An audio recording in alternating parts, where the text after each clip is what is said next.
Hi, good morning, corrections. Just making sure you guys can hear me.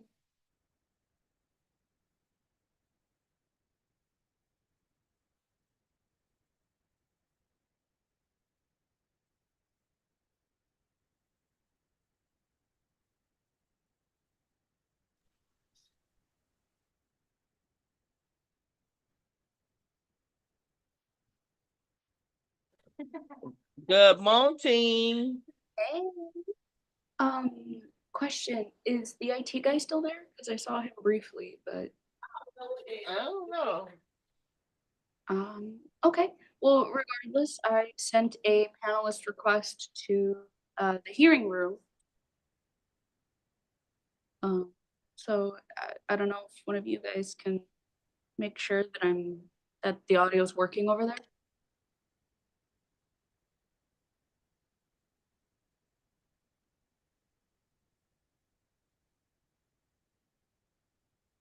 He must have stepped out. He's not back there.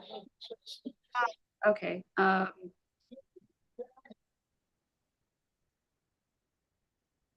regardless, I sent the panelist request.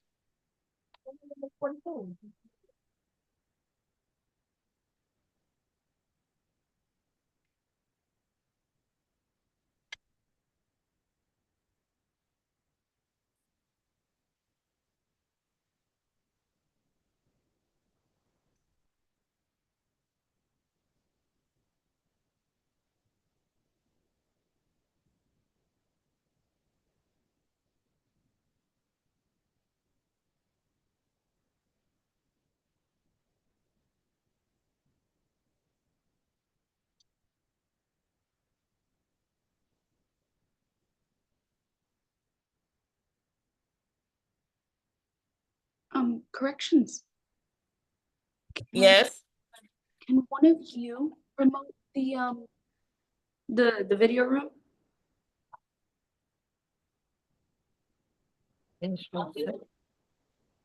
Yeah, the device in the hearing room.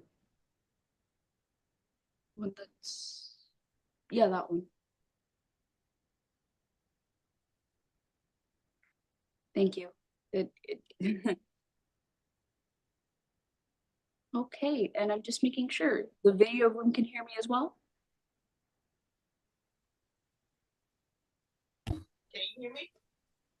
You're a little muffled. Could you be a little close to the mic? Can you hear me there? Perfect. Okay, thank you. God, I was worried there was a problem. Okay, thank you. You're welcome. All right. If anybody needs me, I'm gonna set up for one, and I might linger there for a little bit. Okay, I'll let him know as soon as I see him. Okay. Yeah, just let them know everything works and not to worry about it. Okay. All right. Thank you. You're welcome.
Yeah, 56 cases. We'll see. Hopefully, a lot of people bump it out or retreat. Look, I don't know what we're doing, like spring break and ultra confidence. It's on.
Oh, I was going to law school. No, because you always ask me about Lawrenceberry law. Right, because I'm Lawrence. Oh, I thought it was you were doing a law school and then specializing. Like, no, I never say law. Jesus Christ. As it is, the one class I have has some hits.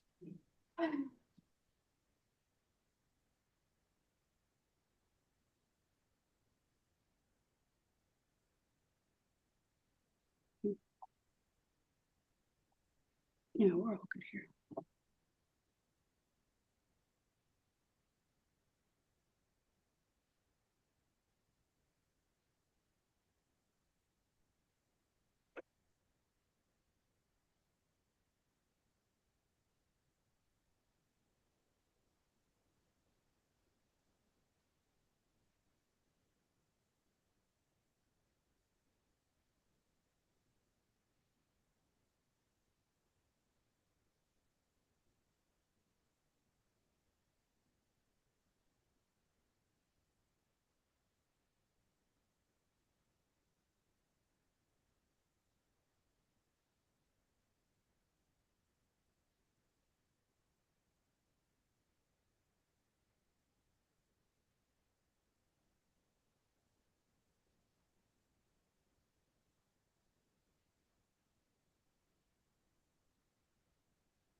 God.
This is Joanne. Thank you very much.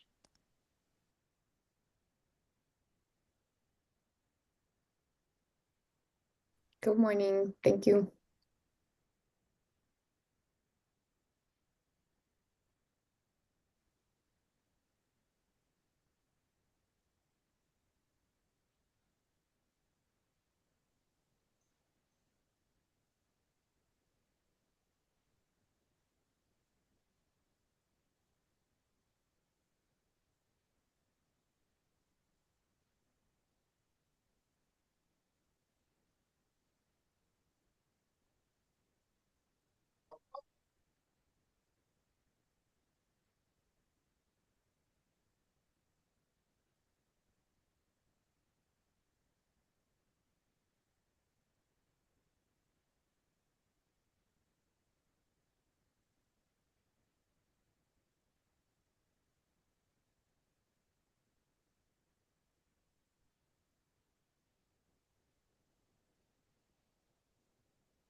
Right, you can turn it on. Good morning, everyone. Good morning, Judge. Assistant Public Defender Crystal McCollum for the record. So it looks like we have 15 domestic violence cases. Alrighty, folks, I'm ready when you are. Can I get my clerk's name? Tavares? Lawrence? Torrance. It's just you and I? Yeah, usually there's like 2 people here, no? It's just not for TV. Corrections, whenever you are. Ready. All rise. Please raise your right hands. Todos de pie, levanten la mano derecha. You swear or affirm the testimony you're about to give is the truth, the whole truth, and nothing but the truth. Please say I do. Juren decir la verdad, toda la verdad y nada más que la verdad. Digan, lo juro.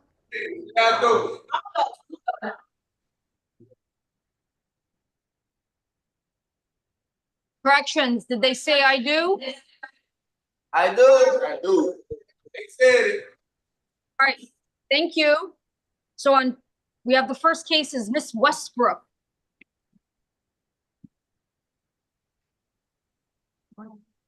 State, I'm gonna need stay away orders.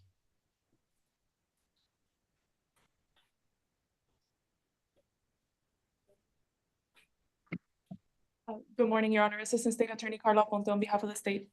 And ASA Ian Leclerc on behalf of the state.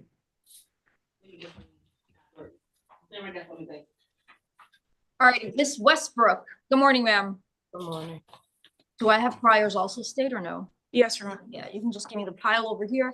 All right, Miss Westbrook.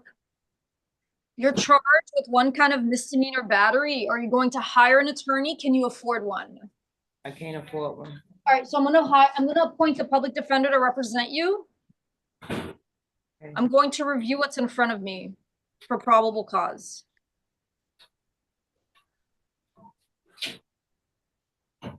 Oh.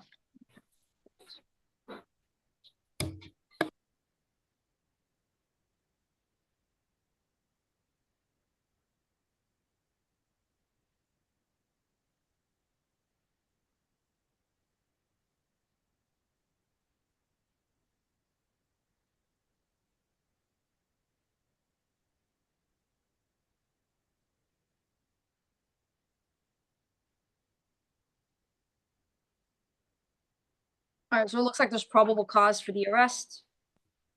All right, state, who's the listed victim in that B-22 case? Is it Miss Willis? It's a different victim, Your Honor. Okay. And the victim's name on that case is Ashley Williams. Can you live somewhere else besides 5600 Northwest 19th Avenue. No, who's the victim? Here it's Willis, Elisa Willis. She doesn't stay there.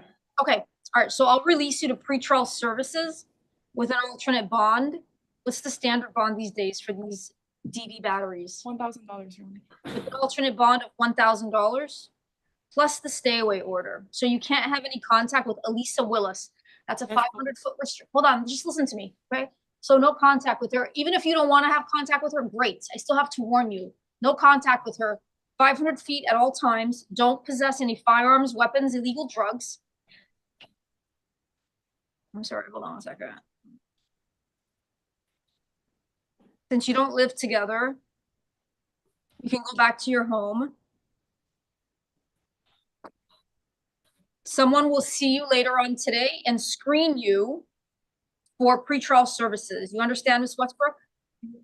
Somebody gonna come to the house? No, you live over there. Oh, Yeah. okay. Okay, Thank you. thank you. All the way out to the left. Pierre-Louis. All right, Ms. Pierre-Louis, are you going to hire an attorney? Can you afford one? I have a public defender.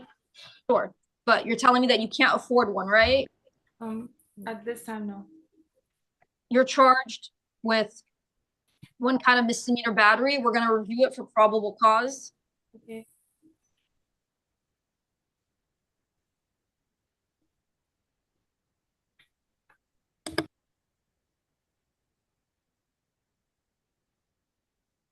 Do you have someplace else you can live besides 16455 Northeast 15th Avenue?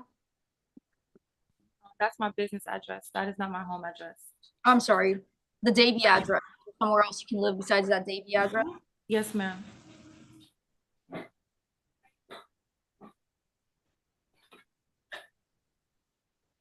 All right, so there's probable cause for your arrest. Hey, just call me, I'll come and get it. Oh.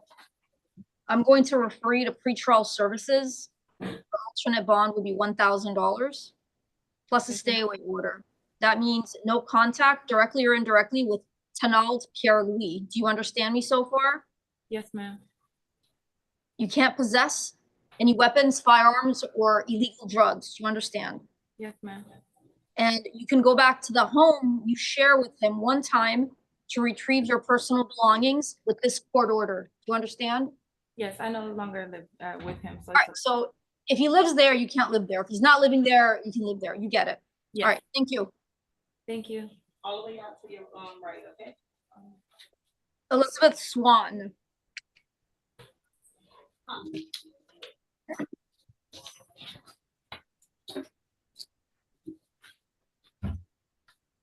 Ms. Swan, are you going to hire an attorney? Can you afford one? No.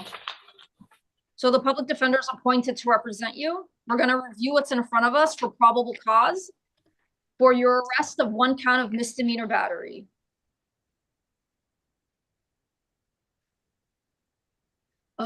Liaison, could I bug you for some water? Please, just a glass.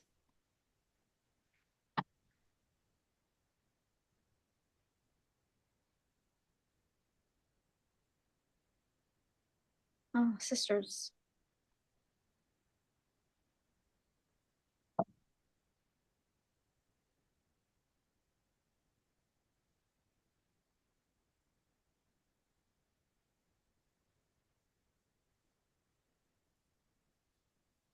All right,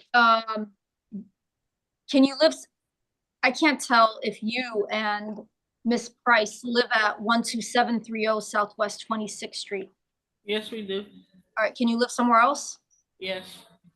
Where would that be? I have friends' houses. So you understand you can't have any direct or indirect contact with her because I'm going to issue a stay away order. You understand?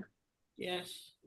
And you can't possess any firearms, weapons, or illegal drugs. Do you understand? Yes. You can go back to the home one time with this court order to retrieve your personal belongings. Do you understand? Yes. Okay. All right. I'm going to release you on your own request.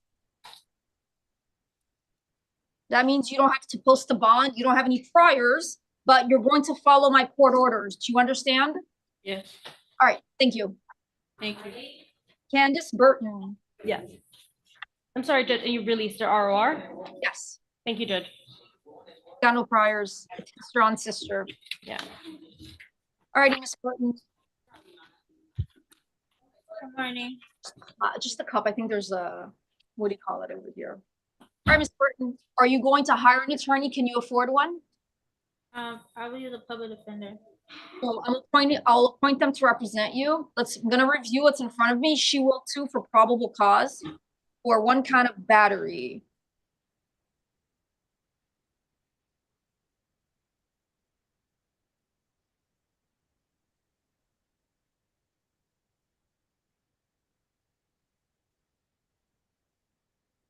Scratched him. Alrighty, so it looks like there's probable cause for misdemeanor battery.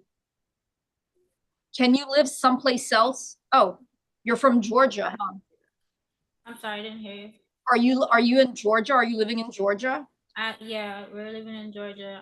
We're here on vacation, and I was just noted that I was the one that called the police on him for putting his. I understand. You know, there's going to be a time when you can bring up any defenses. What's in front of me now is enough to hold you and set some sort of release.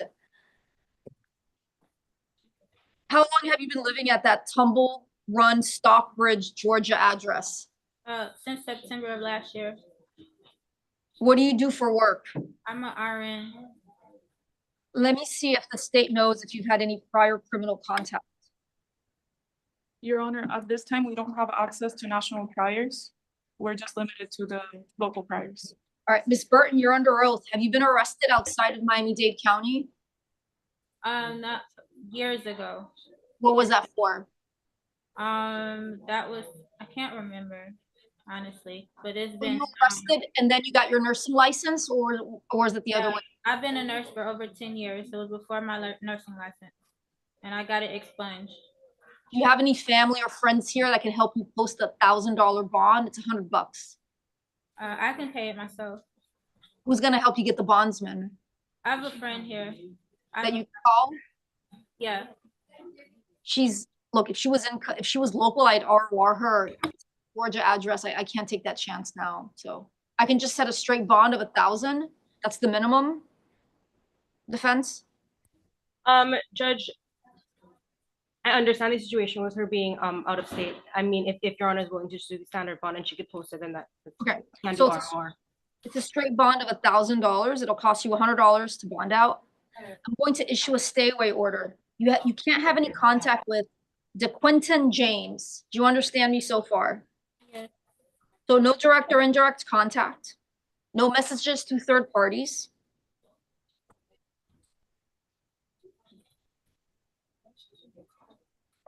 And you can't possess any firearms, weapons, or illegal drugs. Do you understand? Yes, I have a question. Yeah. He has some things at my house, and we have the same hotel. So like, I have nowhere to go until I leave. You have a friend, that friend that's going to help you post the bond. Talk to them. That's a third party that can help you get your items out of the hotel room. You're allowed to do that. All right. I'm letting you do that. Okay. All right. Any other questions? No. Be on the lookout in the mail for a notice to appear in the future for another court date at that Georgia address. If the address changes, you need to update it with the clerk of court. You understand my instructions? Yes. Will I have to come back here, or will it be Zoom? Follow the instructions. It's usually on Zoom. Trial is in person. Zoom is usually other settings, but you need to be proactive and figure out if what I'm telling you is different in the future. You understand? Yes. What I'm telling you is just generally what happens, but there could be another, your division judge may give you different instructions than what I'm giving you now. All right. Okay, thanks. Alexis Gross.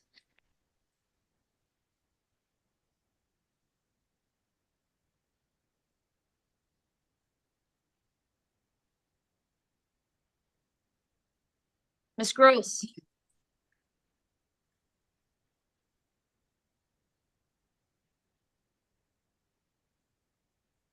Ms. Gross, are you going to hire an attorney? Can you afford one? I'm sorry, Judge. Corrections was just informing me about Miss Burton. Because she's out of state, she'll have to post the entire $1,000. So I'll be asking for a lower bond, maybe 500. Oh, she can't post 10% premium? No, it's not for out of state. She's out of state. Okay. What is it that you can afford? Right now, I only have like $200. All right, so I'm gonna set the bond at $100. Okay, Thank you so much. Thank you, Judge. Alexis Gross.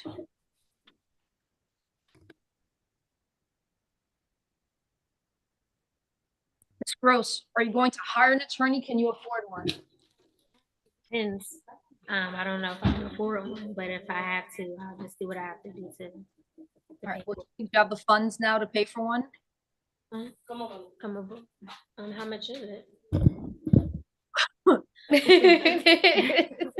appoint the public defender to represent you. You're in custody. You're not sure. You're charged with one kind of misdemeanor battery. I'm gonna review the allegations in front of me. Your lawyer from the public defender is right next to you. She's gonna review me as well. So let her talk. Don't say anything yet, please.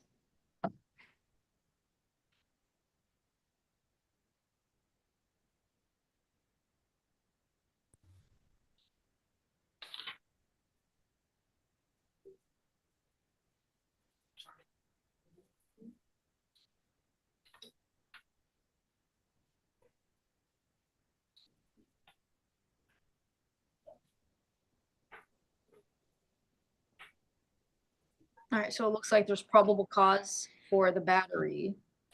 Are you living in Maryland? Yes. Have you ever been arrested outside of Miami-Dade County? No. What do you do for work? I work for the Department of Health Agency. I work in an allergen lab clinic. Okay. I'm going to issue a stay away order in favor of Mr. Burke. You understand me so far? Yes. So no direct or indirect contact. You need to stay 500 feet away from him. No messages through third parties. You understand? Yes. You also can't possess any firearms, weapons, any illegal drugs. You understand? Yes. If I set your bond, well, you heard me talk to the young lady before you. She only has a couple $100s on her. Since you're out of state, you're going to have to post the full bond. So what is it that you can afford? $200. Okay, so I'll set your bond at $200. That's a straight bond. Be on the lookout in the mail for a notice with other instructions about other court dates at that Maryland address. 6406 Paso Court, New Carrollton, Maryland. Is that the address? Yes. And the zip code is 20784? Yes. So if that changes, it's your responsibility to update it with the clerk of court. You may appear on Zoom or it has to be in person. Follow the instructions on the notice. Do you understand? Yes. All right. Thank you, Ms. Gross. Ileana Milian.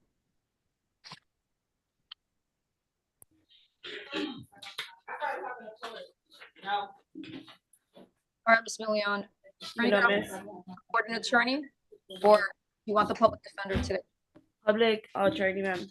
All right, so the public defender is appointed to represent you. We're gonna review what's in front of us. So it's domestic battery, supposedly at a Miller's Ale House.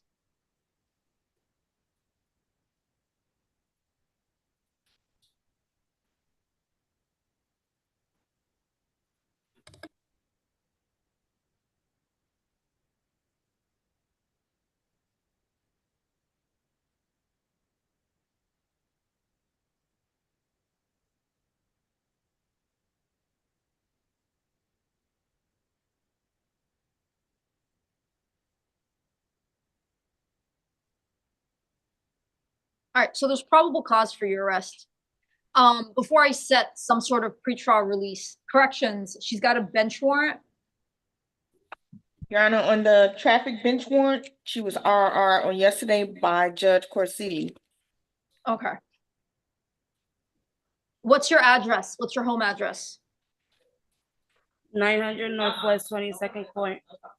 What is there a unit number? 900. Okay.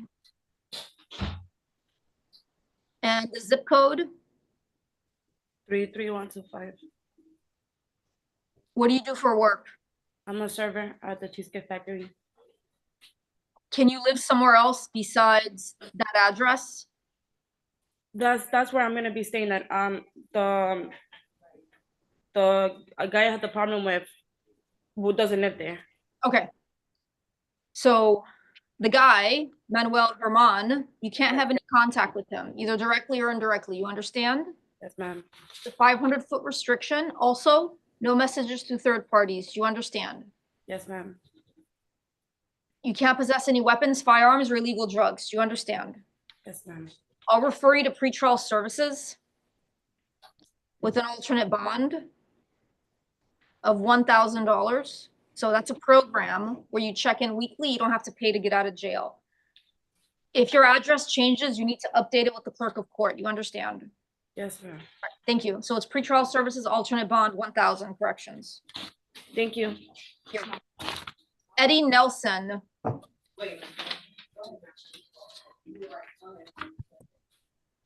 Your Honor, this is the added charge.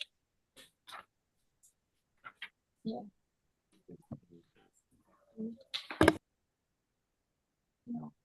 It's for him. So Eddie has two things going on.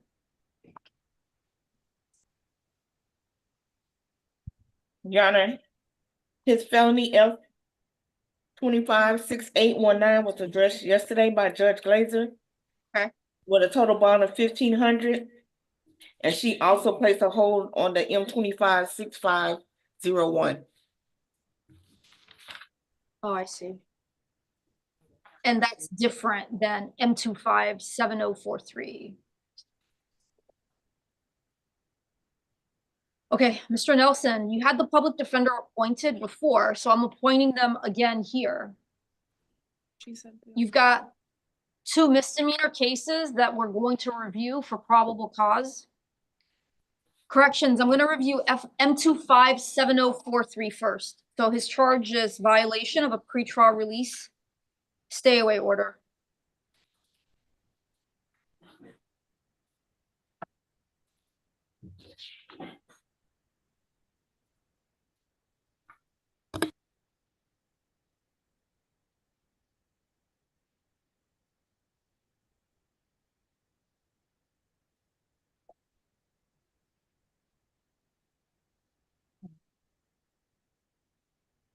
Why was, anybody know why M256501 was added?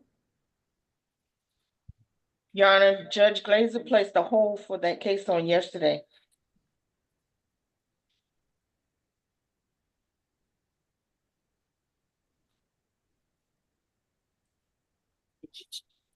No, I can address it.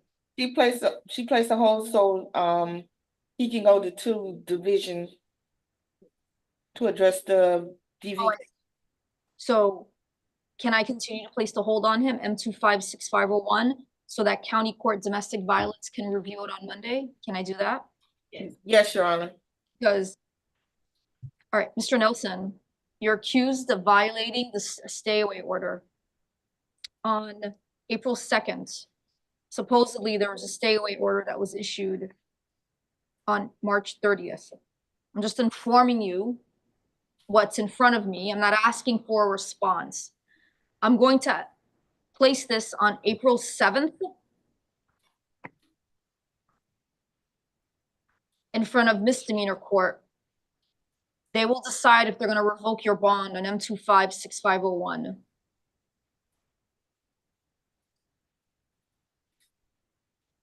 Torrance, they have bonds every day, right? In misdemeanor yes. court? Okay.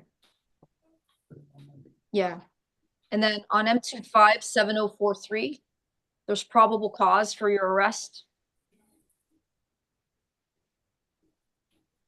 I'm issuing another stay away order for Shantae Wallace. Do you hear me, Mr. Nelson? Yes, ma'am. You can't have any direct or indirect contact with Shantae Wallace. You need to stay 500 feet away from her. You can't send any messages to third parties. Do you also understand me? Yes, I do. You can't possess any firearms, weapons, or ammunition. Do you understand? Yes, I do. Your bond on M257043 is a $10,000 bond plus house arrest, total lockdown. $10,000 straight bond plus house arrest, total lockdown with a stay away order. Thank you, Mr. Wilson. Thank you, corrections. So what she saying, I can get out on bond? No, you can't get out now until your judge sees Until we address, on Monday. sorry, Judge, I'll explain to him. Sure. Thank you. Alexander Isabel.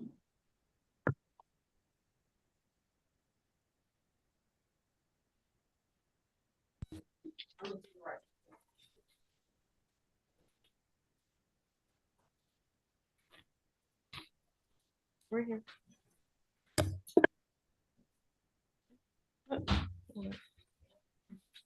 Alrighty. Good morning. Good morning, ma'am. Are you going to hire an attorney? Can you afford one? No, I'll defend myself. You want to defend yourself? Yes.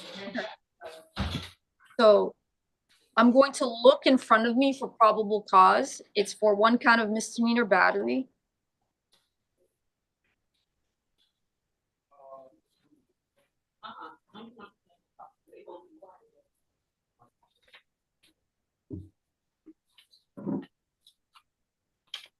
It says here you're homeless. Is that correct? Not entirely, but partly, yes, that's true. So what's in front of me is probable cause for the battery, the listed victim J.A. I'm going to order that you stay away from her. Do you understand me so far? Yes, ma'am. That's a 500-foot restriction. You can't have any indirect contact with her either, such as messages to third parties. Do you understand? Yes, ma'am. You also can't possess any firearms, weapons, ammunitions, or any illegal drugs. Do you understand? Yes, ma'am. So what's a valid address for you? Valid address. It's at my friend Jose's house. I can't remember it off the top of my head. All I know is it's near Ann Herman Park in Riverland. Is that in Miami-Dade County? No, it's in Fort Lauderdale. Have you been arrested outside of Miami-Dade County? No, this is the first time I've ever been arrested, ma'am. I'm going to refer you to a program called Pretrial Services. They will interview you.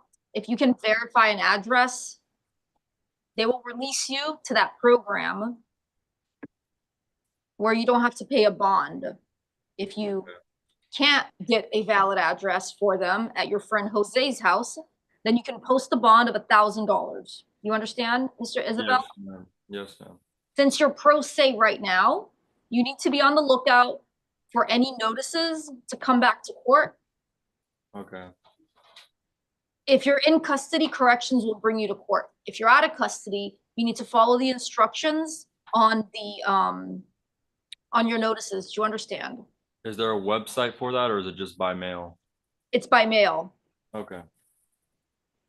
Your bondsman, if you post a bond, your bondsman is also responsible for noticing you to come to court. So they'll help you as well. You understand? Yes. You had the public defender, they could help you too, but you want to represent yourself. If that changes, you can let your judge know.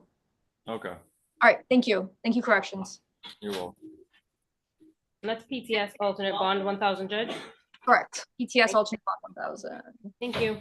Kenneth Walters. How you doing? Good morning, ma'am. Good, how are you? Good.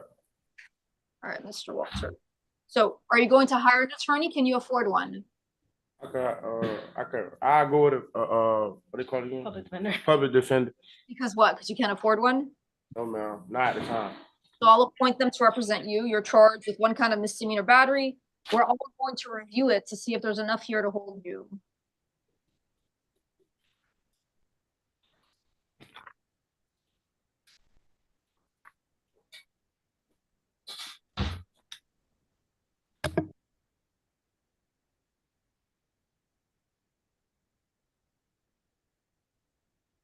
All right, State, can you check for me to see if Mr. Walters was out of custody pending that F-22 case? Yes, Your Honor. Madam Clerk, can you let me know if he just got out of custody or if he was out of custody on that serious offense in Division 4?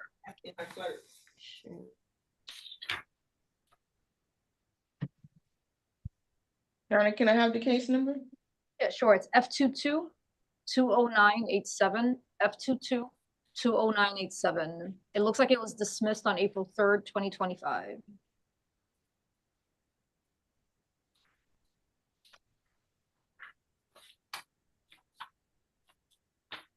You were just in front of Judge Brinkley, right? Yes, ma'am. She dropped out my charges. Right, April 3rd. Were you in custody or out of custody when those charges were dropped? I was in custody when the charges were dropped. How long were you in custody for? 2.5 years. Okay. And you got arrested again, April 4th. I got a tour with my baby mama because I was trying to get my. I'm not asking for the facts of the case, but I can look at the history, right? You were out one day. Okay. There is probable cause for the misdemeanor battery. I'm going to issue a stay away order in favor of Darcel Delancey. Do you understand me so far, Mr. Walters? Yes, ma'am. So no direct or indirect contact. What you say again? No direct or indirect contact.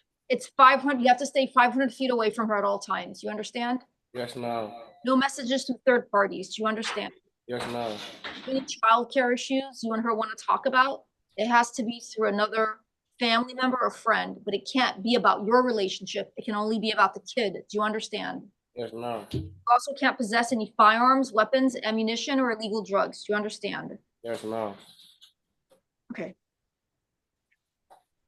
I don't think you're living at 17424 Homestead Avenue. Yes, ma'am, I do. All right, and She have another place, Judge. she lives someplace else. All right, I'm gonna set your bond at a straight bond of $1,000. Judge, can he please get PTS? He was out one day. He was out one day. The standard bond at this point is almost a gift, considering what he just got out for. And considering also that while he was in, I've got 1, 2, 3 bad on detainees. I can take all those I can take all of that into consideration in setting a bond. I think I've gone as reasonably low as I can. All right, so over your objection defense, it's $1,000 straight bond. Don't forget about the stay away order in favor of Ms. Delancey. Mr. Walters, you heard me. Yeah, I heard you. Yes, All ma'am. right, thank you. Good luck to you. Daniel Mervin.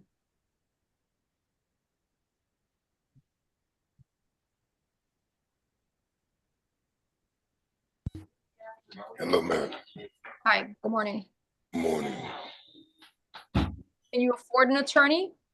Or are you going to hire one? I can afford one. All right, public defenders appointed to represent you. I will both review what's in front of us for probable cause. Don't talk about the facts of the case, but you're accused of violating a domestic injunction. Ma'am.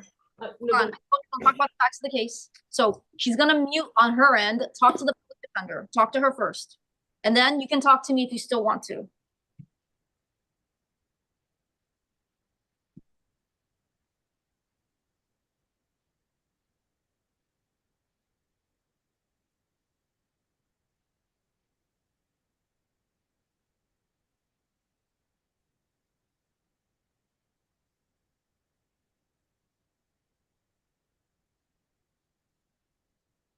Is that injunction still valid? Judge, Assistant Public Defender Chris McCollum, the injunction, I do have it from the case M22002052, but that case was no action. Hold on one second. All right, you can go. You can go again. Sorry, I had notes about it already. I apologize. What were your notes? I didn't hear you. I'm sorry, yes, Judge. So the case was M22002052, and I have that case is closed. And the order terminating, it was a part of the pretrial release conditions, and there's an order terminating pretrial release conditions on March 30th, 2022. In Miami-Dade County or in another? It's a Miami-Dade County case. So the state's gonna say something else. They indicated it's an out-of-county or out-of-state injunction.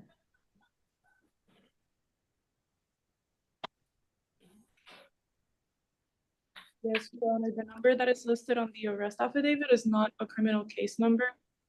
If that is an injunction number, it's not a Miami-Dade County injunction. So here we go. Can someone look up M222052? Yes, Your Honor. That case was dismissed on March 30th of 2022. So if you look at the restraining order on page 3 of the arrest affidavit, it says it's effective 2/26/2022. It sort of lines up with that M22 null pros case for no action. Torrance, can you see if the stay away order was ever terminated on 2052? In CJIS? The first appearance for that case, Your Honor, was on February 6th of 2022. That's when the stay away order was issued. Okay. Can you see if there's an order terminating stay away order? M22 2052. Yes, Your Honor. The order terminating pretrial release conditions was issued on March 30th of 2022.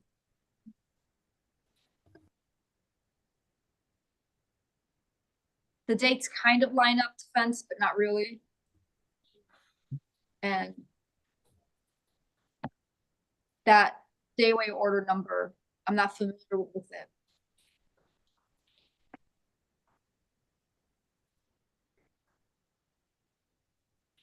Where did you find out that it's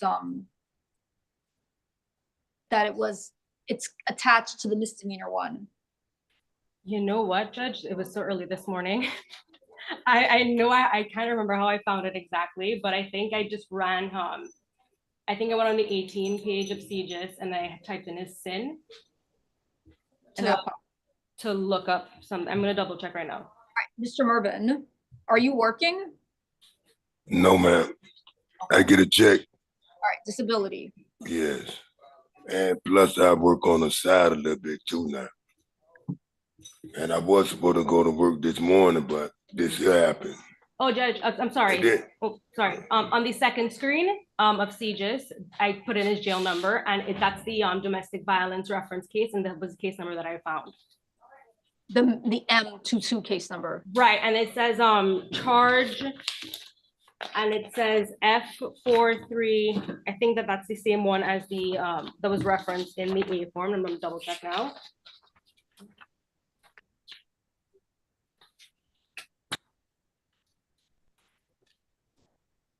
It says F4, no, it's not the same number, but I do see that the charge is there, and that's where I got a domestic violence reference case, M2202052. That's where I got that case number.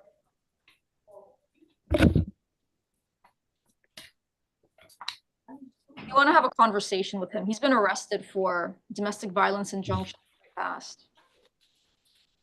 Ask him if he knows about any out of state, if you're comfortable. He said that he has not. Are you born and raised in Miami-Dade County? Yes, ma'am. Have you ever visited? Have you ever lived somewhere else? Yes, ma'am. But I never got arrested. Where have you lived elsewhere? South Carolina, but that was years ago. How long ago? The That was in the 80s and 90s. All right, so this is what I want to do. For now, there's probable cause in front of me. If it's a mistake, we can figure it out later. But what's sworn to is an active stay away order. The dates don't really line up with a dismissed case from 2022, and the case number either doesn't line up. But it's close. It's close. It's all in that same month or two of 2022. I'm gonna order you into pretrial services. You told me you have a valid address, right? Yes, ma'am. All right, so pretrial services, alternate bond 1,000. You cannot have any contact with Sharonda Floyd, regardless of that old case from 22. Forget about it. I'm telling you now, don't have any contact with her. You understand me? Yes, ma'am. Until this case gets resolved, you have to stay 500 feet away from her. Okay. You can't send any messages to third parties. You can't possess firearms, weapons, ammunitions, or illegal drugs. Do you understand? Yes, ma'am. And you don't live together, so stay away. I'm sorry? I got to move. Yeah, you got to move. You got to go live with a friend. Do you have anything in the home that you need to go and retrieve? Well, she's staying with her cousin now since all this, you know? All right, so you can't go back to 102 Northeast 185th Terrace. You understand me? Okay? She don't stay there. I don't know where she at now, ma'am. That All was- right, so you can go there. I Yeah. stand corrected. You can go there. Okay, thank you, Mr. Marvin. All right, thank you, ma'am. I'm sorry, Your Honor, what was the bond for Mr. Mervin? Pretrial services, alternate bond 1,000 with a stay away order. Thank you. Gubeni Rivera.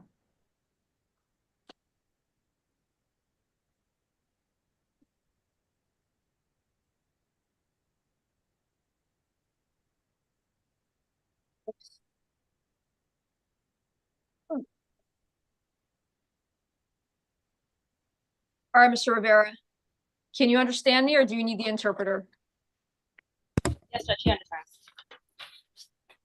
All right, we're gonna speak in short, concise sentences. Vamos a hablar en frases cortas, concisas. Mr. Rivera, the interpreter's here. You speak Ah, English? Yeah, aquí Judge, por el he inter- speaks English. I'm sorry, he just speaks English. He understands English. All right, can you afford an attorney or are you going to hire one? I can't afford one. Okay, so the public defender is appointed to represent you. Okay. We're all going to review for probable cause for a misdemeanor battery arrest. Okay.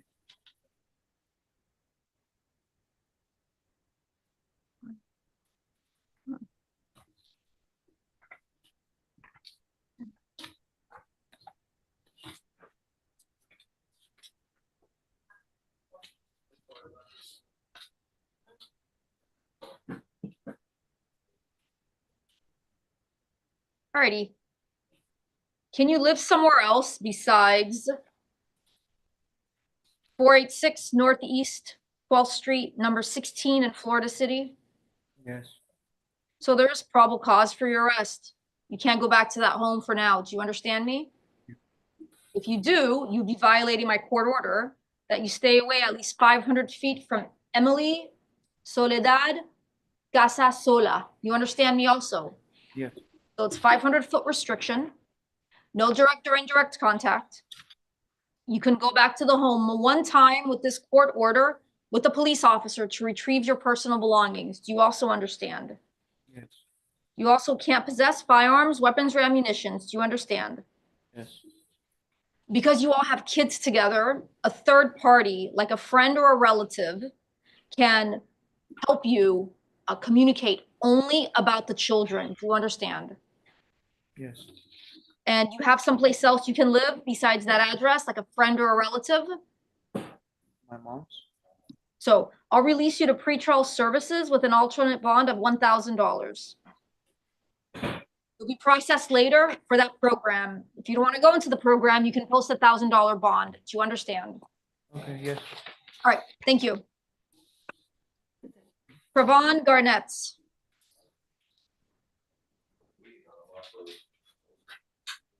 Good morning. All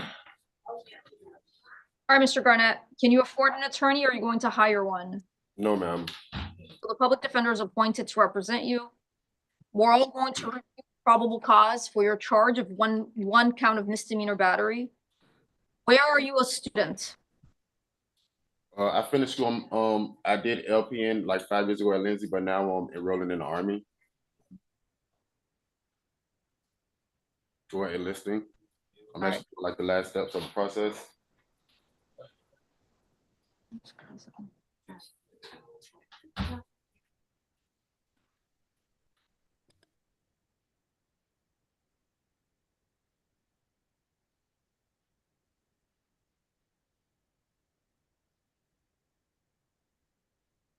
All right, so there's probable cause for the misdemeanor battery.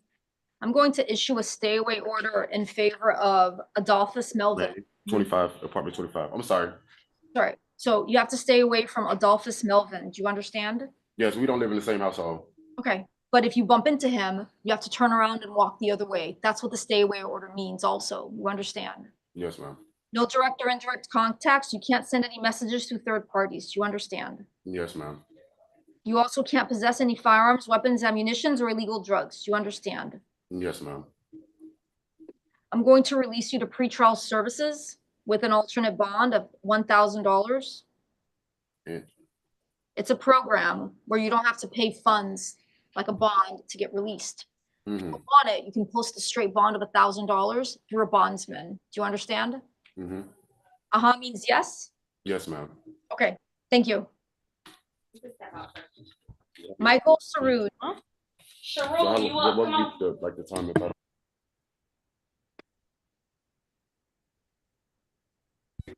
Over here. Hello.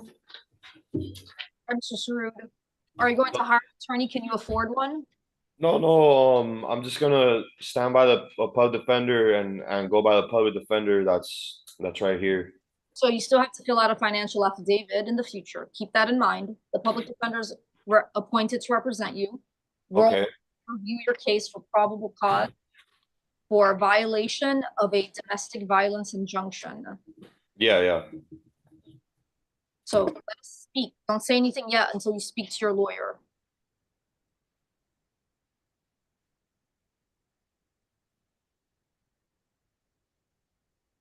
Oh, mom.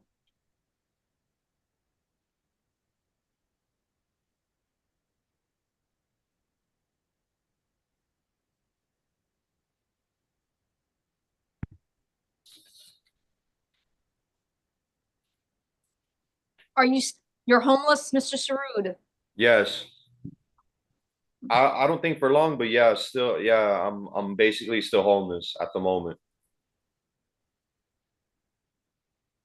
What I'm going to say is what I'm taking into consideration in setting a bond. I'm not inviting a response, but I'm very concerned that there's a stay away order in favor of Miss Iglesias, your mom, that you keep violating. There is probable cause based on what I'm reviewing. I'm issuing another stay away order in favor of Margaret Iglesias. You cannot have any direct or indirect contact with her. Do you understand me? Yeah. So you also can't send messages to third parties. You can't go up to her house, knock on the door, look through the Ring camera. Do you understand? Yeah. Okay. You also can't possess any firearms, weapons, or ammunitions. Do you understand? Yeah. And also illegal drugs. Do you understand? Yeah. Your bond is issued as a straight bond of $5,000 plus the stay away order. So a straight bond of $5,000 plus a stay away order. Thank you. Yeah. James. Melvin James. Morning, Your Honor. Okay. Do I get this back to you? Your Honor, Mr. James is a V Fox. Okay. But is he a VFOS on our little misdemeanor case? Not that it's little, but on our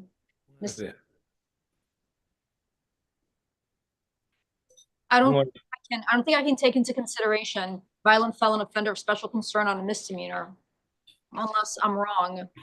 It's not a qualifying offense. If something else changes, let me know. All right, Mr. Are you going to hire an attorney? Can you afford one? No, I got a public. I signed for a public defender. Okay, so you also have to fill out a financial affidavit in the future. Keep that in mind. Forget about that. Yes, ma'am. I'll appoint the public defender to represent you. She and I will review the misdemeanor battery charge in front of us. Okay, so uncle-niece relationship.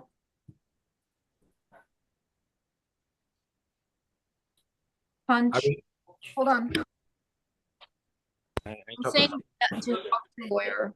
Yeah, I would say I was residing at that address. Understood. I'm going to address that in a little bit. Okay. Yeah.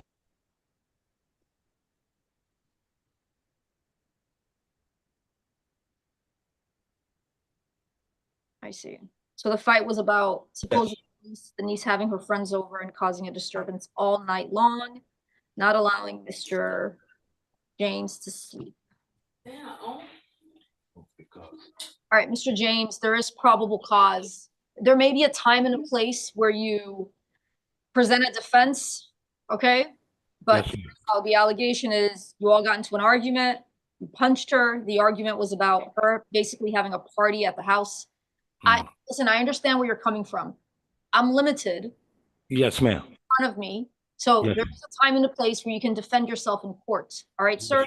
Yes, ma'am. Is there another place that you can live besides? Yeah, I was trying to, because I have all that. What I'm trying to say, I reside. It's three of my brothers. All three brothers reside at the 562. My mama had passed, so we took over We took Right, over. but Miss James also. No, I'm getting to it, but my mama, what her house is, it's like a hoarder. Everything she brought, it's a duplex. Excuse me. It got a lot of boxes, and so it's like a hazard. So what I'm trying to do is liquidate it. But I would just want to, if I get out, I'm just gonna have the city Miami police to escort me to get my personal belongings. And then where are you gonna live? And I'm gonna try to find one of my cousins, maybe go to Camilla's house. Okay, so I'm gonna release you to pretrial services with an alternate bond of $1,000. Yes, ma'am. Pretrial services, alternate bond, $1,000. Plus the stay away order. So you can't have any contact with your niece, Kwatika James. So no direct or indirect contact. It's a 500-foot restriction. You understand? Yes, ma'am. Can't possess any firearms, weapons. No, ma'am. Nah. You understand? Okay, I got a head nod. You, with this court order and a police officer, you can go back to the house one time to get your personal belongings. Okay. I can have, but my brother, I could just have my brothers to meet me somewhere and just drop it off to me. So it won't be no interaction. Yes, you can do that, but it's only your brothers and Miss James. If that doesn't happen, you got to go with the cop and the court order. Right, but it's my brothers. They the older. I'm the babyest. All right, understood. All right, best of luck to you, Mr. James. Yes, ma'am. Thank you, Your Honor. I'm about to say officer. It's all right. You can call me whatever. I have one more, Garcia Gonzalez. I don't need priors for him. State. I need the assistance of the Spanish interpreter, please. Also does not have access. Just run him with SIN or date of birth and CGIS. All right, can you understand me? Needs the assistance of the Spanish interpreter, Judge. Interpreter present. All right, Mr. Gonzalez Garcia, we have the interpreter for you. Señor González García, tenemos a la intérprete para que le ayude. Ok, gracias. Okay, thank you. Can you afford an attorney or are you going to hire one? ¿Usted tiene los medios para pagar un abogado o usted va a contratar un abogado? No, puedo agarrar algo del estado. If I could have one from the state. Sure, so the public defender is appointed to represent you. Bien, entonces queda asignado el abogado de oficio para representarlo. ¿Cómo dice? We're going to see what's in front of us and then I'll talk to you. Voy a mirar lo que tengo aquí al frente y después hablo con usted. Okay. Okay. Did someone promote this Hennessy? I just realized. And I just promoted one of the lawyers. I recognize the name, Mr. Trivia and Miss Trivia. Good morning, thank you. Sorry, I got distracted. We're going to review what's in front of us. Please give me a minute. Un momento, por favor, vamos a revisar. Claro que sí, ok. Of course. Okay.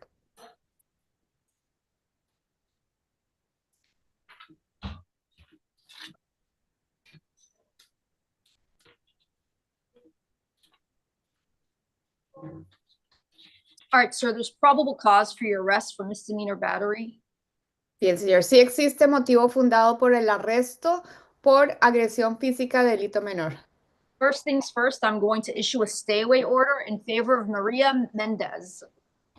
Lo primero es que voy a emitirle una orden de alejamiento y eso significa que tiene que mantenerse alejado de María Méndez. You have to stay 500 feet away from her. Tiene que mantenerse a una distancia de 500 pies de ella. Can't send any messages to third parties. No puede enviarle mensajes a través de terceros. Okay. You understand so far? ¿Me ha entendido hasta ahora? Claro que sí. Of course. Do you live alone at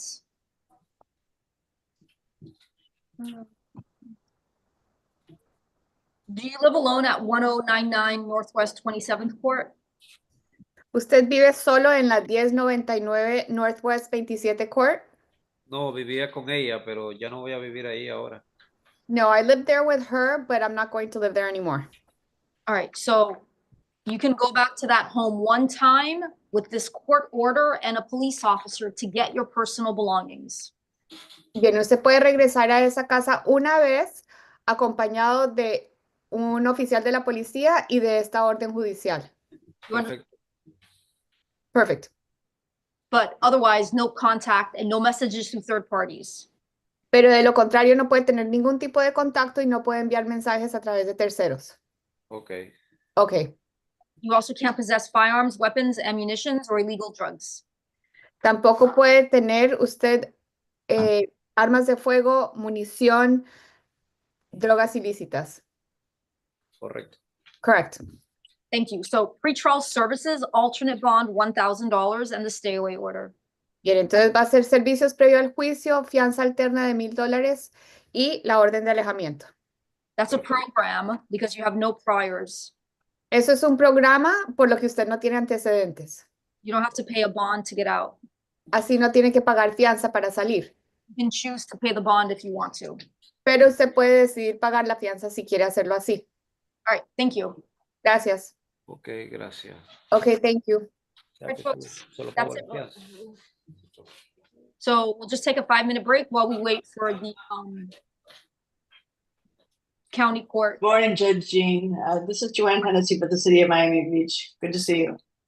See you. Just so you know, I'm here for the jail arraignment calendar. Okay, so I don't know. I'm gonna ask my clerk if he's with me. Torrance, are you with me? No, can we call down for the others in the files? All right, so they're coming down. It shouldn't be more than a few minutes. And That's okay. I'm here for the duration. Thank you, Your Honor. then trivia. Is it for a felony or a misdemeanor? Good morning, Your Honor. Thank you for asking. It's for a felony. So it'll probably take me a good hour to get through the misdemeanor. Okay, I'll check back then. Your Honor, if there's any way that the in-court prosecutor, when she gets there, can email me the A form, that'd be great. If I don't have it, it's fine. I'll just rely on your reading of it for PC, but it'd be nice to have it. So your client's name is Maria Zaron with a C? Yes, Your Honor. Okay. Can you all do him the favor of emailing him? So Can I put it in the chat? yeah, go ahead, put it in the chat. Put all your information in the chat. Thank you, Judge. All right, I'll be back. Thank you. We'll see you soon. All right, folks, I'll be here. I'm just gonna turn off the mic for now. Thanks.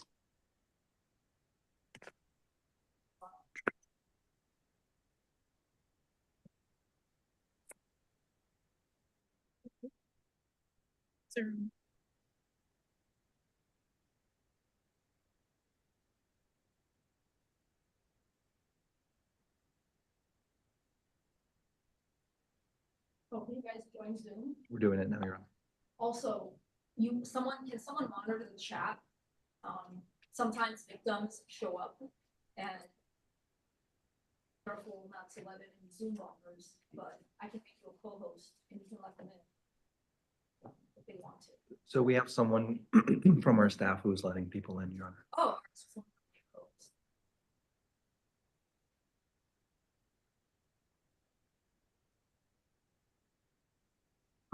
We're sending the A form, but someone from our office is monitoring the victims and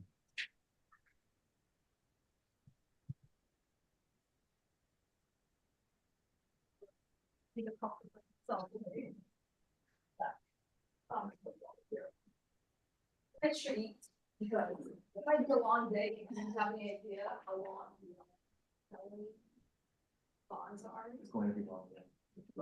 Right, because it's been like 59 felonies or 59 misdemeanors. 59 felony cases. Okay, what about misdemeanors?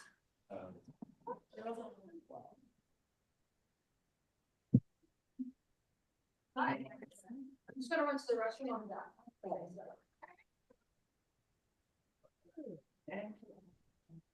Hi. We're doing some minor.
Okay, you have a great day.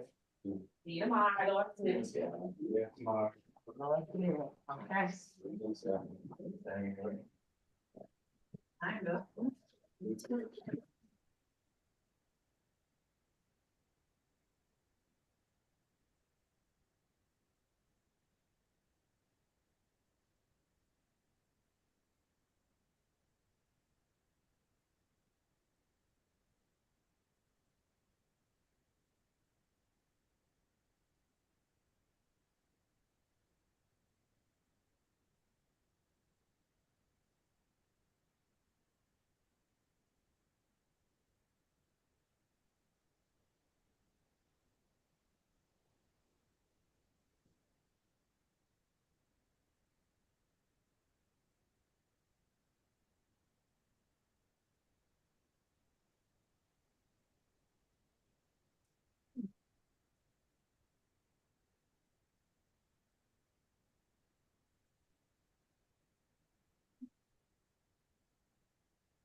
All right, folks, I'm back. Thank you.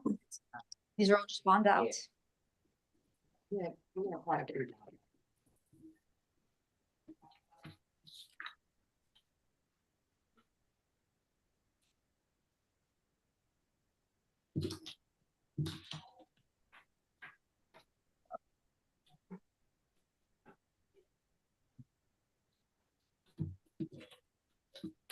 Alrighty, so got it.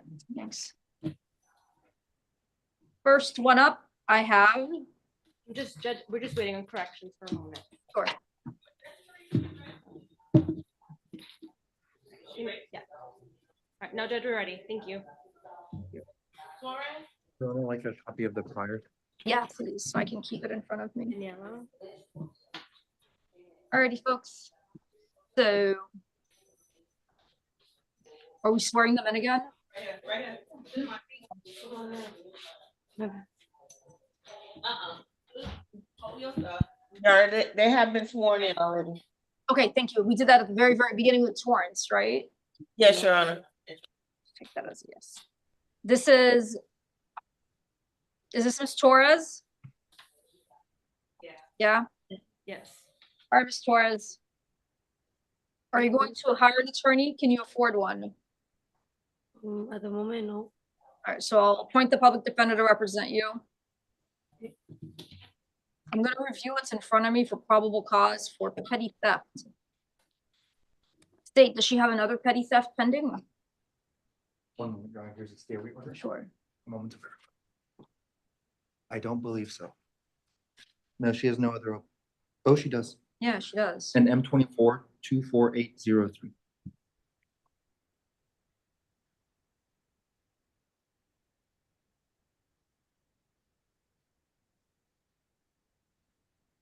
Okay, so there is probable cause for this misdemeanor petty theft, but I can take into consideration that you have a pending one. Does that make sense, Ms. Torres? Yes. Means yes, ma'am. Yes, ma'am. So you need to stay away from Mikel Reyes, 1340 Southwest 127th Court. Do you understand me? Okay. So don't go back to that home. Even if you're strangers, you need to stay away from him and his home. Do you understand me? Okay. Okay. Your bond is set at a straight bond of $5,000. There is probable cause for your arrest in the stay away order. As I said, I took into consideration that you have a petty theft pending. You picked up another one, and I'll make a note that this is a package from someone's front yard, which apparently is a pretty big deal going on in Miami-Dade County now. Do I make myself clear? Yeah. You get arrested again. Well, as of now, because you have an older case, the state of Florida can move to revoke your bond on the older misdemeanor petty theft. That's up to them and your division judge. All right, thank you, Ms. Torres. Yeah, and I'm sorry, what was the bond for Ms. Torres? $5,000 for Ms. Torres. Thank you. Shalita Wilford, Ms. Wilford.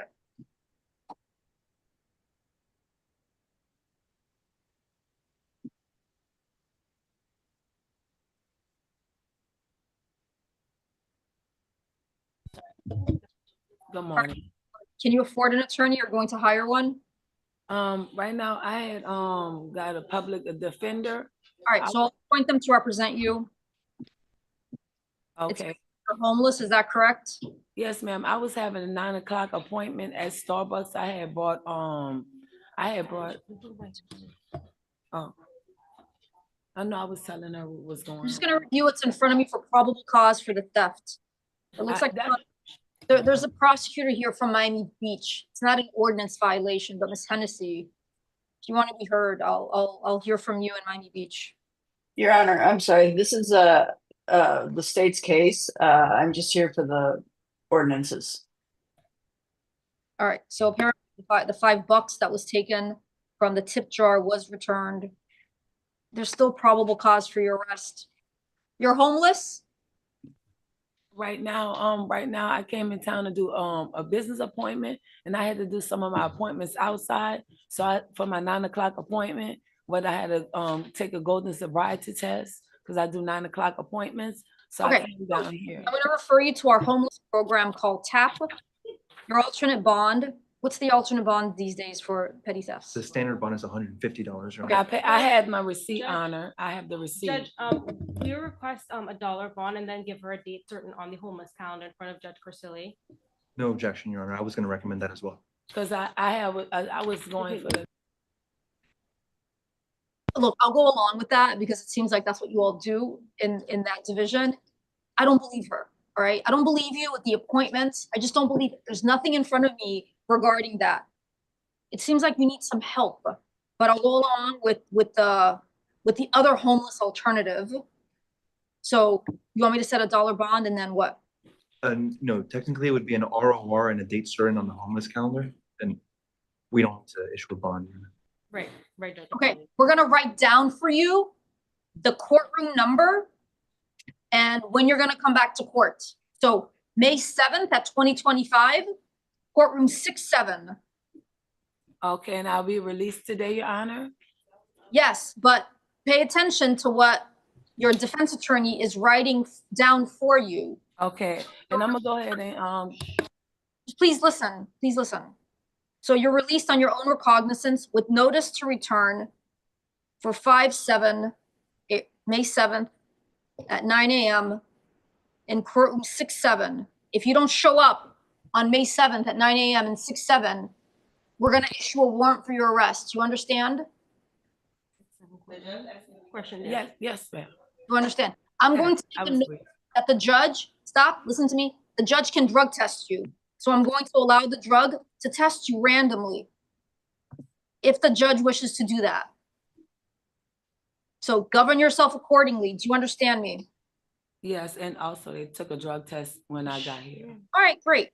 So you also can't go back to the Starbucks located at 161 Ocean Drive on Miami Beach. Please do not go back there. That's a 500-foot restriction from that location. Okay, I just want to be very clear. That's the first thing they took was a drug test. Just say yes or no, and then you can explain. You understand? Don't go back to that Starbucks on 161 Ocean Drive. Yes. All right, thank you. Thank you, corrections. We're done with Miss Wilford. Barbara Gatlin. Yeah. Gatlin. Hey, ma'am. It's not right here. Morning. Morning. Gatlin, are you going to, can you afford an attorney? Can you hire one? No, ma'am. All right, so the public defender's appointed to represent you. We're all going to review what's in front of us for the crime of criminal mischief. Okay, ma'am. Black metal pipe.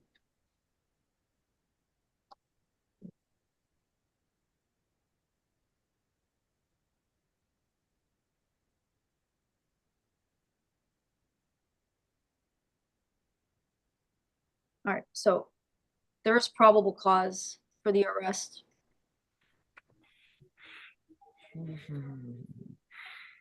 What does it say? I can't. Where are you living now? I'm just at this address. I was home last night at my apartment when my neighbor came home cursing me out. What's your apartment number? Number 5. And his apartment number is 6. So you all. Yes, ma'am. How are we gonna do that? We've been living there for about 7 years. Look, there's probable cause for your arrest. How long have you been living there at that apartment? 7 years, ma'am. Sorry, you said that.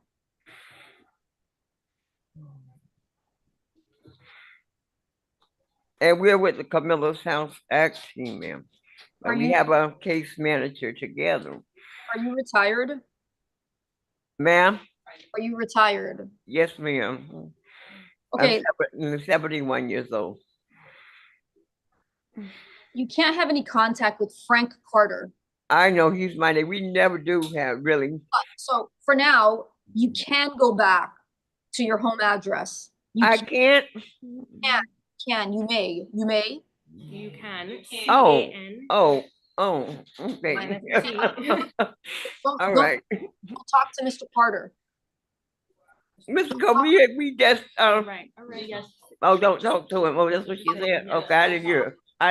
Okay. If you and him bump into each other, turn around and walk the other way. Do you understand? Okay, yes, ma'am.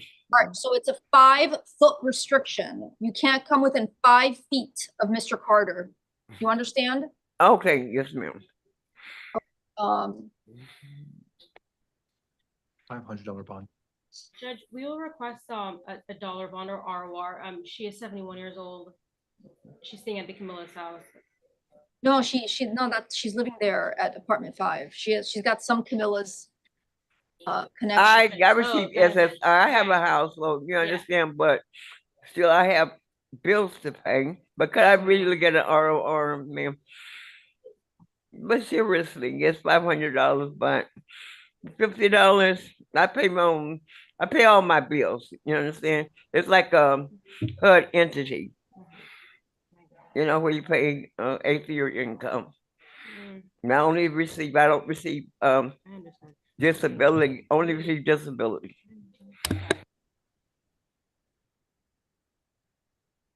All right.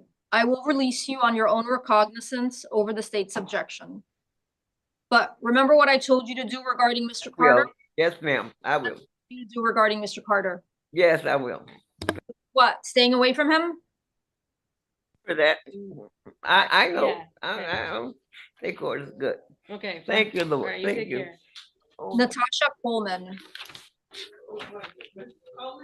Your Honor, she has a related felony. She'll be back on your bond hearing calendar. So Judge, if you can just address this with the felony APD, whichever you prefer. Your Honor, considering there's a traffic charge here, I believe we need this specific clerk for that. Yeah, I need. It's fine. I'm sorry. I'll make a note. It's a cocaine possession, and usually between Judge Blazer and the rest of us, we usually here. $1,000 bond for personal use. Okay. Alrighty, Ms. Coleman. How you doing, Judge? Good. Can you verify your address, please? 3020 Northwest 60th Street. And how long have you lived there? About 10 years. About 10 years? Yes, ma'am. A long way. So you can't afford an attorney?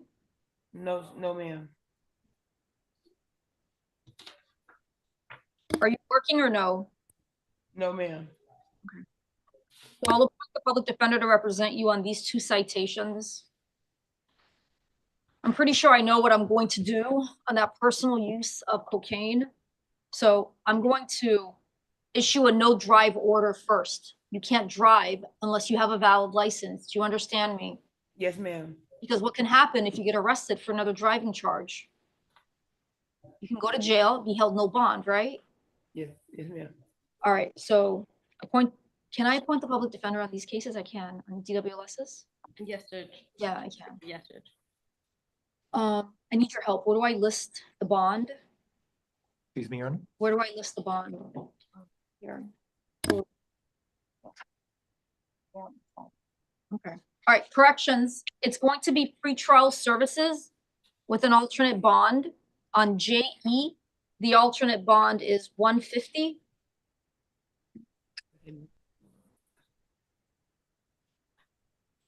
And on QE, the alternate bond is also $150.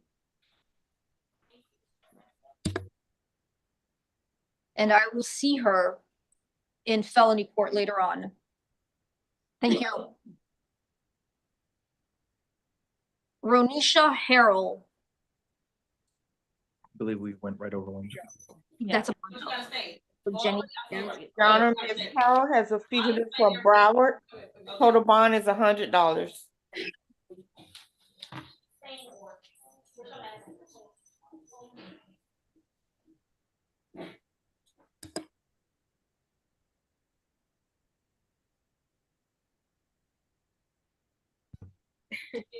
Probably get 1,000 people a day.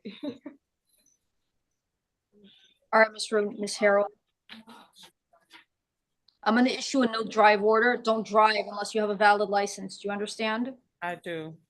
And can you afford an attorney? No. All right, so the public defender is appointed to represent you. How bad is her driving record? Actually, corrections. What's her hold for in the other county? It's a miscellaneous capers, driving with license suspended. Okay. All right. So your bond here is set at a straight bond of $500 plus the no drive order. Do you understand me? Yes. Is your address 19601 Northwest 11th Court? Correct. If that address changes, you need to update it with the clerk of court. You understand? Yes. Okay. So that's it. $500 on this misdemeanor. Thank you.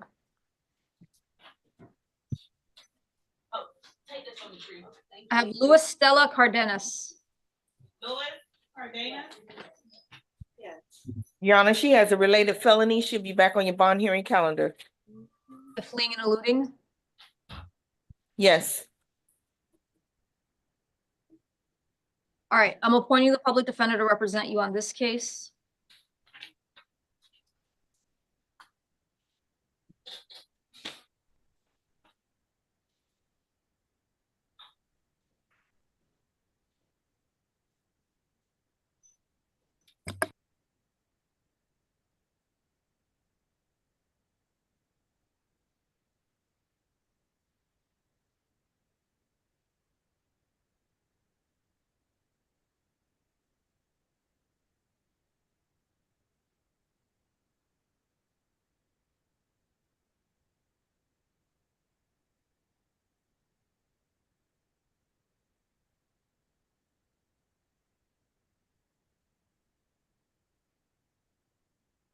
Can someone point to me the fleeing and eluding allegations? Yes, Your Honor. I have here, On page 2, that she rapidly accelerated her vehicle. Oh, wait. I'm on the ground. maybe this doesn't have the allegations. This just says involvement in a traffic crash and a DUI investigation. Do I have to come back again?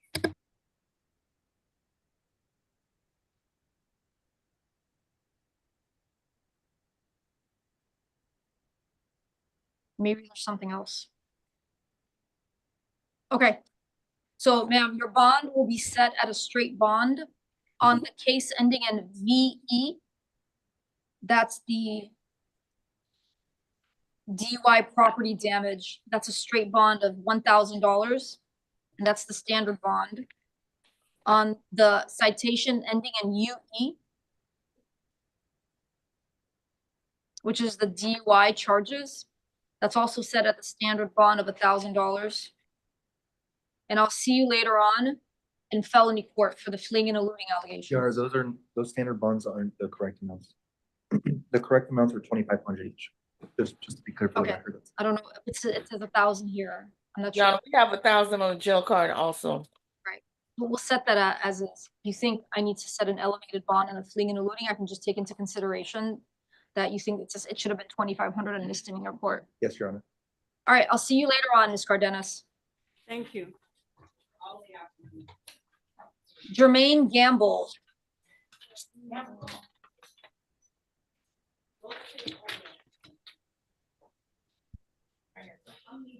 Your Honor, on his misdemeanor B24-27315, his presence was waived and he has a total bond of $1,000 on yesterday per Judge Corsili. Okay. So what he has in front of us now is just 7042. Yes, Your Honor.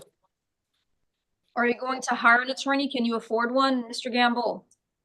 No, ma'am. All right, so the public defender is appointed to represent you. You're charged with criminal mischief. It's a secondary misdemeanor.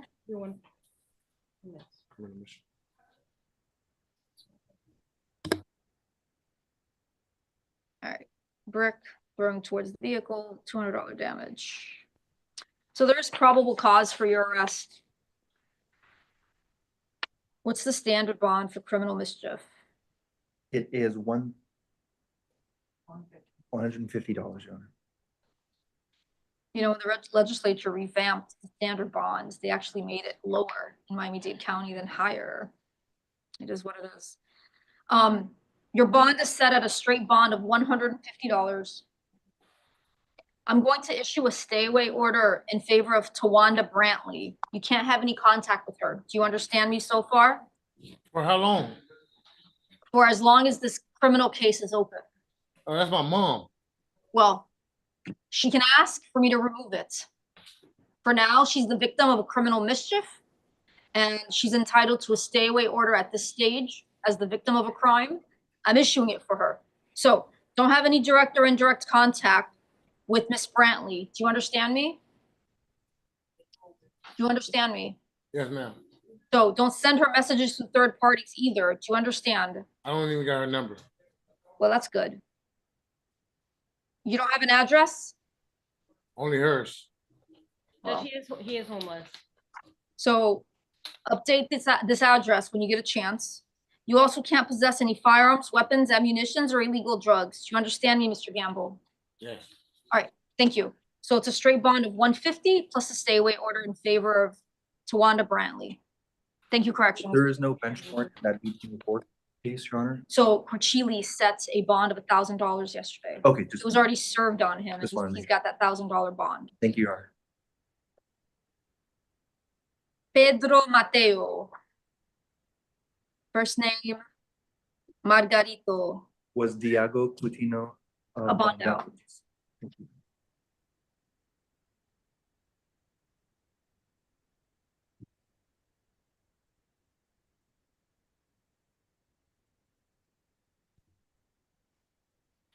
Margarito Pedro Mateo. Yes, Judge, you're getting him. He's coming, Your Honor.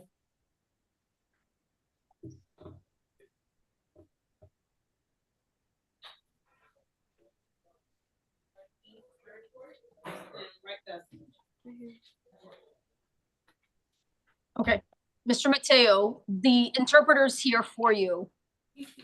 Señor Mateo, aquí está la intérprete para ayudarle. Judge, I'm he going doesn't speak English. Sorry. Oh, he does? Yes, Judge. Okay. Are you going to hire an attorney? Can you afford one? No. All right. I don't have his priors. But got rid of them by accident. I can pass up mine. Your Honor. Sure, let me take a look at them.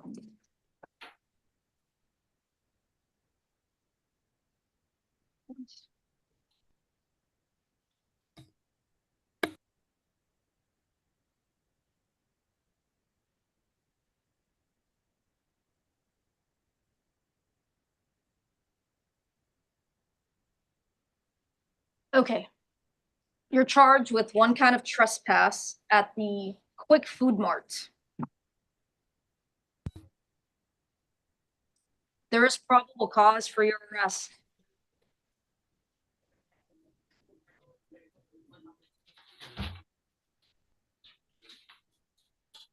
Today the 5th. Yes, Your Honor.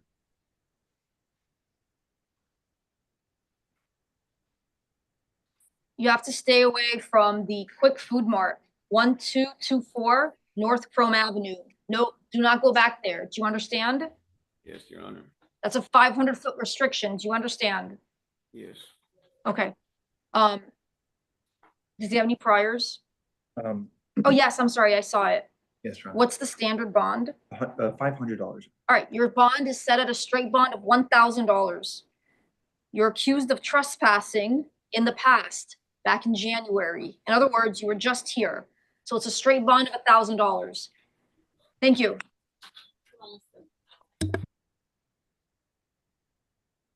Herbert McCrae. Your Honor, this is an added charge on F-25-6795. He was granted pretrial alternate 1,000 per Judge Glazer. Okay. I'm sorry, what was he granted for Judge Glazer? Pretrial alternate 1,000. So they probably had a probable cause hearing on that charge. It sounds pretty serious. All right, Mr. McCrae. Your Honor, is she? Yeah. I'm Your sorry. Honor, he was granted pretrial services alternate 1,000. On the PBL case? on the kidnapping, right? On 6795? Yes. Yeah. Okay. No, I'm saying they probably had a pretrial they probably had a probable cause determination. Okay. Or maybe the victim, I mean, look, State, you can look up the allegations to see. Maybe there was something there that we don't know about, even though the charge itself sounds serious. Yes, Your Honor. All right, Mr. McCrae, can you please verify your address? Yes. That we're 1487 Northwest Plantation, Florida. Okay, one more time, slowly. Come up with the mic. 1487 Northwest Court, Plantation, Florida. Apartment 2. Northwest what court?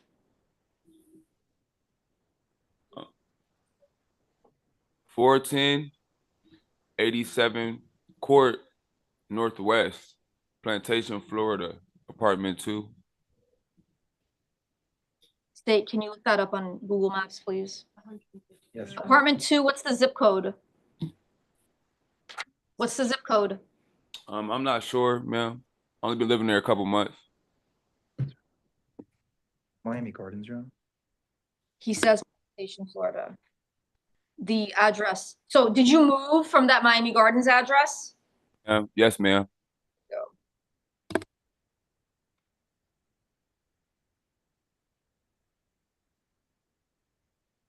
Could Your Honor give me the address one more time? That she Sure, provided? 1487 Court, Northwest. Is that a complete address, Your Honor? Yeah, that's what he says.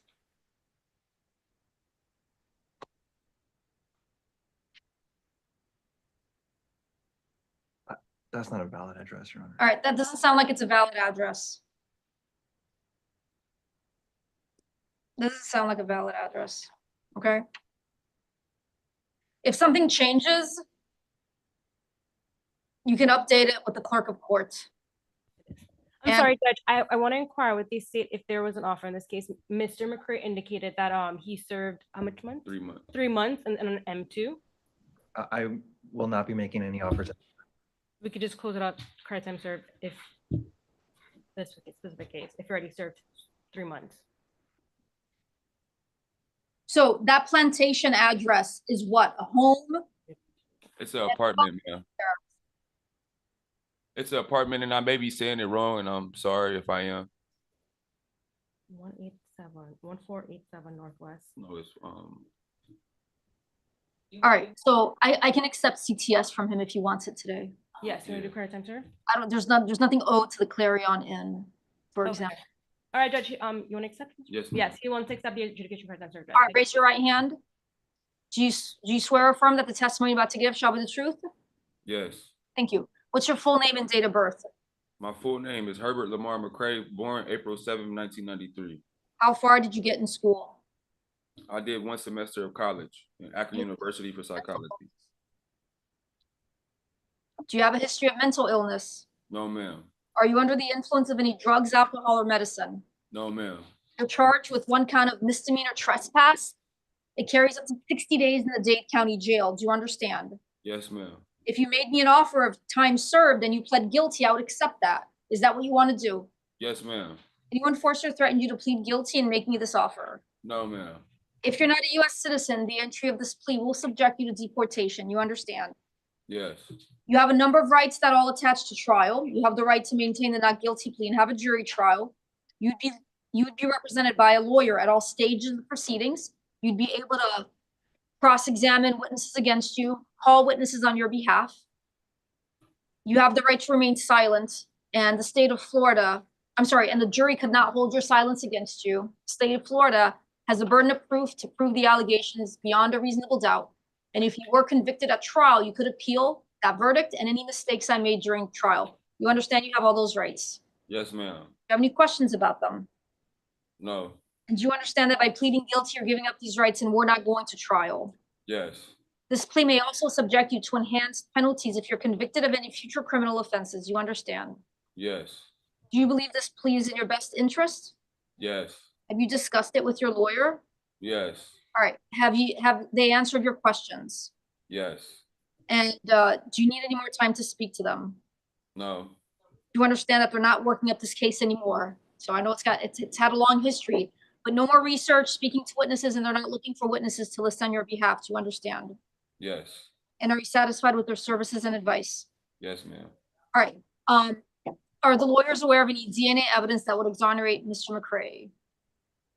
No, Judge. Nothing from this. And do both of you stipulate to a factual basis for the plea? Stipulate for purposes of the plea, Judge. I reviewed the arrest affidavit. I find that there is a factual basis for the plea. That's true. You've entered into this plea, waived your rights knowingly, voluntarily, intelligently. You understand the nature of the charges against you and the consequences of the plea, and you've been represented by competent and effective assistance of counsel with whom you say you're satisfied.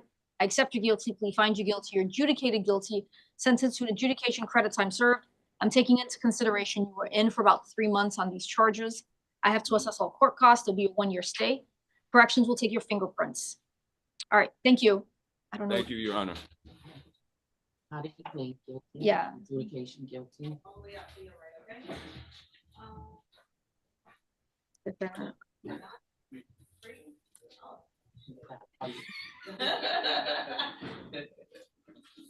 I have Brian Frieden next.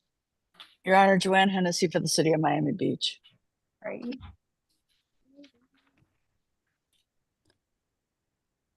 Oh, the camping ordinance violation. Yes, Your Honor. Do these carry any jail time for me to ask Mr. Frieden about appointing the public defender? Yes, they do, Your Honor. It's up to 60 days. Okay. So, Mr. Frieden, are you going to hire an attorney? Can you afford one? No. So I'll appoint the public defender to represent you. We're going to review if there's any probable cause for this camping charge. Mr. Frieden, It says here, born in Nevada. How long have you been in Miami-Dade County? Since How long have you, I can take into consideration your ties to the community. That's why I'm asking. about 7 days. I came into town in the hopes of something happening that didn't pan out, and I didn't have a return flight to get to, where I usually stay. Have you been arrested anywhere else besides Miami-Dade County? 16 years ago in North Carolina for a traffic situation. And it says here you're homeless? Yes. Okay.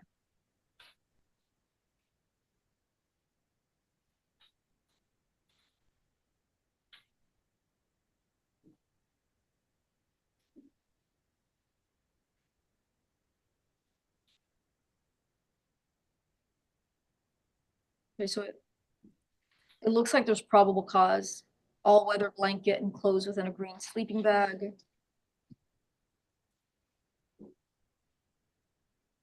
says here he's a known transient on Miami Beach.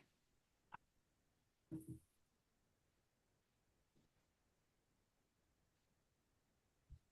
right, Ms. Hennessy, do you have a recommendation on behalf of Miami Beach? Yeah, Your Honor, I would just ask for the standard bond. I would defer to you. Judge, because otherwise. he's homeless, we would request ROR and update certain on homeless calendar in front of Judge Christie. So I think we all know this, but we should remind ourselves every now and then. Miami Beach officers always give folks like Mr. Creedon an opportunity to go to a homeless shelter, right, Ms. Hennessy? They do, Your Honor. And doesn't the beach pay extra to have emergency shelter beds available to them? I believe so, Your Honor. And I believe there's in the A form, there's evidence that he was offered. I've lost where it is, but it's usually in the A form. So I'm not going to ROR him. He was given the opportunity to go to a shelter. Miami Beach pays a lot of money to have these shelters available to folks like Mr. Creedon. And so he should have taken that opportunity when he had the chance. I can refer him to TAP so that they can place him through their program, but I'm not going to release him on his own recognizance. So do you want the program that we call TAP, where they will house individuals like you, Mr. Creedon? It's not going to happen overnight. It's a process. There's other places that I can go. I'm choosing to be homeless right now. I'm sorry? I don't want to stay with my parents. There's nobody I want to stay with. But you can't sleep on the sidewalk. It doesn't belong to you. It doesn't belong to me. It doesn't belong to anybody. It's a public space. You can't sleep there. It's not allowed. So you're an adult. You can sleep in a proper residential facility. You can't sleep in the streets. It's also very dangerous. Okay? So yes, you have choices, but you can't trespass on government property. You can't trespass on private property.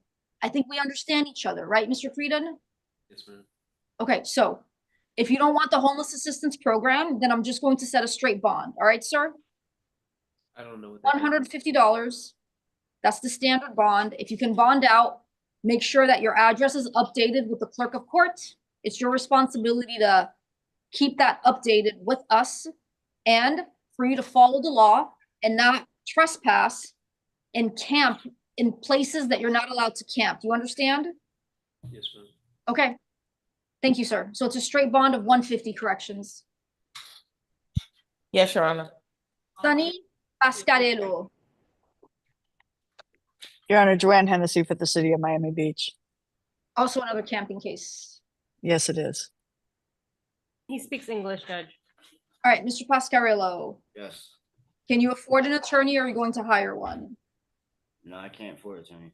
So we'll appoint the public defender to represent you. I'm going to read what's in front of me. How long have you lived in Miami-Dade County? About a year. About a year? Yeah. Have you been arrested anywhere else besides Miami-Dade County? No. Did you leave and come back? Because you have an arrest from 2008. Yeah, that's how long ago it's been since I've been arrested in Miami. I was passing through to go to West. Hold on. So talk to your lawyer first. She's gonna mute, and then if you still want to, you go ahead. We're reviewing to see if there's enough here for the charges of camping on Miami Beach.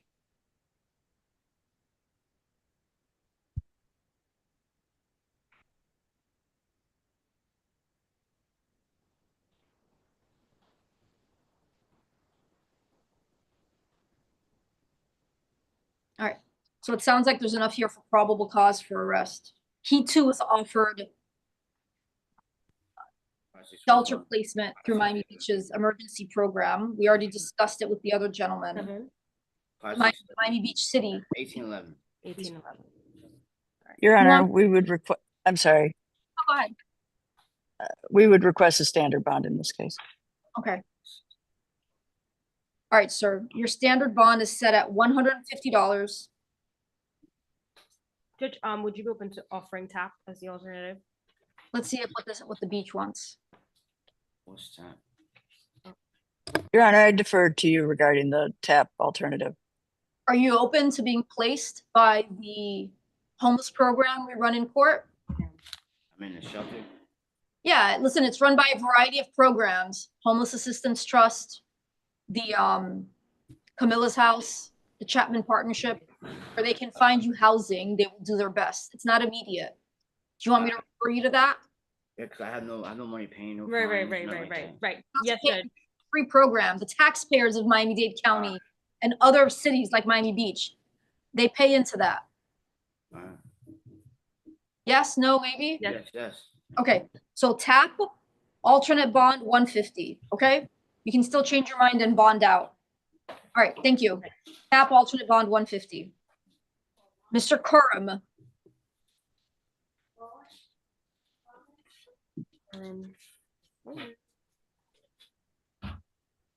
Mr. Quorum? No. Oh. Camponi. Oh, okay, you're the other one, yeah. Mr. Curran, can you afford an attorney or are you going to hire?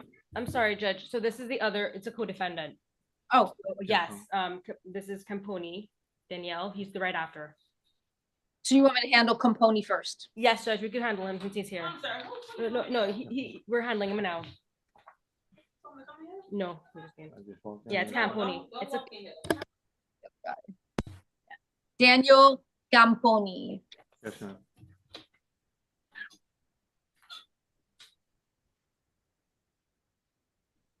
All right, can you afford an attorney or are you going to hire one? No, ma'am. So I'll appoint the public defender to represent you. You're charged with trespass. I'm going to review what's in front of me to see if there's enough on the arrest affidavit.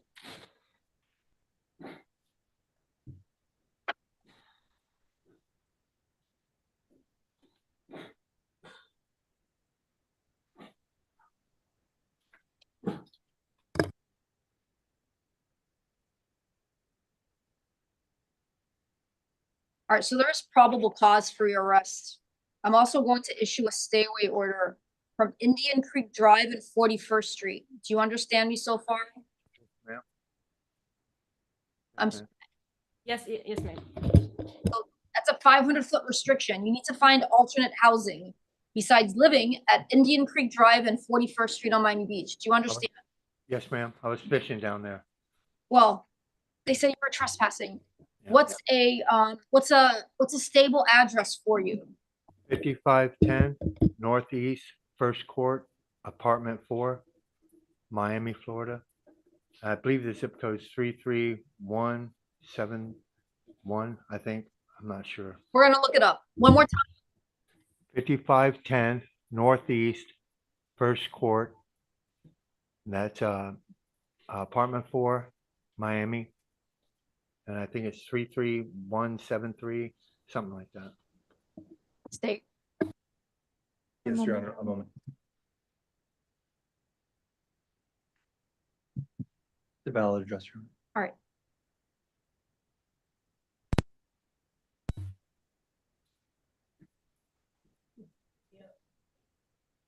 I can order him into pretrial services. I'm gonna order you into pretrial services unless you want to post a straight bond of 150. No, I'll take pretrial. The standard is 500. All right, so I misspoke. So you're ordered into pretrial services. Your alternate bond is $500 plus the stay away order.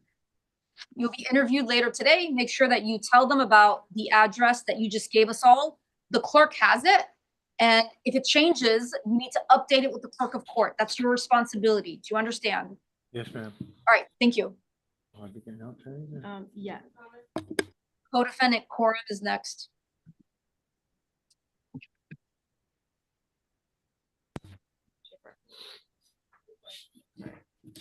All right, Mr. Coram. Hello. Hi. I will appoint the public defender to represent you. Yes, ma'am. You have a valid address? No. Okay. We are here to fish. Have you been referred to TAP, which is the homeless program, before? Yeah, Do you want to go back there? I could. So there is probable cause for the trespass. I've appointed the public defender to represent you. You can't go back to Indian Drive and 41st Street. I'm Okay. issuing a stay away order in favor of that location. Do you understand me? Yes, ma'am. All right. I'll refer you to TAP with an alternate bond. Then we gotta get a warrant on it. No, there's no ROR. Got really no address. Hold on, stop. Yeah. You're not going to get an ROR. I've looked at your prior criminal record. You were just here. March 31st, they closed your case out to a park violation and drinking an alcoholic beverage near a park. That was from March 31, 2025. You were just here. So I'm not going to give an ROR. For the sake of time, I'm not going to go through the other prior criminal records you have, all along the same lines of trespass and alcohol possession. So if you want to clean up, I'll refer you to TAP. They'll also get you some substance abuse treatment. So it's TAP, alternate bond, count 1, 500. Alternate bond, count 2, 500. All right. Thank you, Mr. Coram. Go ahead. Oh, yeah. Yeah. Jason Lehman. Your Honor, Joanne Hennessy for the city of Miami Beach. He's also homeless. Alrighty, Mr. Lehman. Can you afford an attorney or are you going to hire one? No, I can't afford an attorney. I'm homeless. All right, so we'll appoint the public defender to represent you, and Yes. we'll all review what's in front of us for probable cause for camping on Yes. the violation of their city ordinance. Thank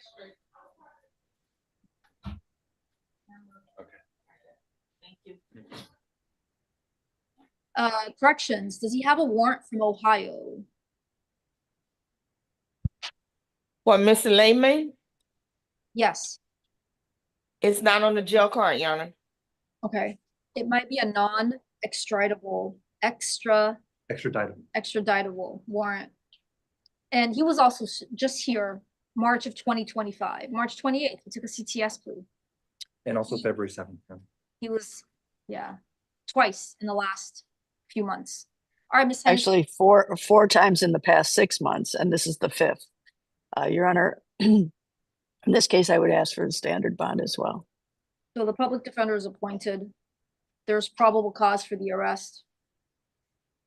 I think the standard bond is too low. I'm going to issue a straight bond of $1,000. The straight bond of $1,000. You'll go in front of a judge in a few days. If you can bond out, feel free to, well, I'm sorry, if you can bond out, you need to update your address with the clerk of court. Do you understand? Yeah. Thank you. Ricky Harris.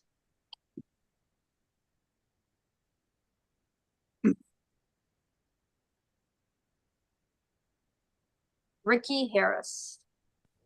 Hi, Mr. Harris. Hello, Mel. Hello. All right, Mr. Harris, can you afford an attorney or are you going to hire one? I can afford an attorney. Can you get closer to the mic? Yes. Yeah. Yes, I can afford an attorney. Okay, so let's you and I just have a conversation now. Don't talk about the facts of the case. You review what's in front of me for probable cause.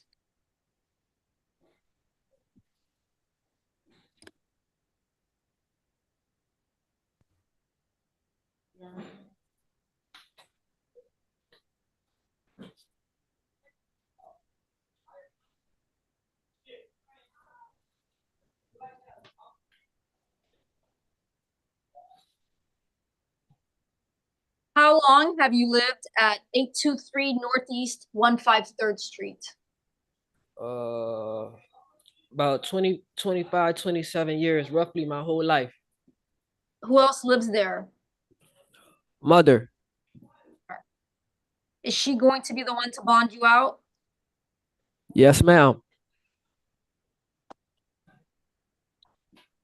Are you working? No, ma'am. So first things first, there is probable cause for the charge. It's a first-degree misdemeanor. Okay. You have to stay away from 14610 Northeast 6th Avenue. You can't go back to that business. Do you understand? Yes, ma'am. At that business is also Sandy Leonard. You need to stay away from her. Do you understand me? Yes, ma'am. Also at that business is Ruth Shell Fall. You need to stay away from her too. Yes, ma'am. That means 500 feet away from the business as well as from those two ladies. Do you understand? Yes, ma'am. What does your mother do for work? She's a county worker. Okay. So if you change your mind about the public defender, you can let your division judge know. Do you know if your mom is going to be with us today? I believe so. You know what her name is, so we can call out to her? Yes. Tangela Harris? Tangela Harris, because there's a bunch of iPhones. If there is a Tangela Harris, we've said her name now twice. Maybe we'll write something in the chat and we can let her in. I have a lawyer. Yeah. Private. Huh? You have a private attorney? Yeah, my mother has a private. Yeah. Okay. Okay, so for now, Mr. Harris, I'm going to put you on house arrest. House arrest, total lockdown. You can't leave your home. Do you understand? Yes, ma'am.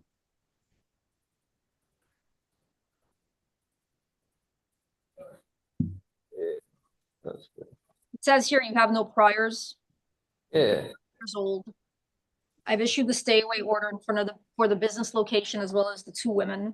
So your bond will be a house arrest. Is there an alternate or a plus, Your Honor? I'm going to issue an alternate bond.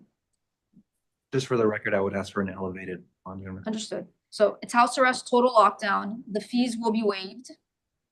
You can't leave your home. Do you understand? Unless you have permission from the court. You understand? Okay. And the alternate bond is $10,000. So house arrest, total lockdown with a stay away order. The alternate bond is $10,000. Thank you, Mr. Harris. Next. Miguel Montejo. Miguel Montejo. Nobody goes in this room.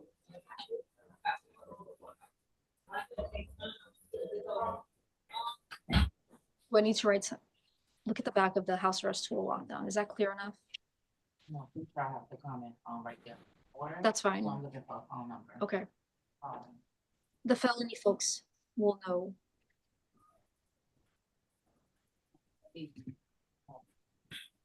El Montejo.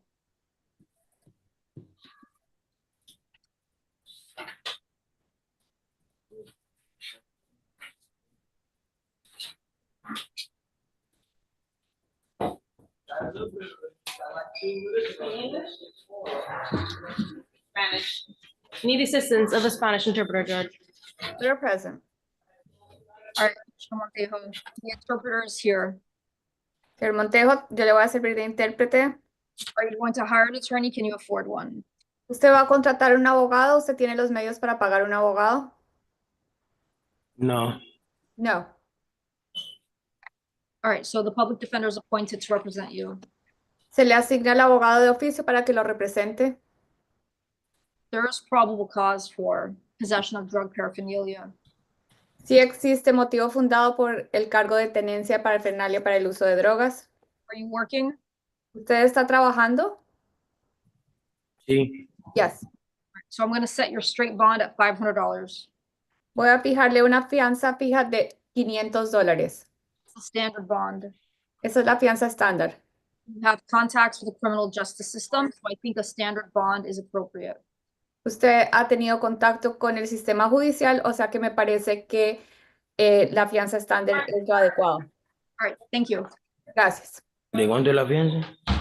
How much is the bond for? 500. 500. Pero a mí ya me habían pagado ayer una. Yo tengo la Yesterday fianza one had pagada been desde paid ayer. for me. I didn't hear. Yesterday one had been paid for me. Yo ahora no tengo dinero para pagar. Well, I don't have money to pay for anything right now. you were just here in February with another drug charge. I took that into consideration. I'm not releasing you without a bond. Acaba de estar aquí en febrero, tomé eso en cuenta y no lo voy a dejar salir sin que sea una fianza estándar, una fianza fija. I issued a standard bond, which I think is more than fair. Le emití la fianza estándar, lo cual me parece que es lo justo. Thank you. We're done. Gracias, ya terminamos. Entonces, $500 que pagar. Do I have to pay $500? You can pay 10%, which is $50 to get out with a bondsman. Puede pagar a través de un fiancista el 10%, que serían $50. Y si a mí ya me pagaron una fianza de $50. Okay, come on, that's it. And if a bond for 50 was already paid for me, Then it will be addressed later.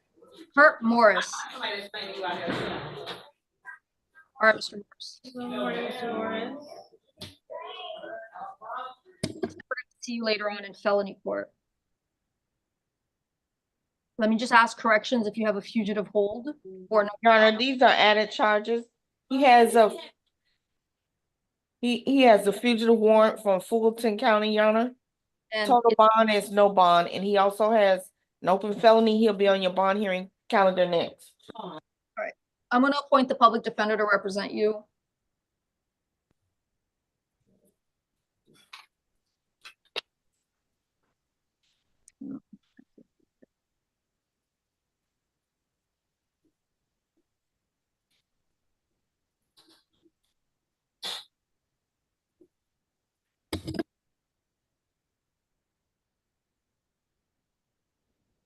All right, looks like it's search incident to arrest with the cannabis and some non-compliance at the beginning.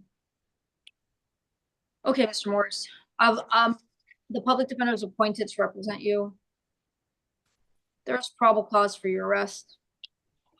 I'll go ahead and set a straight bond. As to count 1 is 500, as to count 2 is 500.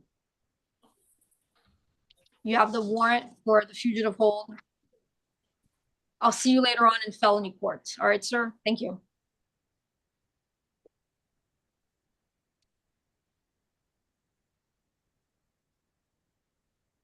Page 6, Uzair Chowdhury.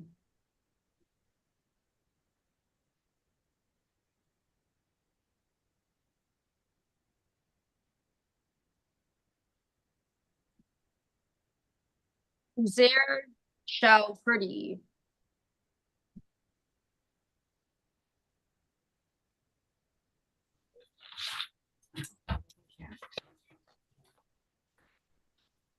Is this a warrant? A bench warrant? Do you have an updated address? Yes, Miss. Yes, madam. What is it? This one, English? English. English. 18,591 South Dixie Highway. You got to speak slowly. 18,591 South Dixie Highway, 1254, Cutler Bay 33157. Hold on. Just write it.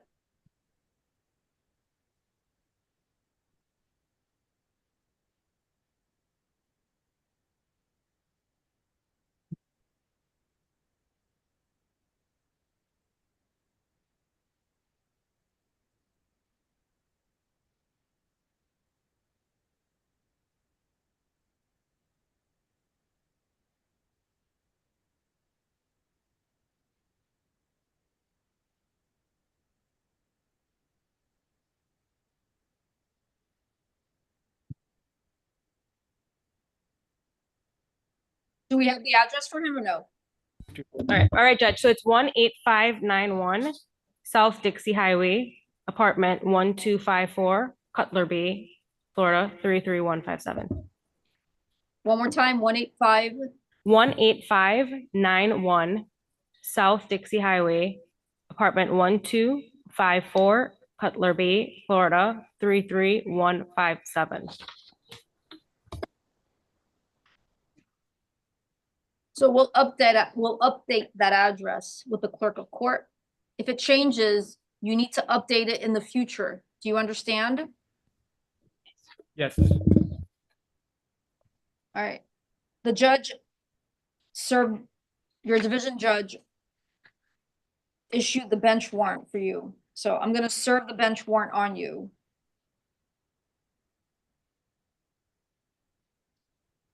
You have to remember that there is a stay away order in the file in favor of 7250 Southwest 167th Street.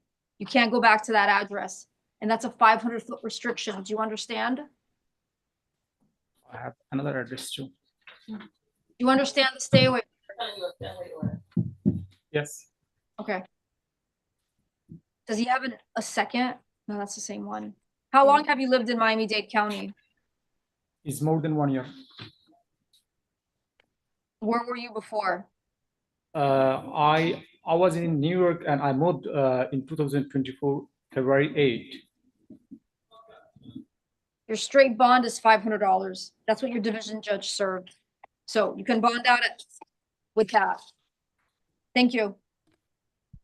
Your Honor, the bond was straight bond 500? Straight bond 500. That's what Judge Nelson issued for him.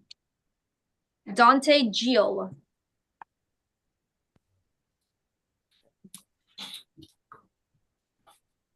Dante Gil? Dante? All the way out. We're gonna pass it. Go to the next one. Judge, we could go to the next one for corrections. James Brown? And that would be James Brown. Yes. All right, Mr. Brown. Good morning.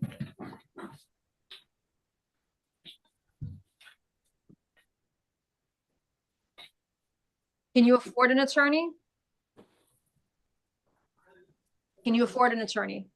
Oh, not really. I think I just signed up for a public defender. All right, you still have to fill out a financial affidavit. I'll appoint them to represent you. So it looks like you're out on bond in Division 9. Let me just review what's in front of me here. Disorderly conduct, resisting violence, and cannabis possession.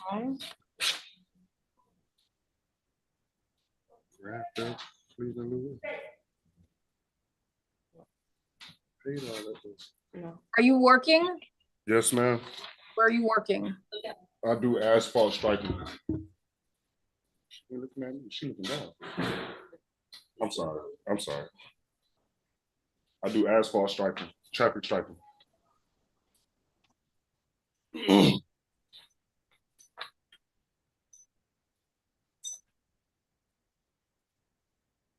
Judge, I do have a probable cause argument. Go ahead. A disorderly conduct specifically. For here, the officer states which drew attention to nearby pedestrians and passing motorists, causing a public disturbance. But I believe for disorderly conduct, Judge, you would need more so like a crowd would gather in response to the defendant's conduct. I just see what I'm getting from the A form essentially is that there's people passing by and looking around, looking at it versus a crowd forming in response to it. And based off of the, as well as the RWOF, Judge, it's a natural reaction to being put in handcuffs, but based off of the A form and a sequence of events, I mean, he did comply, he got out of the car when the officer asked. He did the things the officer asked. I believe that the arrest is just, when the officer was making an arrest is probably a natural reaction. It only states here that the subject began to actively resist by bracing, locking up his arms. I just think that that's a natural reaction to being arrested. But what about yelling in a hostile, aggressive manner? Is that a natural reaction? Which part of that is the line, Judge? I don't do that. Yelled in a hostile and aggressive manner. Is that a natural reaction as well? Where is that exactly? Let me inform may I ask you a you. question? No, Don't talk. Your lawyer's actually doing a really good job for you. Why don't you let her talk for you? I'm also going to remind you that you're out on bond on a felony case. So why don't you let her talk for you? Let her ask me not to issue a hold for your division so that your division judge doesn't hold you no bond on Monday morning, right? Do you want to talk for yourself or do you want the public defender to talk for you? Okay. Look, you're an adult, but you're not helping yourself right now. You're talking about the facts of the case. It's not advisable. We're recording. If you want to say something regarding the factors for bond, such as ties to the community, risk of flight, indigent status, you can help your lawyer by giving her that information. You're not going to help yourself by talking about the facts of the case. Okay? So let's go ahead and unmute and we'll continue. all right, Judge. So I'm sorry. So for the yelled in an hostile and aggressive manner, words alone don't constitute the basis of resisting without violence. The officer is still able to arrest him, even despite all of that. And that kind of also goes more towards the disorderly conduct that so I'll argue that as well doesn't constitute the charge for disorderly conduct for probable cause. All right, state. Your Honor, there's probable cause for all 3 counts. About the disorderly conduct, that there wasn't a crowd gathering. Specifically, it says, which drew attention of nearby pedestrians and passing motorists, causing a public disturbance. A public disturbance is a conclusion, and there's no number of pedestrians or motorcyclists. So I have the statute here, Your Honor. It says whoever commits such acts as are of a nature to corrupt the public morals or outrage the sense of public decency or affect the peace and quiet of persons who may witness them or engages in brawling or fighting or engages in such conduct as to constitute a breach of the peace or disorderly conduct shall be guilty of a misdemeanor of the second degree. The first part again, So- it's not as dramatic as the rest of that definition. Commit such acts as are of a nature to corrupt the public morals or outrage the sense of public decency or affect the peace and quiet of persons who may witness them. The rest is about fighting, Your Honor. Judge, I also have some just case law. There's nothing about having a crowd gather. No, Your Honor. Judge, I do have case law. Because it might It may be a different charge, Your Honor, but this is the breach of the peace and disorderly conduct. there might have been some case law that describes what that means. In other words, it interpreted it to mean, because I remember the definition including a large crowd gathering or crowd gathering, right? Right, Judge. Then that's the case that reflects that as well. And also yelling, uttering curse words and profanity to police officers does not constitute disorderly conduct. So him yelling it while he was arrested is not disorderly conduct. So I can tell you this. There is probable cause for the possession of their marijuana. The resisting without violence, probable cause is a low standard. Him actively resisting by bracing, locking his arms, tensing his body, even if I remove the words, is enough for the resisting without violence. Based on what I'm seeing here, there's not enough for the disorderly conduct. I can do one of 2 things. I can either release him outright on the disorderly conduct or I can issue a $1 bond because my inclination is to give him the standard bond on the other ones. Judge, you can release him outright on the disorderly conduct. All right. Corrections. Yes, Your Honor. So I've appointed the public defender.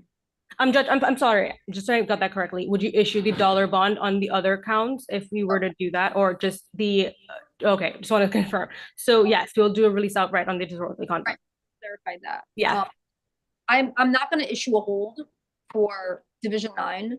If the state wants to revoke his bond on that 3rd degree felony, they can do it on their own. And just for the record, I'd be objecting to that. Understood. So there's only probable cause as to counts 2 and 3. He's released outright on count 1.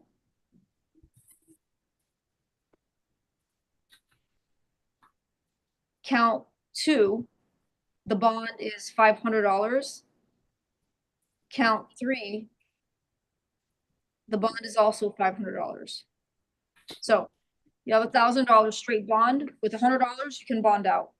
Be on the lookout for future court dates with notices to come back to court for these misdemeanors as well as the felony. You understand, Mr. Brown? Yes, ma'am. All right, thank you.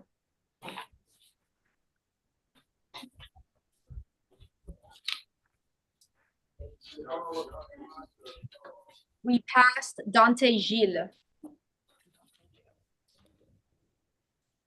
Good afternoon. Is that you? Jean, Yes, ma'am. Yes, ma'am. are you going to hire an attorney? Or what? I have a public defender, I guess. All right, they're appointed to represent you. You've got 2 cases. I'm gonna review cases? bonds. Theft, April 2nd, no, April 4th and 4th.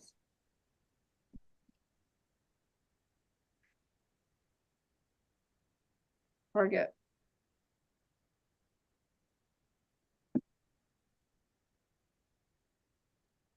Tropicana, orange juice.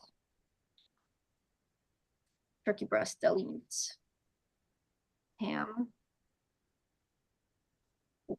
Okay, so ham, turkey, and juice on one case. In the other case, about an hour later, no, an hour before, also Target.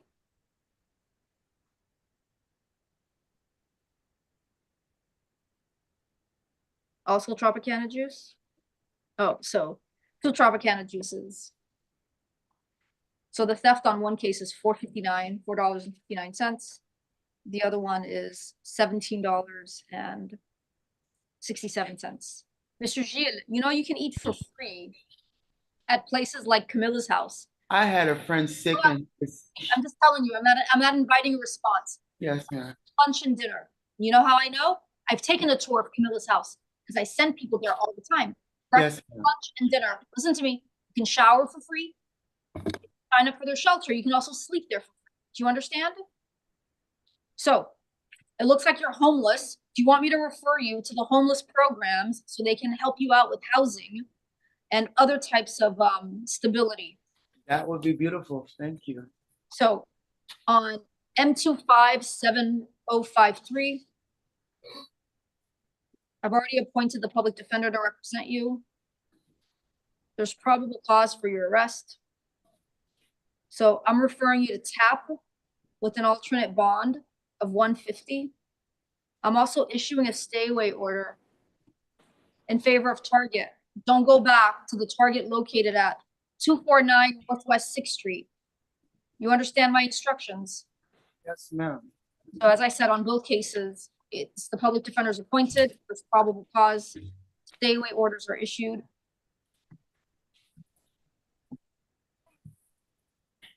You're referred to TAP with an alternate bond of $150. Okay. Dave, I need a stay away order for the other case. Yes, Your Honor. I have one. I need one for 7054. All Your right, Honor, thank you. that's a 7054 or 7053? I need one for 7054. You're going to do, yeah. Oh, she done? Yeah. It was 150 both? Yeah, 150 for both alternate bonds. You're on a tap alternate 150 on both cases, correct? Correct. Thank you. I have Christopher Cabrera Casambria. Your Honor, he refused court. We set for tomorrow. He also has a writ of bodily attachment, and he's also on your felony calendar. Okay, so he just appears tomorrow in Yes, Your Honor. chance to come back to court later on this afternoon in felonies. He refused court. Right, so do we address him again in felony court and I'll make the same notation? Yes, Your Honor. Okay. I just can't take care of the felony right now. We understand. So reset April 6, 2025. You all will have Judge Richard Hirsch tomorrow, so he can try to take care of this case. I have Dallas Williams. Right here. All right, Mr. Williams. Yes, ma'am. Attorney, are you gonna hire one? No, ma'am. So I'm gonna appoint the public defender. We're gonna read together what's on this arrest affidavit for controlled substance charge as well as a disorderly intoxication. It says here you're homeless. Is that correct? No, ma'am. Where do you live? I stay with my mom and my brother. And what's their address? My mom address is 15 Southwest 15th Avenue, Homestead, Florida, 33030. 15 Southwest 15th Avenue, Yes, ma'am. and you said that's Homestead, Florida, Yes, ma'am. and the zip code 33030. 33030. Yes. Can you verify that address? We're doing it now, Your Honor. We'll just Google map it. 15.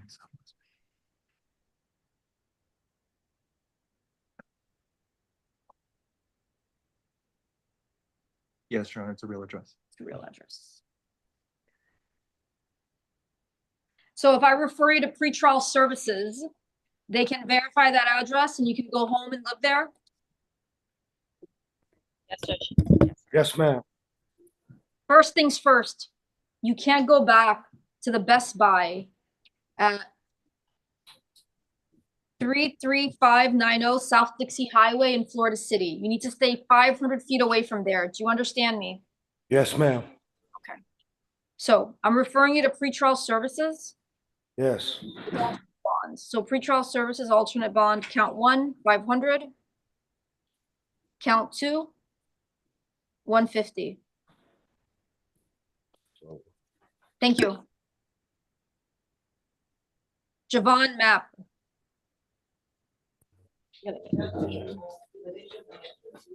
Good morning, Your Honor.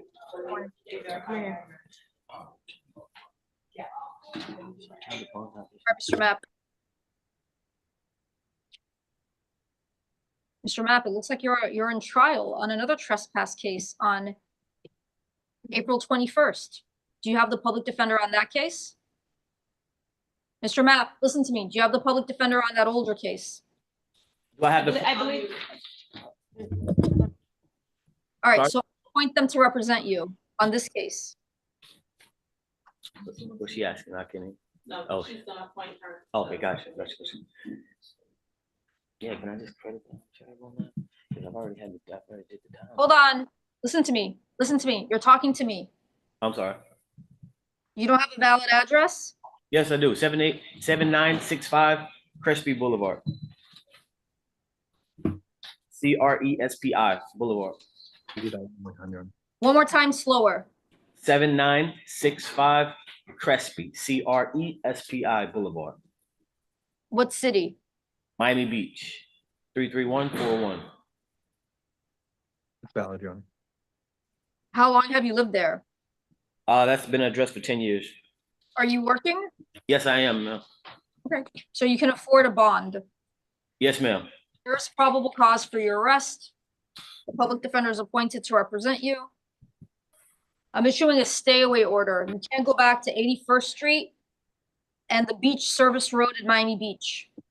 500 feet away. You have to stay away from that location. Do you understand me?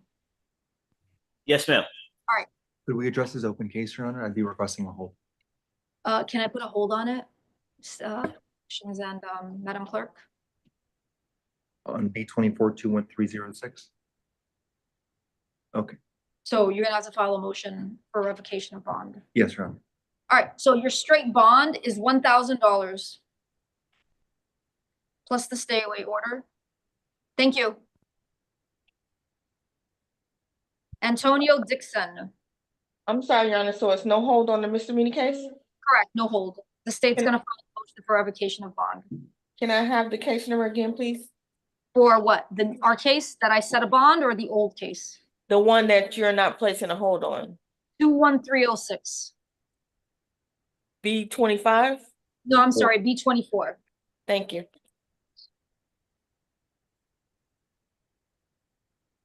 Antonio Dixon. Mr. Dixon? I heard yes, ma'am. Are these I bench? heard your voice box. How you been? Good, how are you? Happy holidays.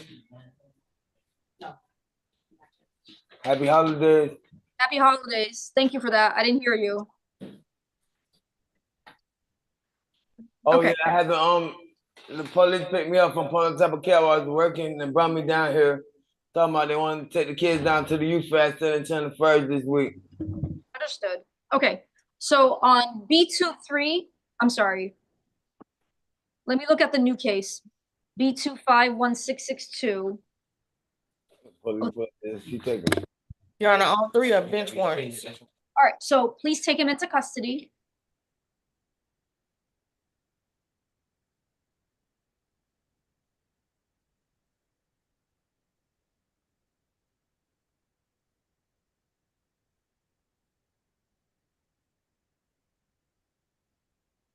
Your Honor, he's already in custody on all three cases.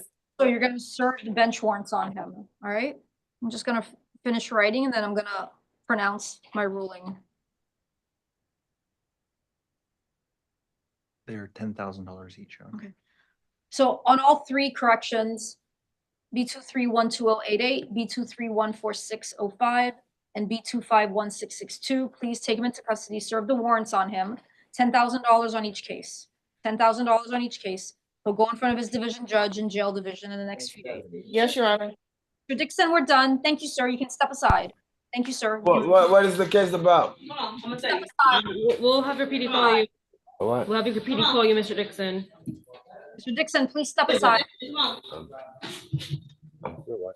on, all right. Yeah. And Petrovich. Oh, yeah, for you that. Petrovich.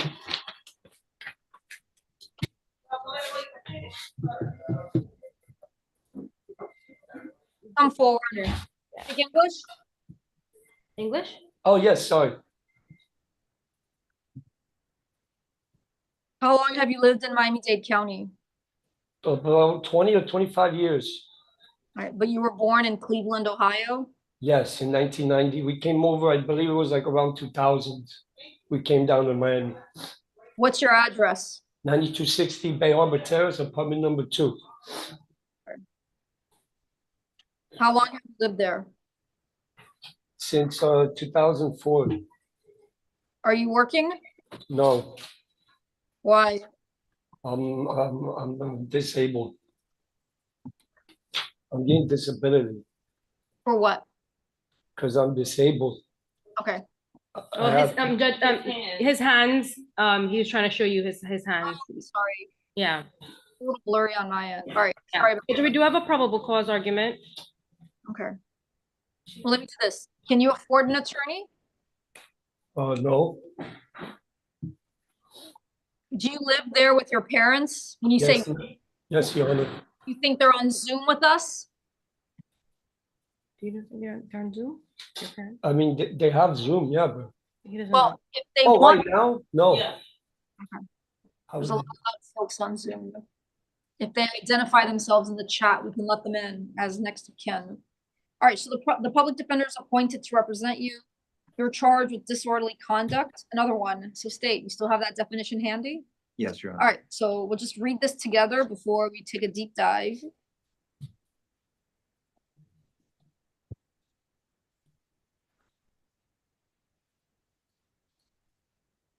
I believe this one is clearer than the last one, Your Honor.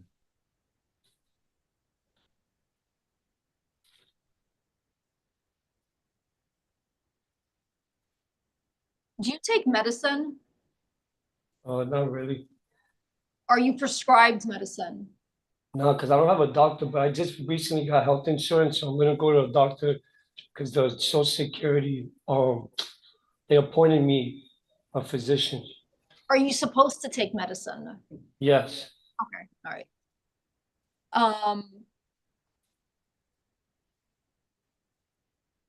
State, how close is 1030 95th Street to where he lives at 9260 Bay Harbor? One moment, Your Honor. Yeah.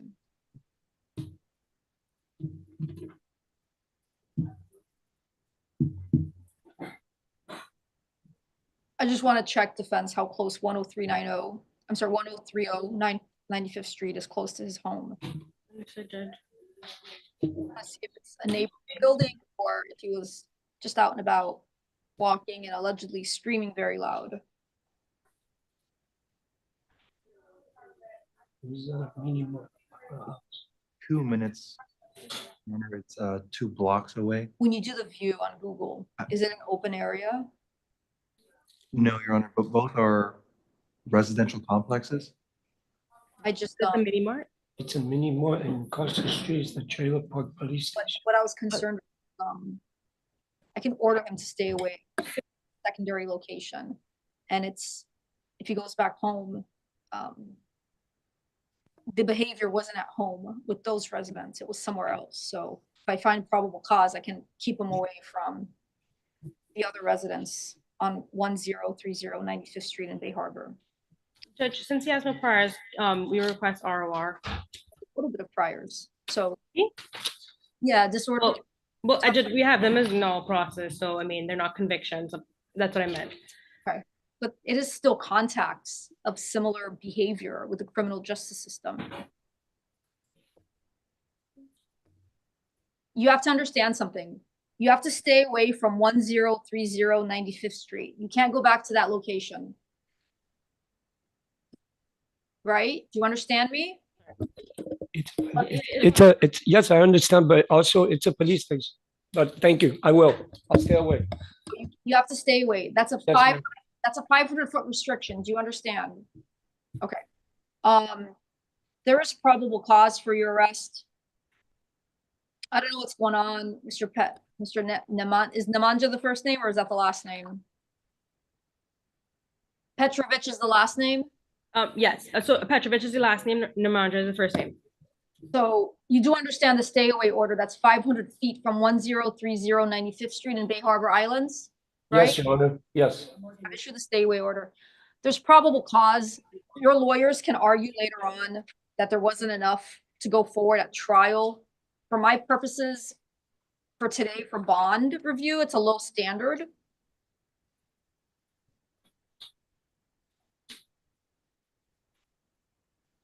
All right, I'm going to release you on your own recognizance.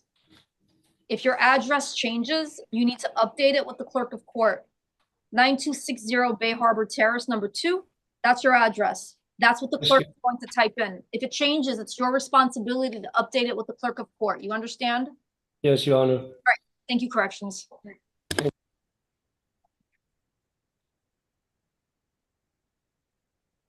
So I have a bunch of bond outs state. So on that same page 8, Hernandez, Perez, and Breto were all bond outs, okay? Is that Ray Hernandez?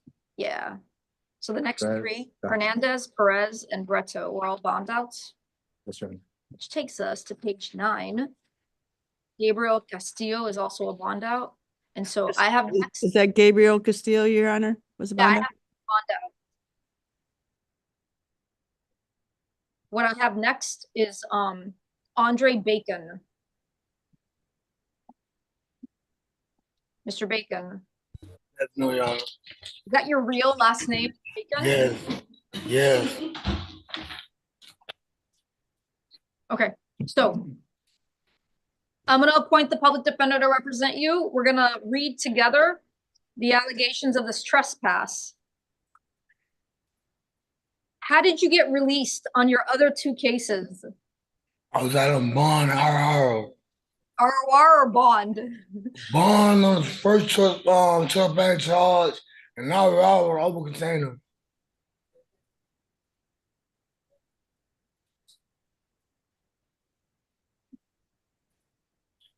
We're verifying now, Your Honor.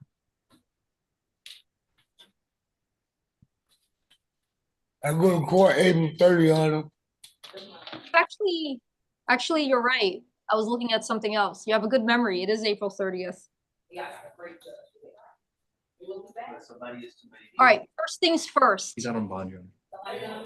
First, you can't go back to the UGAS in Miami Gardens. It's at 1671 Northwest 42nd Avenue. You have to stay 500 feet away from that gas station. Do you understand me? Yes. Okay. Are you working? I do mobile detail from time to time.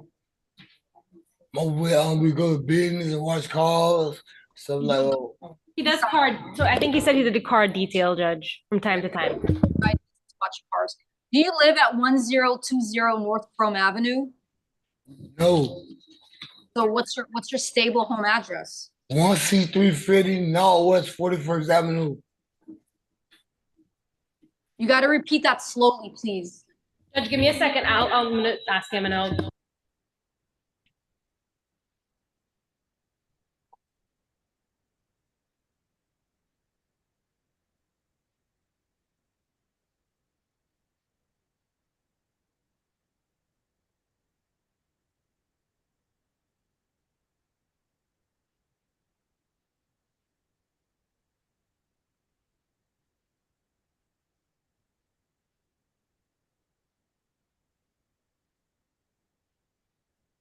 All right, Judge, it's 16350 Northwest 41st Avenue, Miami Gardens, Florida.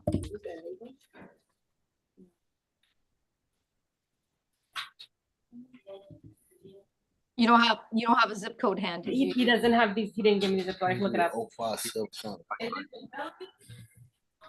All right. All right, Mr. Bacon, the standard bond is $500. Can you afford that? No, I cannot, man. Okay, what did you bond out on before that you could afford? It was I paid it was $1,000. My mom had got me out for the first time like that. She paid $150 to get me out. But she said she don't do it no more. So you can't afford anything now? No, I ain't be a virgin. And Judge's zip code is 33054. You can't keep picking up these misdemeanor trespasses. You can't. It's not the crime of the century, but you've got 2 now, plus an alcoholic beverage. That one's open. That's the April 30th court date. You were just here. Yeah. January 2025, another trespass. I think a couple trespasses. State, can you verify his address on the other cases, 5167 and 6264? If that's that 16350 Northwest 41 Avenue address. What was the full case number again? B255167. No, those have listed as the address 1020 North Chrome Avenue, Homestead, Florida. What about 6264? B256264. Mr. Bacon, why do you have a Chrome Avenue address in Homestead? It was a drug program address. That was New Hope. When I was homeless, that was New Hope. Also the Chrome Avenue address, Your Honor.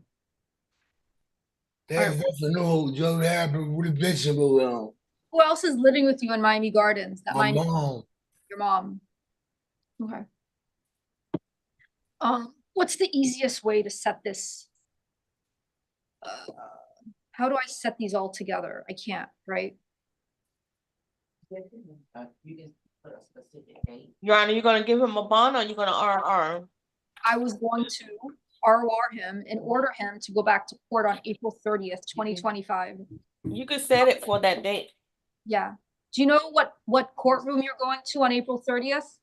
No, I just go in there and check the list. Like they always. So Judge, it shows on our system that it was reset into Jail's division because he's currently in custody. So he's currently in front of Judge Correa.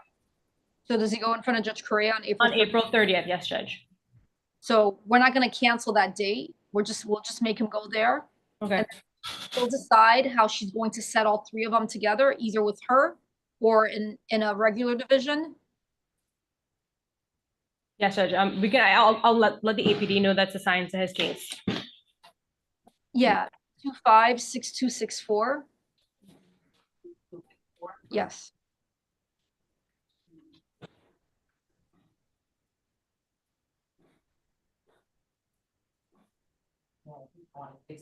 April the 30th at 9 o'clock. You can set it on that. Okay, so can we set all 3 cases on that day? Actually, no, don't do that. They'll just figure out because he has. Yeah, we'll just do two cases on April 30th. Okay, your public defender is going to write down for you on our case 7075. You're going to go in front of Judge Correa on April 30th. At what time? At 9 a.m. At 9 a.m. That's your next court date, 9 a.m., April 30th, in front of Judge Correa. She's in courtroom 6-7? Yes. 6-5, Your Honor. 6-5. So that's because it's reports, it's gonna be in 6-7. 7. Is it 4:30? What date is that for? 4:30, 6-7. Yes. All right, so 6-7, Judge Correa. You're going to stay in contact with your public defender, right, Mr. Bacon? Yes. You're also going to stay away from that gas station. You understand? Yes. So, and then you're going to go in front of Judge Correa April 30th at 9 a.m. courtroom 6-7. Do you understand? Yes. All right, so you're released on your own recognizance on this trespass charge. And Judge, just to clarify, so 4:30 is a Wednesday, so it'll be in 6-5. Oh my gosh, we gotta Yeah, I'm sorry. I was just because 6-7 is homeless calendar on Wednesdays. Okay, so can we please write it down for him? So it's 6-5, April 30th at 9 a.m. Either way, Judge, there are APDs all in those two courtrooms, so we'll catch him. All right, so as long as Mr. Bacon shows up, someone will catch him and direct him. Yeah. All right, thank you. Make sure you call this number, okay? And I have your number. All right, page 10, Dave Lindsay. All right, you take care. Was Dacio Gonzalez permitted upon that now? I think so, right?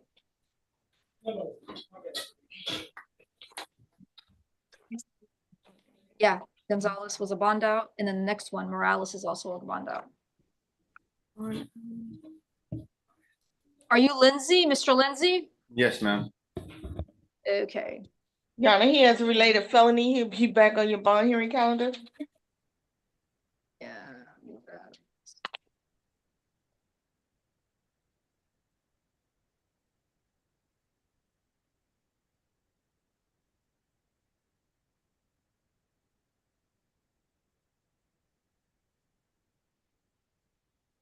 Okay.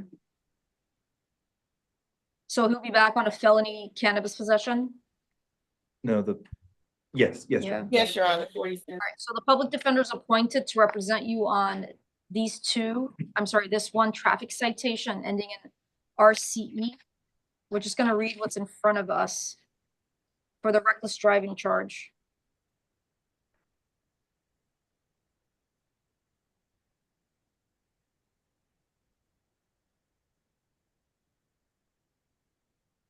$70 and a $35.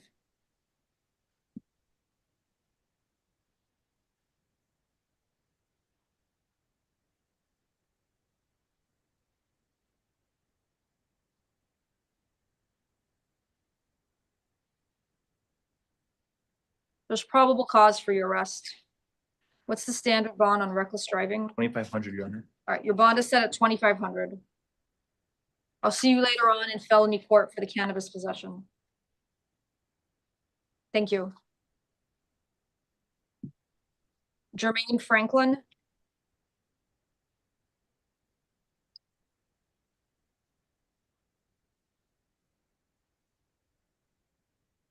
I don't have priors for Franklin. Mr. Franklin, is that you?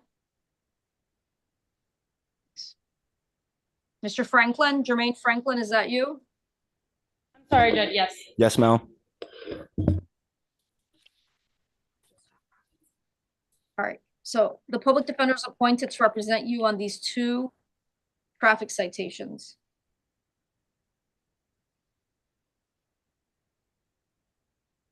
Do we know how long they say his license has been suspended?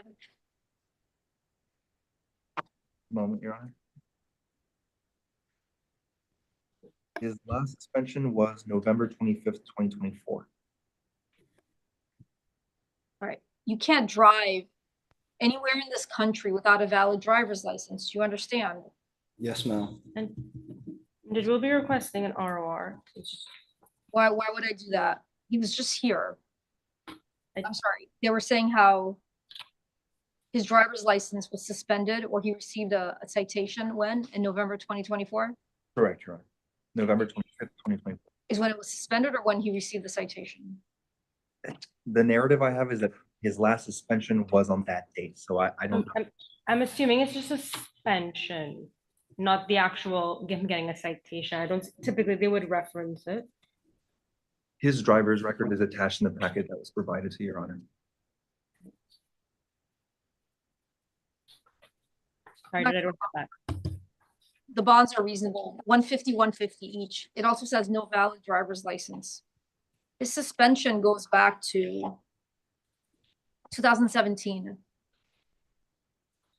And in November of 2024 is when it was an indefinite suspension. So for the last 8 years or so, there's record activity of issues with his driver's license that he needed to take care of. And He has criminal contacts with the justice system. So the recommended standard bond is 150. I think it's more than appropriate. What's your address? What's your home address? What's your home address? 66 Northwest 6th Street.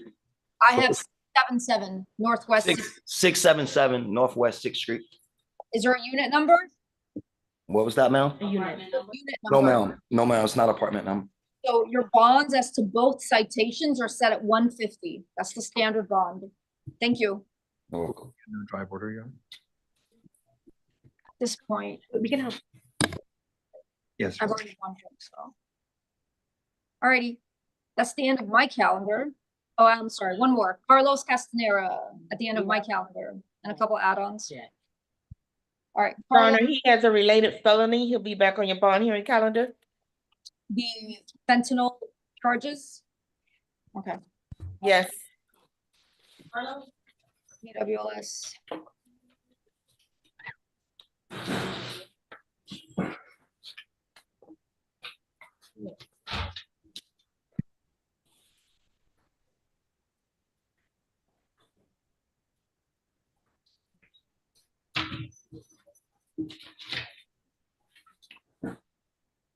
Okay, so on this case, I'm going to, yeah. Speak English? Yes, Oh, please. Oh, Sanera. Yeah. All right, so the public defender is appointed to represent you. I will see you later on in felony court on the drug possession charges. And based on the amount of fentanyl that they say you had, which is about 77 grams, the odds of me issuing a straight bond are high. So the bond on this driving with a suspended license is 150. That's the standard bond, 150. I'm gonna warn you, you can't drive anywhere in this country without a valid license. Do you understand? Yes, ma'am. All right, see you later on in felony court. Your Honor, this is Joanne Hennessy again for the City of Miami Beach. I'm just here for the jail arraignment calendar, if I could be excused. Sure. Thank you. Alrighty, I have add-ons. James Savoy. Your Honor, he was disruptive. They had to take him back. He was what? What's his name? Christopher Delangel. He was disruptive. They had to take him back. Okay, so we reset him for tomorrow? Yes. Could I have a case number for that? Sure. It's B25-6947, B25-6947. We'll reset tomorrow. He was disruptive.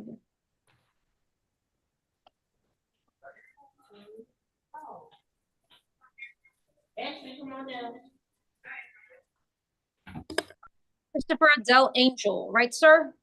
Yes, ma'am. Okay. So I'm gonna review what's in front of me. Your Honor, he has a related felony. He'll be back on your bond hearing calendar. Alrighty.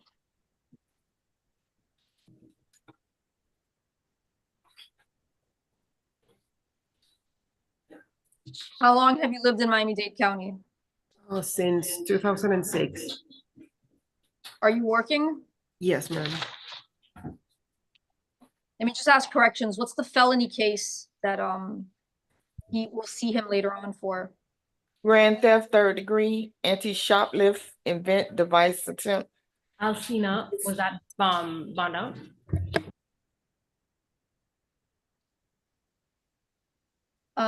Do you want a stay away order for 7407 North Kendall Drive? I believe that will be addressed in the felony calendar, Your Honor. All right. Could I have the case number for this case, Your Honor? So there's two, B25-7069, B25-7069, and B25-7070, 7070. Thank you, Your Honor.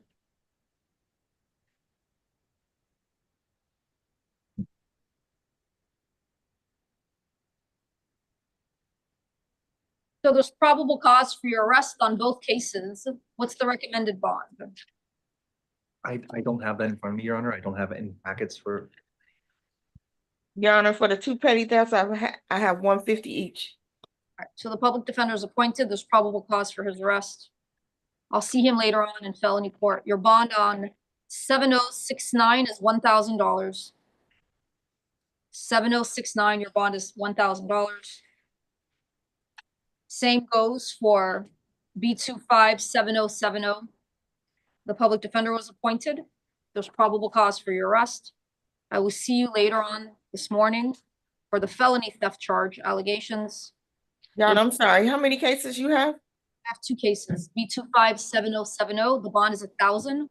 Oh, 1,000 on each. Yes, 1,000 on each. Thank you. 1,000 on each. Thank you. Alrighty, folks. Just give us a few minutes. We're gonna take a comfort break, and then we have to change the clerks for felony court, all right? All right, thank you so much, Judge Jeannie. Take care. Have a great weekend.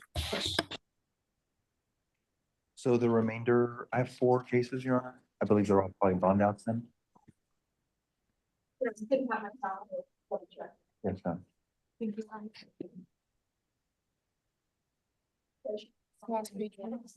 Andreas.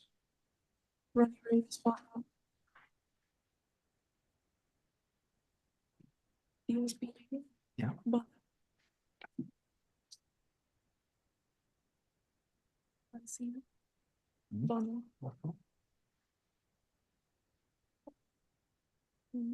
Rodriguez, Andres.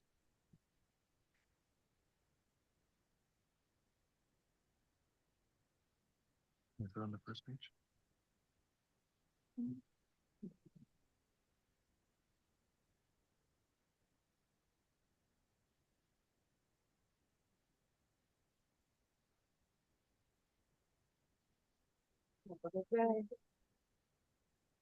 Judge Jean, I know you're taking a break. This is Attorney Arnold Trevilla.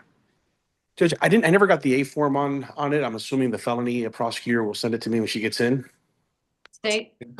It was emailed to arnold@trevillalaw.com. Oh, okay. I just thank you. All right. And Judge, I have to pick up some people at the airport. I know that you have there's a way of you guys, corrections likes to take people. If you can just take that into consideration, I got to pick them up at 12:46. So why don't you ask them here if we can call your case first?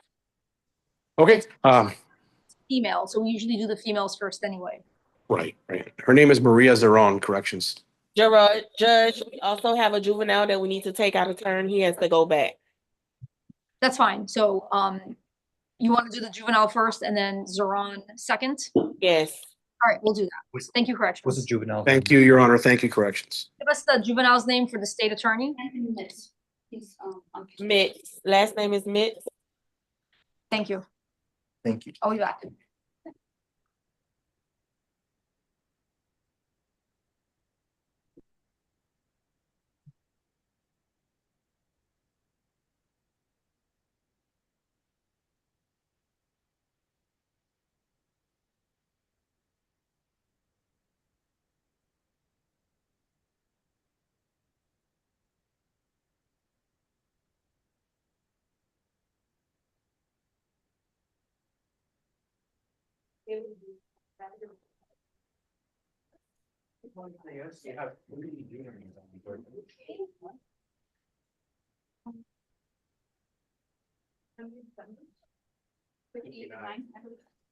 We have 4 Bondo. Yeah, I don't think we have. No, I didn't. Just out of turn, we're starting with the juvenile. Page 15. If you bind up, is that right? Yeah, direct buy. Yes. Yeah. No.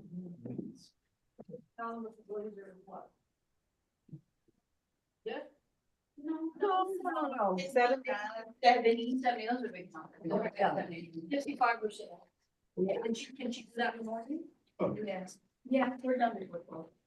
So 3 hours to do 55 possible. What's the case then? I believe you did. James Martin. Appreciate that. If I can't get it, it'll be. So, look it up for everyone. They sometimes do the translation, they kind of takes a long time. Yeah. Oh, this is the private opinion. You got 10 pages of this. I don't know if that's average or high. 10 pages, yeah. Christopher Cole.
A241195.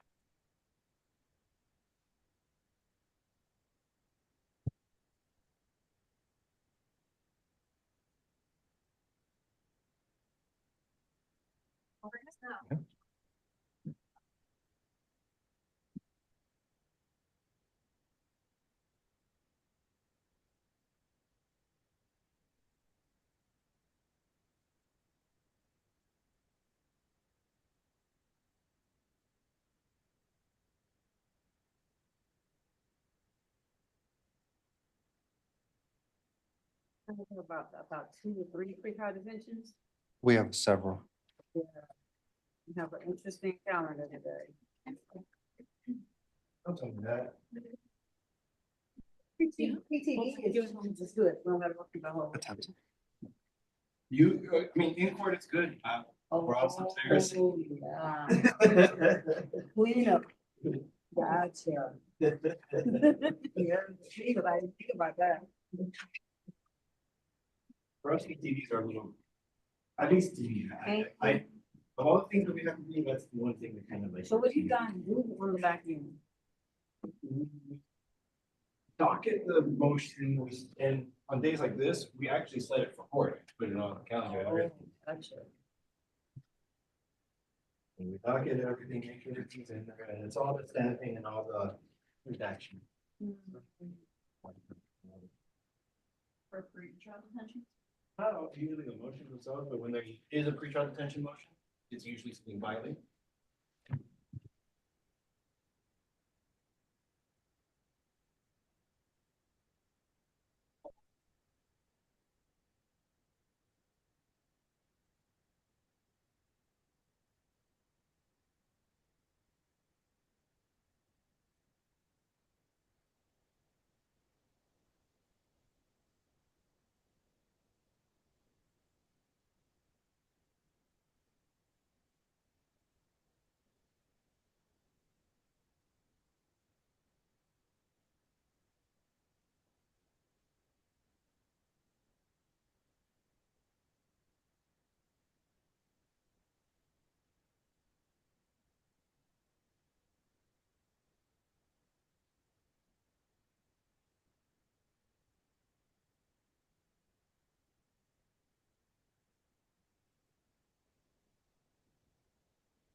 Alrighty, folks, we're back. You're ready, I'm ready.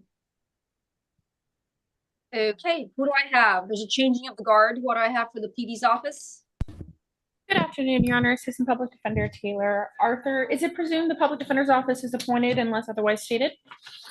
No, I will ask them each if they can't afford an attorney. Understood, Your Honor. Thank you. I don't have a calendar, do I? All right. Yeah, I'm sorry thanks. about It's that. okay. Alrighty, folks, let's go ahead and swear everybody in. All right, so you ready right now?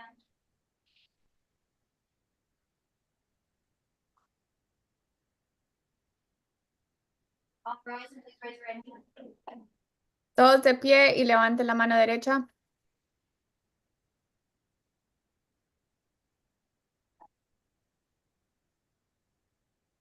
Corrections, I don't know if you can hear Madam Clerk. Right. All right. All right.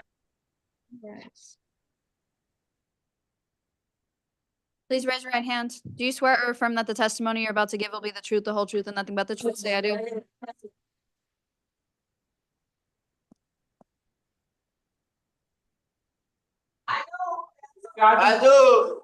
I do. All right. Everyone's been sworn in. Thank you all. Good afternoon. We all can be seated. The record will reflect the bond hearing tape. Thank you for your cooperations. Thank you. The bond hearing tape has been played in English, Spanish, and Haitian Creole. Corrections, I have folks who want me to take out a turn.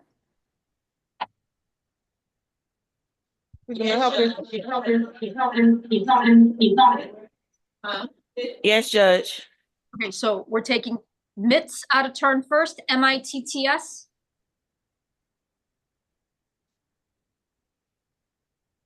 Right? MITTS.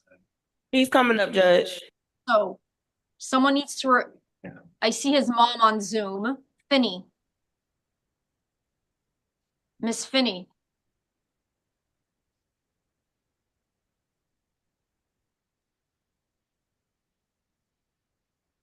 Let's just wait for mom to jump up. He's on page 15. All right, so Mr. Mitz, are you going to hire an attorney? Can you afford one? No. All right, so the public defender is appointed to represent you. You're charged with armed robbery. I'm going to review what's in front of me for probable cause. Your mom, I just let in, Miss Finney on Zoom. Hopefully she hears me and she identifies herself.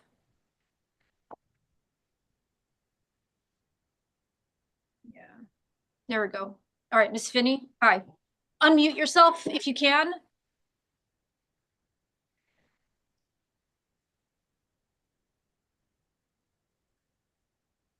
Can you say something? Hello? Right, okay, so the public defender is here for your son, Anthony. I'm going to review the arrest affidavit for probable cause for armed robbery.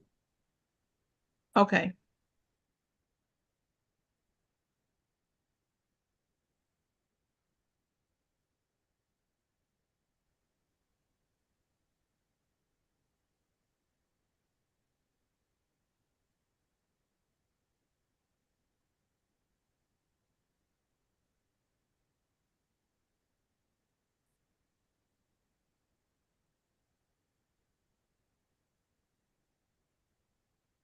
The way it's read, victim and witness are students, okay.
All right, defense, do you have any probable cause argument?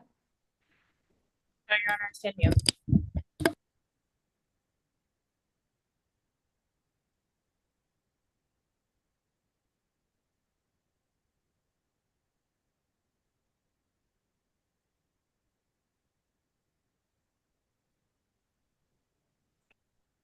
All right, Ms. Spinney, the general allegations are that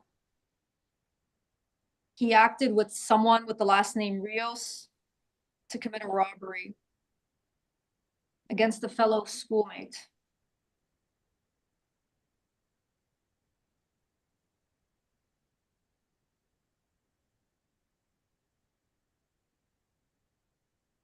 State, was there anything taken? From by whom? Your Honor? Was there anything taken from the victim? I mean, I see the allegation of give me everything you have, I'm gonna pop you. A moment, Your Honor. Picked up the victim's property, ran back to the offending vehicle. All right, so something is dropped. Some property is dropped.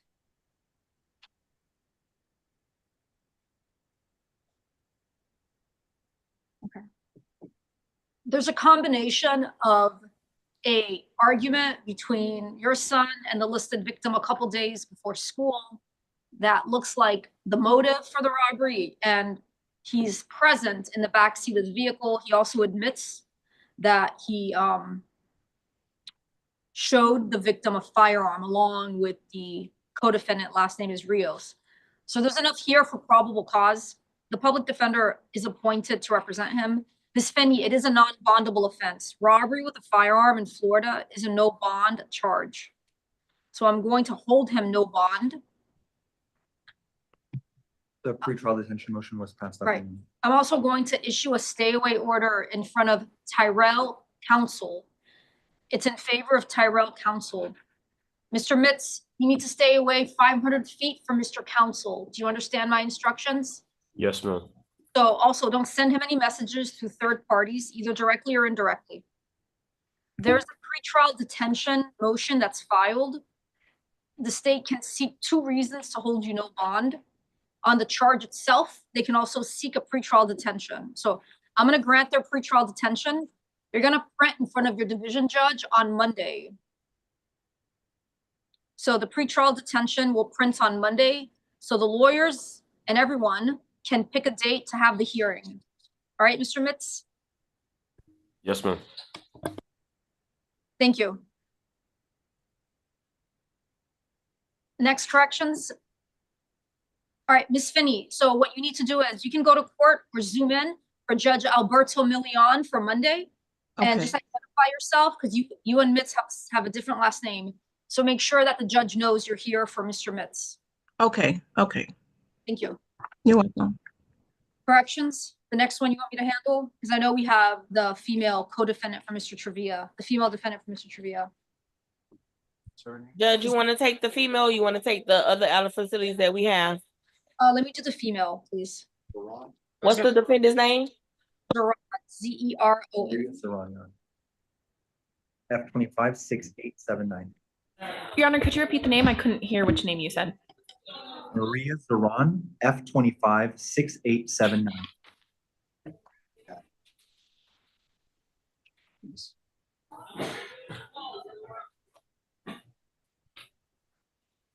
All right, Maria Zeron. All right, Mr. Trevia, do you have Chi-Chi bail bonds? I do, Judge. I do. How do you know that? That's my bondsman. I didn't know. They raised their hands, so I assume. Oh, yeah. That's the bonding agency. Yes. All right, Maria Zeron.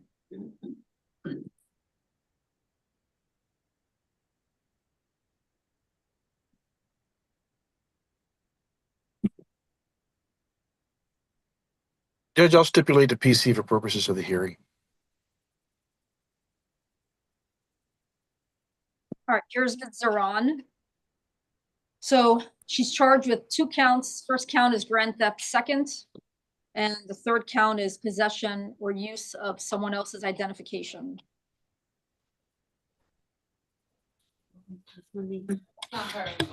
Judge, let me know when you're ready to hear from me. I'm just looking to see that the allegations span over a couple years and the total theft is in what amount? It's south of $100,000, Judge. So it's Your alleged. Honor, just a moment, corrections brought the wrong female. Sorry? Corrections brought the wrong woman. Your Honor, they're bringing the correct one now. Oh, I could, I know what she looks like, but I honestly, I didn't, I think people, I was like, okay. Well, maybe they got us the wrong blonde. And she's a blonde. That's her. Okay. Yeah, there you go. I don't know. I thought maybe she had an episode and they put her in a green jumper and a Ferguson jumpsuit. Okay. All right, ma'am, you're here, your lawyer's here. There's already been a stipulation for bond purposes of your 2 charges of grand theft, as well as the use of someone else's identification fraudulently. I was just asking your lawyer what the allegations are. It looks like the allegations are almost $100,000 of loss to the listed victims. How long has your client lived in Miami-Dade County? Judge, she's been in this country since 2005. She has legal status. Everybody in her family is a United States citizen, including her 4 children. She has 2 minor children. She has significant contacts with the system. I've been talking to this detective since October. So she knows this has been going on since October. And there's been a couple like suggested surrender dates that were canceled by the detective. And then when he asked her to surrender yesterday, she came in and showed up right on time, exactly the time that he asked her for. This woman's not going anywhere. She's not a flight risk. I think her history in the last year has shown that. And so I just asked for a reasonable bond, possibly even a reduced bond.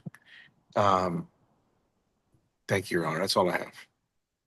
First things first, ma'am, you need to stay away from the listed victim. Their name is Shauna Gary. That's a 500-foot restriction. You also can't send any messages to third parties. So no direct or indirect contact. You understand? Yes. One thing, Judge, I know that the home that she works at now is, I think that their neighbors are a couple houses down. Can we verify from her how far the home is that she works at now? I just I don't work for them anymore. I talked to them yesterday. Okay. All right. Well, there you go, Judge. That's fine. 500 feet is fine. The fraud standard bond recommendation is $2,500. The theft is a second-degree felony. The $7,500. Right. The standard bond is recommended at $7,500. So that would be a total of $10,000. Judge, can you reduce it to 5 or to 7,500 total bond, or make because she's been here forever. She's not a flight risk. Well, let me ask you this. Since you've been talking to the detective for a long time, are there efforts of some sort of resolution? Oh, well, let me just tell you that she's listed her home for sale to pay the restitution in full to the victims. It's currently listed on the market. Our intention was that the restitution be paid in full as soon as the home is sold, and they just reduced the price. So the victims, if I have anything to do with it, are going to be fully compensated 100%, which is like a unicorn in our business. I can tell you, I've reduced bonds in the past when folks have offered to me information about negotiations and making the victims whole. So that is something I can consider. Look, I know it's not a done deal, but Right. it's a good faith basis at, it's not my case, so I can say this. It's a good faith basis at resolution and making the victims whole. So let me hear Yes, from Your you. Honor. Your Honor, we would just be requesting the standard bonds. All right, so I'm going to reduce your bond based on your lawyer's representation to me. I've already issued the stay away order. Count 1 is $2,500 and count 2 is $2,500. Thank you, Your Honor. Thank you. Have a great day. I'm sorry, Judge. Can you repeat the bonds, please? Count 1, $2,500. Count 2, $2,500. Thank you. And I can continue calling the other cases out of turn. All right, Ms. Hi, Zeron. Judge. Here. I have Rodney Huselli.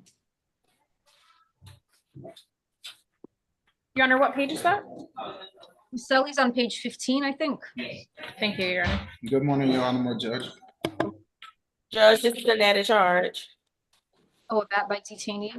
I think Judge Glazer usually just set about $1,000 bond, right? That's correct, Judge. Or $2,500.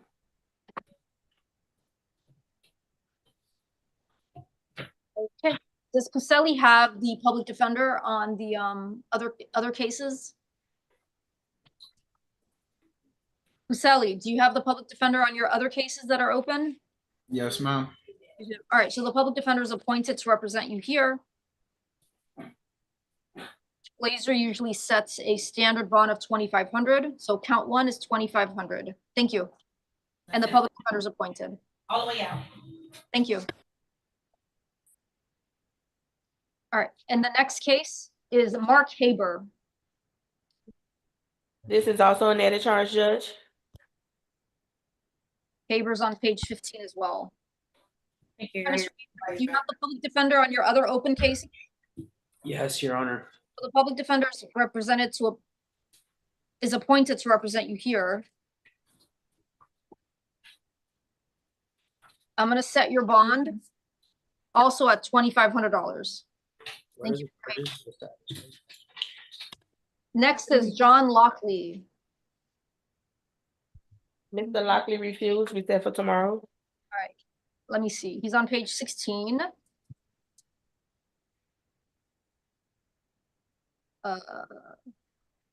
Miss Arthur, if your office already represents Lockley on the other cases, can I appoint your office now and then we can waive his presence for this charge?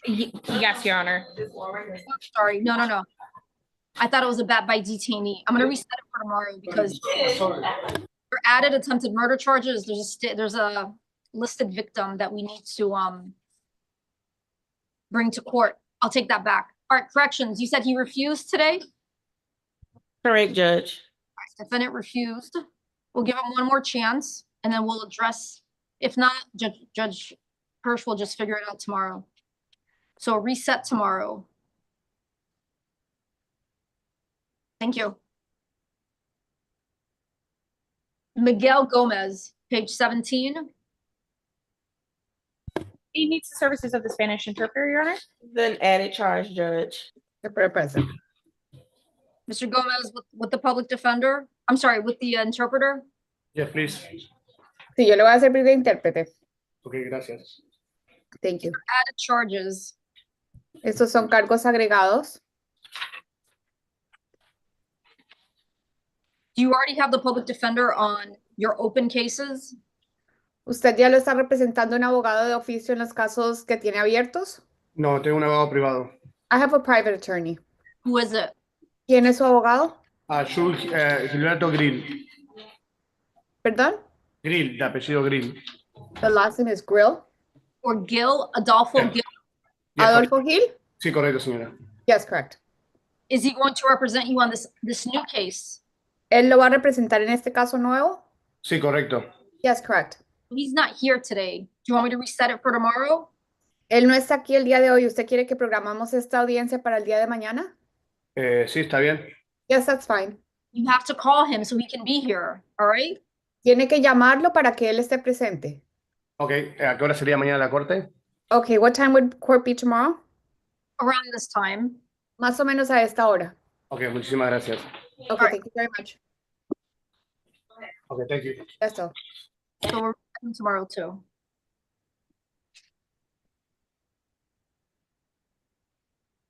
Also out of turn, Andrew Riley, page 17. Mr. Riley refused, Judge. Let's see what he has pending. So it's an added charge of attempted murder. Correct. Okay, there's going to be stay away orders if probable cause is found. So I'm going to reset him for tomorrow. I'll make a note that he refused court.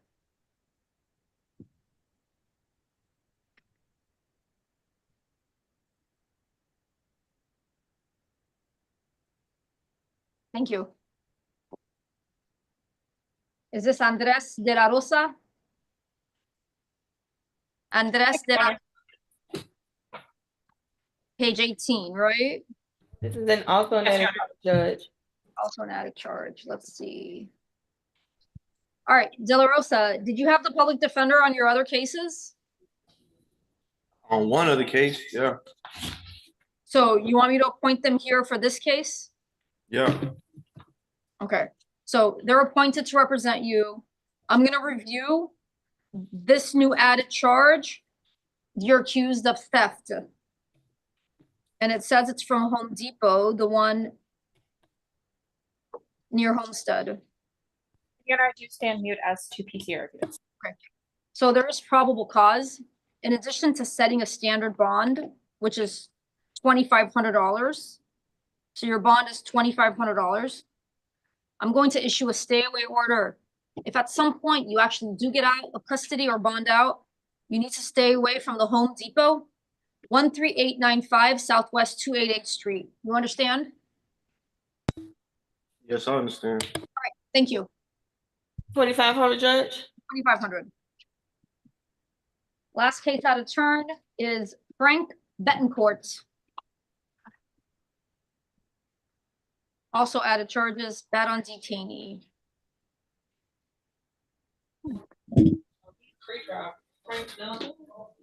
right, Mr. Betancourt, did you have the public defender on your older cases? He's on page 19. He requires the services of the Spanish interpreter, Your Honor. All right, with the interpreter. Señor Betancourt, le voy a servir de intérprete. Did you have the public defender on your older cases?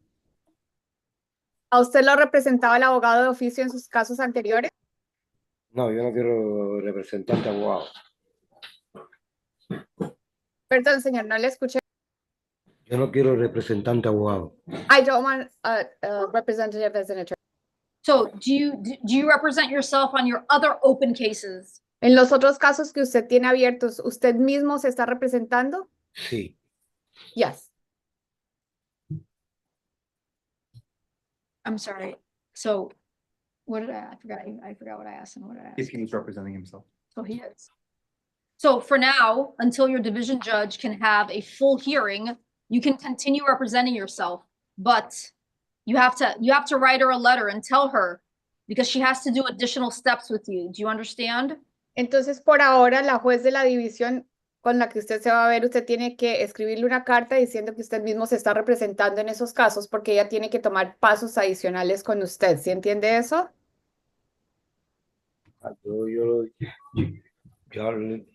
Lo que Dios ponga en su corazón. Whatever God desires to do within Well, his heart. it's not about God. It's about the Constitution. So she has to have a hearing. That's the way it works. Pues es que no tiene que ver con Dios, tiene que ver con la Constitución y ella tiene que llevar a cabo una audiencia, así es como funciona el proceso. You understand? ¿Sí? ¿Sí entiende? Porque ustedes se gozan de la injusticia, no se gozan de la verdad. Because you use injustices, you don't use the truth. We're not going to go back and forth right now. En este momento no vamos a estar conversando de un lado para el otro. You want to be your lawyer, you can be a lawyer right now. Your own lawyer. Si usted quiere ser su propio abogado, se puede ser su abogado en este momento. Quick bond hearing, just determine probable cause and set a bond. Aquí estamos para el día de la audiencia de fianzas para determinar que existe motivo fundado y determinar una fianza.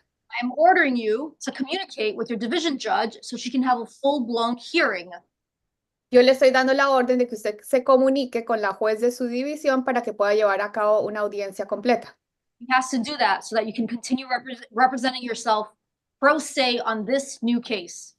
Ella tiene que hacer eso para que usted pueda seguir representándose a sí mismo, en este caso, pro se. Did you hear what I said? ¿Sí escuchó lo que le dije? Sí. Yes. All right, there's probable cause for your arrest. Your bond is set at $2,500.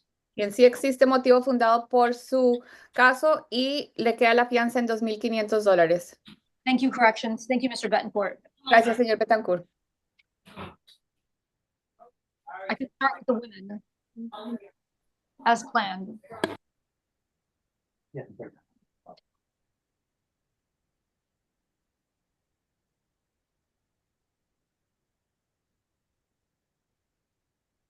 Ms. Arthur, who do you usually appear in front of? I'm sorry, Your Honor, could you repeat that? Who do you usually appear in front of? Who am I normally here in front of? Yeah. Sorry, it was trouble hearing you. Right now, I'm in front of Judge Cabarga, but I will be starting in front of Judge Altfield in about a week or so. Okay. Oh, nice to meet you. We've never met before. Nice to meet you as well, Your Honor. Thank you. Samantha Riddell. Ms. Riddell, is that you? Yeah. Can you afford an attorney or are you going to hire one?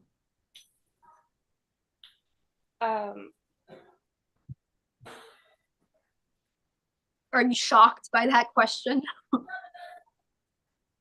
Why don't we do this? I have one right next to me. Right, but Public defender. you have to qualify as an indigent person to get the public defender. So you don't have one now. You have one right next to you. She's appointed to represent you. She and I are going to review, along with the state attorney, if there's probable cause for your arrest or battery on a person 65 or older, criminal mischief, and resisting an officer without violence. Won't say anything until you speak to Miss Arthur first. Oh, mother-daughter.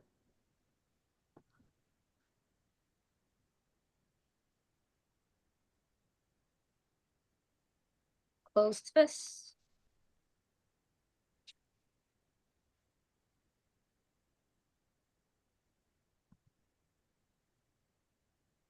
All right, can you live someplace else besides 8005 Southwest 107th Avenue? Yes. Where are you gonna live besides there? 5999 Southwest 94th Street. And who is that? Who is that? Serviansky. I'm sorry? Or you can, who was it? It was my old house. Does someone still stay there? Yeah. Okay, so I'm going to refer you to pretrial services. Yeah, order done. That's a program where you don't have to pay funds to get released on bond, but you have to follow all the rules. You barely have any contacts with the criminal justice system. So pretrial services. Your Honor, Yeah. just for the record, I would be objecting. She has a prior F-24 DV strong arm robbery case. With the same victim, right? I'm verifying now. Miss Beverly Riddell. No, not the same victim, Your Honor, but previous contact with the criminal justice system. Okay, so over the state protection. So pretrial services, count 1 alternate bond is 2,500. Count 2 alternate bond is 500. Count 3 alternate bond is 500 also. Plus a stay away order. You can't have any contact with your mom, Beverly Riddell. Do you understand me so far? Yes. All right, so no direct or indirect contact. You can go back to the home one time with the police officer and this court order to retrieve your personal belongings. You'll get a copy of it. Do you understand? Understood. You also can't possess any firearms, weapons, ammunitions, and any illegal drugs. Do you understand? Understood. And no indirect messaging or communication with mom, Miss Riddell. Do you understand? I need a yes or a no. Yes, I understand. All right, thank you. We're done with Miss Riddell. Rebecca Castellanos.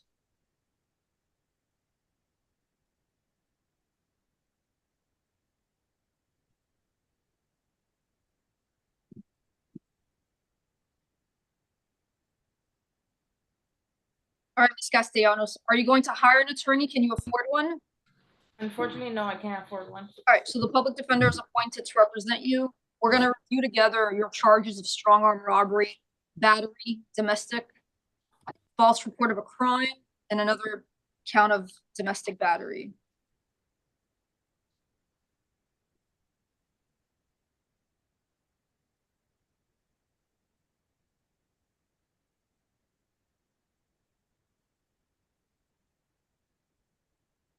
Push and shove, pulling of the hair, grasp around neck.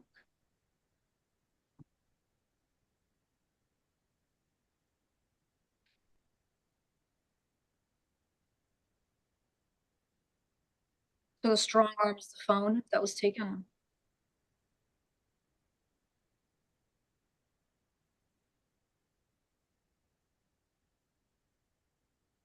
Yeah, victim's cell phone.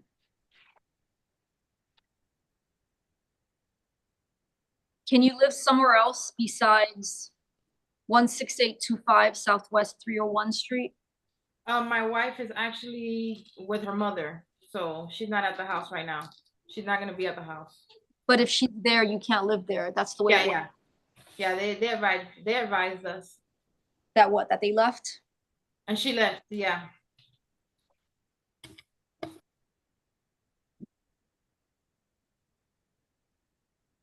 What do you do for work? Security? Private security, like with a uniform and a gun? No gun, just a D license security. Well, let me just say this. You have to stay away from Miranda Castellanos. That's a 500-foot restriction. Do you understand? Absolutely, And no indirect messages such as through third parties. Do you understand? absolutely, yes, ma'am. And no possession of any firearms, other weapons, ammunition, illegal drugs. Do you understand? I understand. Okay. State, when you have a request for bond, it seems like they're separated. It also seems like the home is free for her to go live at, and she has no criminal contacts with the justice system. Castellanos is 34 years old. Were you born and raised in Miami-Dade County? Yes, ma'am. State. Your Honor, the state is requesting standard bond. Defense? Your Honor, I'm requesting pretrial services alternate standard bond.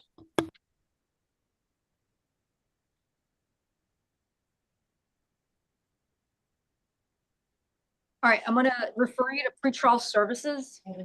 Yeah, ordered in. I've already issued the standard bond. The alternate bond as to count one will be 2,500. The alternate bond as to count two will be 2,500. The alternate bond as to count three will be 500. And the alternate bond to count four will be $1,000. And the stay away order is already issued. All right, any questions before I release Ms. Castellanos? Sorry, Your Honor, I was speaking to her. Could you repeat your question? No, is there any questions for me before I ask corrections to release her? Not release her, but to move along. No questions. Okay, thank you. Luz Cardenas. So this is the one we saw earlier with the DUI.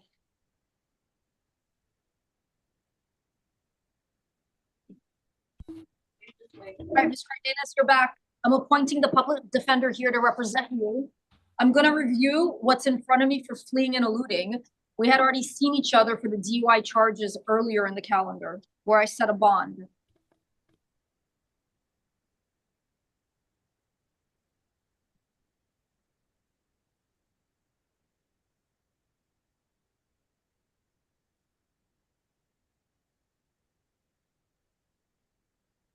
Okay, so here we go. While waiting for the arrival of officers, defendant rapidly accelerated her vehicle forward, striking the victim's vehicle a second time, and then proceeded to attempt to flee the scene. All right, there's the fleeing and eluding.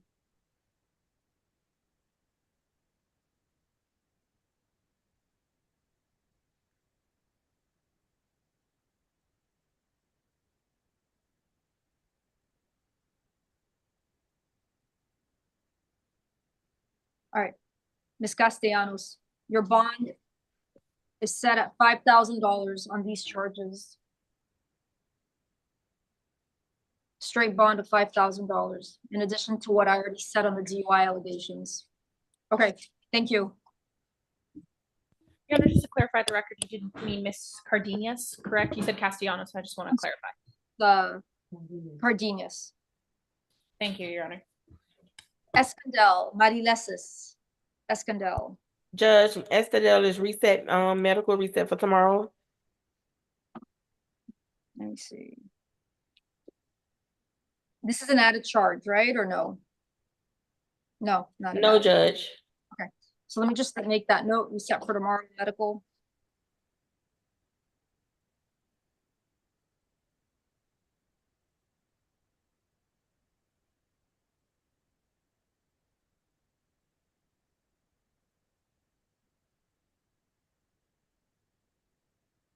Set medical.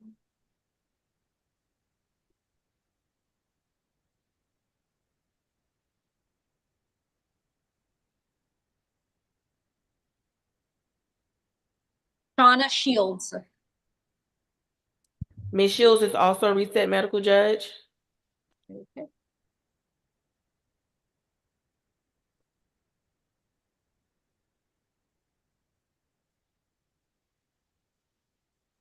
Okay, it's all right.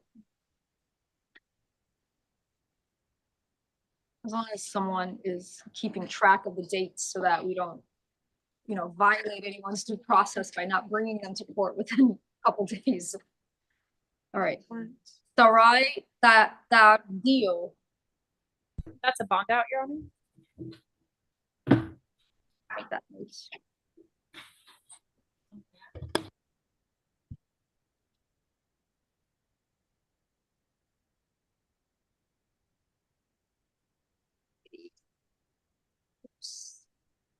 For Dio. Satera Laosh Also reset tomorrow, Judge, medical. as well. Same thing with all these ladies. Same situation. Just with the next one's Suarez. So LaRoche has 2 cases, right? That's correct. Okay. Coleman is here.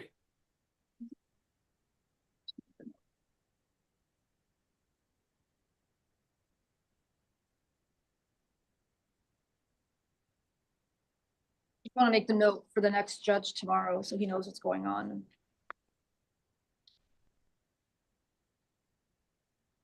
Sure, he's gonna like me resetting a bunch of cases for him for tomorrow.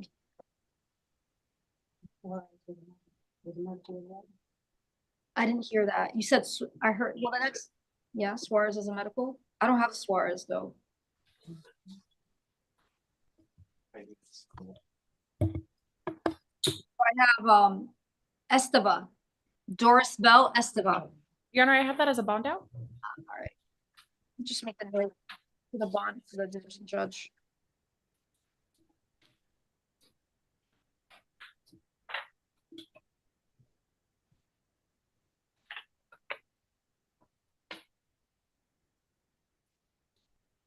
Denise Suarez. She's also reset medical, Judge.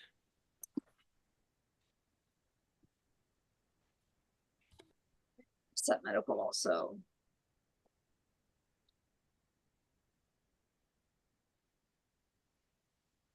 Natasha Coleman.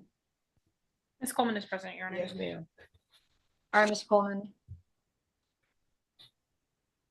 Are you going to hire an attorney? Can you afford one? No, Judge. So the public defender is appointed to represent you. We're all gonna read together. Probable cause for your allegations of cocaine possession, and it looks like paraphernalia possession. You were just here, Ms. Coleman, in January.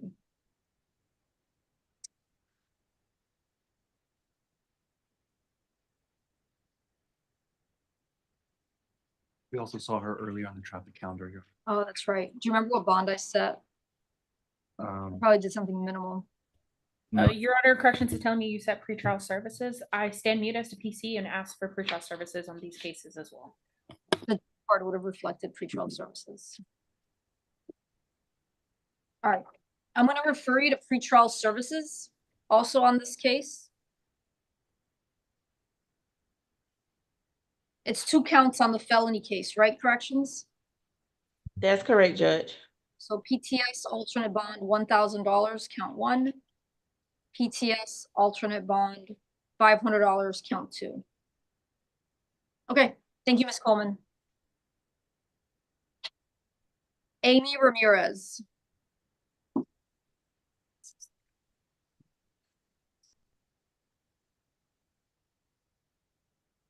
She's present, Your Honor. Ms. Ramirez. Can you afford an attorney? Or are you going to hire one?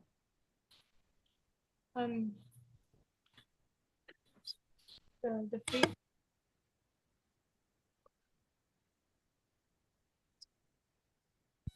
Your Honor, she's telling me that she can't afford to pay for an attorney. Can or cannot? Cannot. Okay, so the public defender is appointed to represent you. I'm going to read the allegations for 2 counts of child neglect. I dealt with a shelter hearing earlier today. It was the same. I did remove your children from your custody for now. There's a dependency action pending. So for now, they will be placed in emergency housing through foster parents for now. Right, so an 8-year-old and a 12-year-old. Failed to be enrolled in school. Allegations of intellectual impairment, inability to read and write.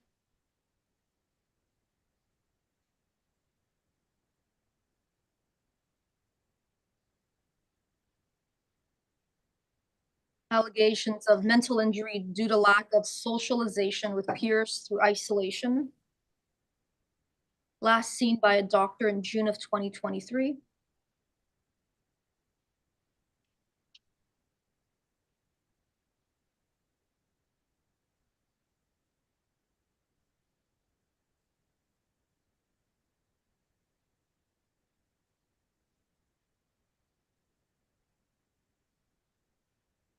So according to the doctor, they had, I'm sorry, not according to the doctor. No, I'm sorry. Yes, according to the doctor, she was advised of the concerns of the victim's low BMI. And according to the police officers, both victims showed signs of physical neglect. I had read in the shelter hearing that they were both undernourished. That was one of the reasons why I took the children away from her and her husband. I won't consider that because it's not fully listed here in the probable cause affidavit, although the officers did say that there's some showing of physical neglect from their observations. So there is probable cause for 2 counts of child abuse, both 3rd-degree felonies. She has no prior criminal record. Are you working? Yes. What do you do for work? Uber and DoorDash. DoorDash? Uber and DoorDash. Both of them the deliveries. Before I set a bond, I'm going to issue stay-away orders in favor of the minors. I already issued stay-away orders in the dependency case. The dependency case and the criminal case will track together. The dependency judge will have the authority to modify the criminal stay-away orders. You can't have any contact with your children until the dependency judge tells you to. Do you understand? And could I get that in writing? Yes. Well, you'll get the stay-away orders that I'm going to issue today in the criminal case, but I'm letting you know that there is a dependency case. You're supposed to go to court on Tuesday for the dependency action. If you get out, you should get notice about that. I don't know what a dependency case is. That's when the state of Florida issues allegations of child neglect or child abuse. And even though it's a civil proceeding, it affects your parental rights to be able to raise your children because of the allegations of child abuse or child neglect. So for now, in the criminal case, you can't have any contact with the minor children, LP and OP. Do you understand me so far? Okay, yes. So no messages to third parties.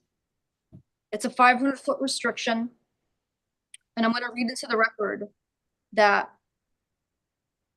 because there is a dependency case pending and it involves the same set of facts and events, all orders of the dependency court related to contact, visitation, and custody shall supersede, meaning they take over the criminal stay-away orders. Do you understand? Do you understand, Ms. Ramirez? No, I'm sorry. Okay, what is it that you need me to repeat again? That part right there. Okay, so I've issued 2 criminal stay-away orders. Normally, you have to stay. You have to follow the criminal stay-away orders. I understand that part.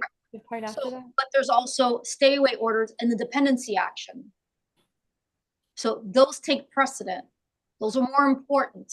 As long as that case is open, what the dependency judge says and orders you to do regarding contact with your children, that's what governs. That's what governs. You understand? Oh, so it depends on when they say I can see them again. I would be able to see them again.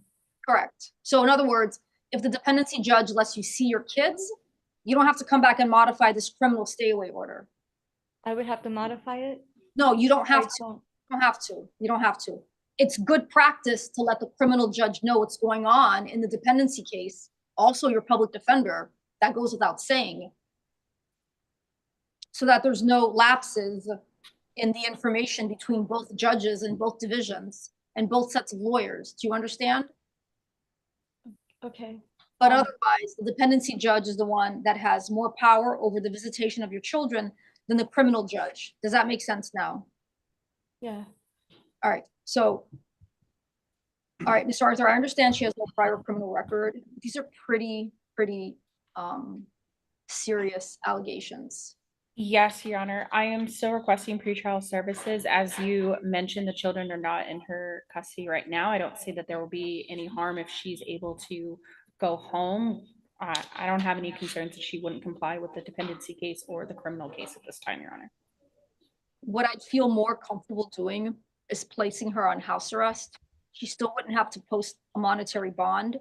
I can set level 3, which is the least restrictive, with a curfew, at least there, with house arrest between the criminal judge and the dependency judge. They can keep track of her. I also can't predict what, if anything, what if any action she may take to try to contact the kids, at least if there's an ankle monitor on her and the kids are at a foster home, for example, we can make sure that she stays 500 feet away from them with the ankle monitor. So that's what I'm inclined to do. All right. Understood, Your Honor. Okay, so I'm going to refer you to house arrest on both counts. The alternate bond as to count 1 will be 10,000.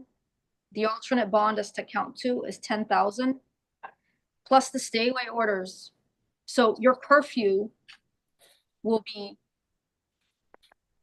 8 p.m. to 6 a.m. So the curfew is 8 p.m. to 6 a.m. Do I have to repeat anything, corrections? No, Your Honor, I have it. Thank you. All right, Your Honor, I believe fees have been waived based on a new law or waived on based on new law, but I just want to confirm, is Your Honor waiving installation and monitoring fees? Yes, they've been waived, but it doesn't hurt to repeat them. Thank you, Ms. Ramirez.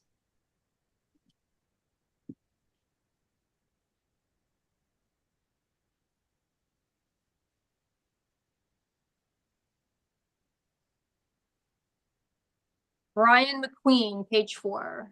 Judge, Mr. McQueen was relocated to Metro West, so reset for tomorrow. All right, Brian McQueen, reset for mañana. So he's just NBC, right? Well, he was relocated, so he was never brought to court, yes. But it's not him, it's not his fault, so he needs to be brought to court. It's not his fault. He was transported in the midst of the transportation already coming. Understood. Felipe Pacheco. He's present, Your Honor. He does require the services of the Spanish interpreter. Interpreter present. Hi, Mr. Pacheco. ¿Cómo está, señor Pacheco? Bien. Okay. You speak no English? ¿Usted no habla nada de inglés? No, poquito. No, a little bit. All right. Can you afford an attorney or are you going to hire one? ¿Usted tiene los medios para pagar un abogado o va a contratar un abogado? No tengo los medios para pagar. No, I don't have the means to pay for one. So the public defender is appointed to represent you. Los abogados de oficio han sido asignados para representarlo. You're charged with 2 counts of child abuse. I'm sorry, go ahead, Judge. No, you're charged with 2 counts of child abuse. A usted se le acusan de 2 cargos de abuso infantil. I'm going to review what's in front of me along with your lawyer. Voy a revisar lo que tengo aquí junto con su abogada. Your Honor, these are the same facts of the case with Ms. Ramirez. I'd be asking that Mr. Pacheco receive the same bond as Ms. Ramirez of house arrest level 3, stay away orders from the children and a curfew of 8 p.m. to 6 a.m. Su señoría, las acusaciones del caso del señor Pacheco son los mismos de la señora Ramírez. Estamos pidiendo que se le den las mismas condiciones de fianza, que sea arresto domiciliario nivel 3, con órdenes de alejamiento de los niños y un toque de queda entre 8 y 6. Are you working? ¿Usted está trabajando? No, tuve un accidente y desde el accidente no estoy trabajando. No, I had an accident and ever since the accident I'm not working. So what do you do all day? ¿Y qué hace usted todo el día? Disabled? ¿Está deshabilitado? Sí, tengo un brazo roto y las costillas rotas. Yes, I have a broken arm and broken ribs. ask the state of Florida to look up to see who the victim was in the 2015 domestic case. Voy a pedir a la fiscalía que revise quién fue la víctima del caso del 2015, un caso de violencia intrafamiliar. A moment, Your Honor. Un momento.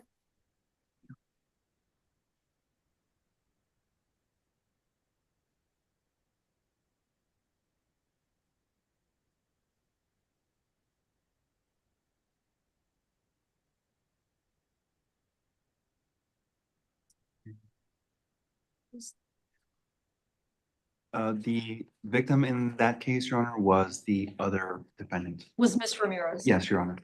La víctima, su señoría, en ese otro caso era la otra acusada, la señora Ramírez. So it seems like there's a lot going on in this household. O sea, aparentemente en esta casa están sucediendo muchas cosas. Pacheco, there's probable cause for your arrest and detention for 2 counts of child abuse. Señor Pacheco, sí existe motivo fundado por su arresto y su detención por 2 cargos de abuso infantil. Listed victims are your children. Las presuntas víctimas son sus hijos. I held a hearing earlier this morning and I removed them from your care and custody. Esta mañana tuve otra audiencia y en esa audiencia los retiré de su cuidado y su custodia. Because there were some serious allegations of malnourishment, them not attending school, and being very antisocial because they were isolated. Y esto es porque hubo acusaciones muy graves diciendo que estaban malnutridos, que no estaban asistiendo a la escuela y que tenían comportamiento antisocial debido al hecho de que están siendo aislados. You can't have any contact with them. Do you understand me? Usted no puede tener ningún tipo de contacto con ellos, ¿sí me entiende? Sí. Yes. Because there's a dependency case, you have to follow the dependency judge's orders on contact. Do you understand me?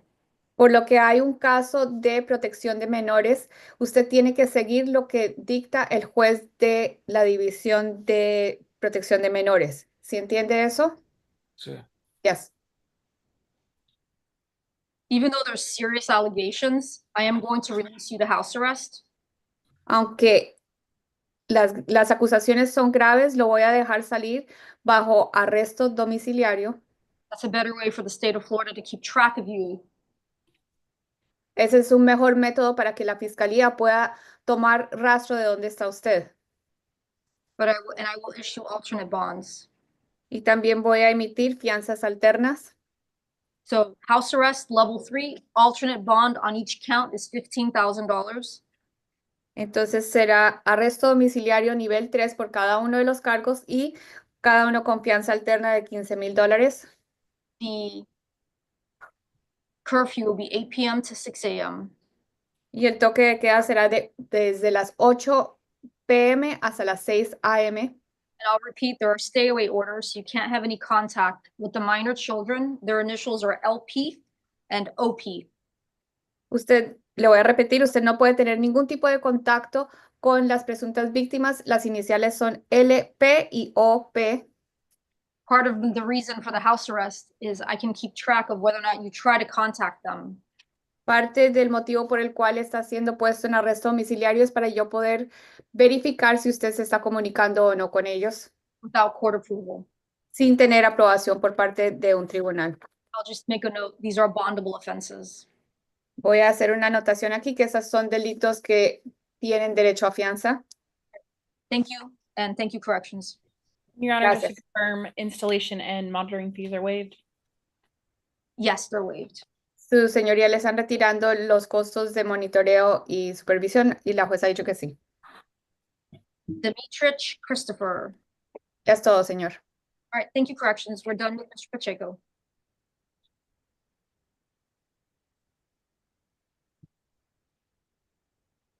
I'm sorry, Christopher Coley. No, yeah, Christopher Coley.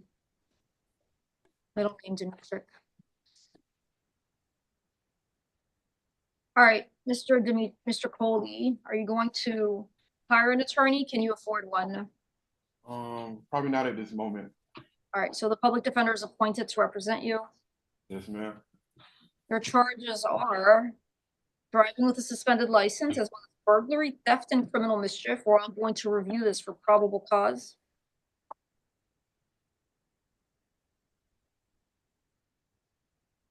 Looks like possibly licenses revoked since 2009.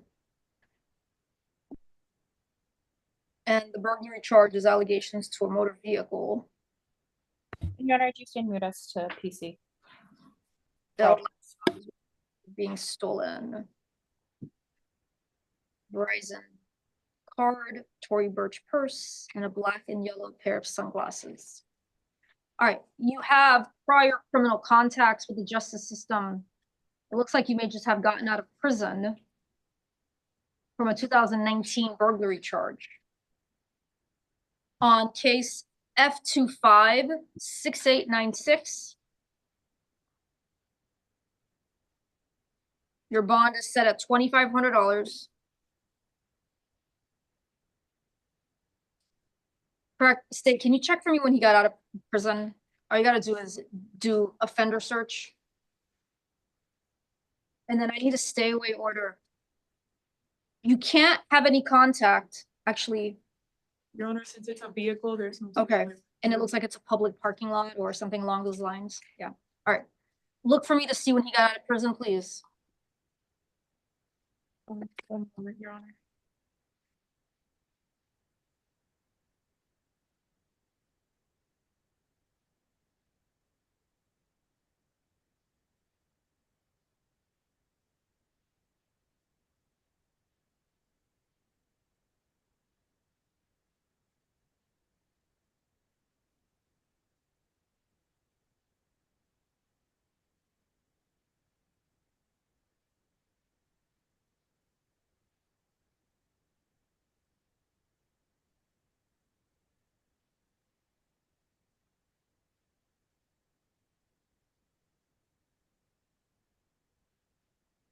What do you have? State. Your Honor, I can't find that information. So you just gotta Google Florida offender search.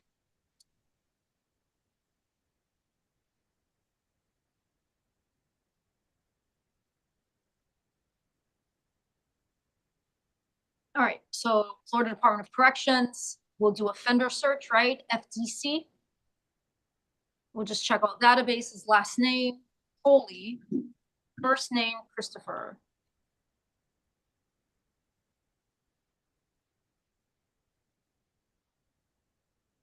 Date of birth is 6/21/78. I don't see him here. I'm sorry, 10/21/83. I don't see him here either. Yeah, there we go, 10/21/83. All right, Mr. Coley.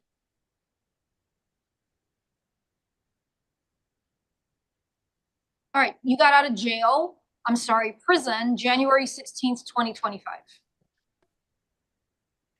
January 16th, 2025.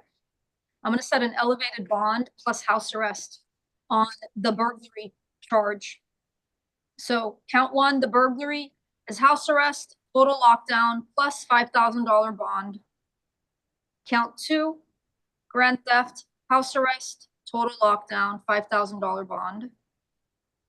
Yeah, level one. Count three, criminal mischief, house arrest, total lockdown, level one, $1,000 bond. So that's house arrest plus bond.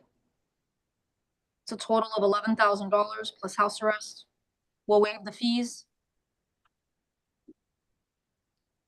I'm just going to make a note for the division judge that you were released from prison January 16th, 2025. All right. Thank you, Mr. Coley.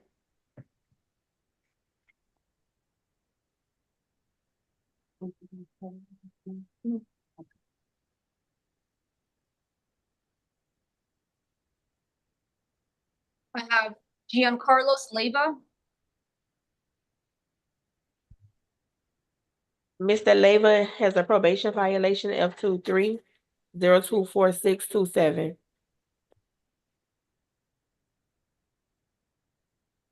Corrections is bringing him, Your Honor.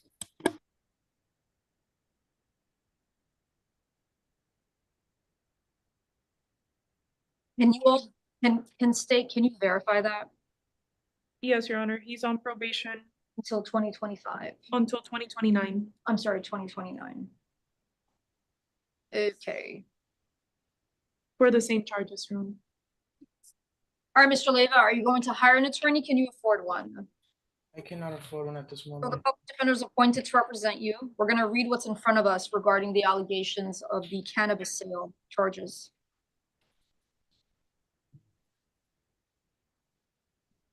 Undercover, 3.5 grams. 3.5 grams count twice. Okay. There's probable cause for your arrest.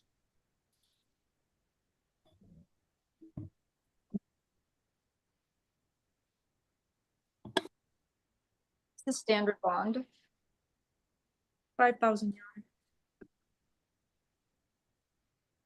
All right. So count one, your bond is set at 5,000. Count two, it's 500. And I'm going to place a hold on you. It's a felony hold on F23 24627. Division 14. Thank you. Macy Valdez. Macy Valdez.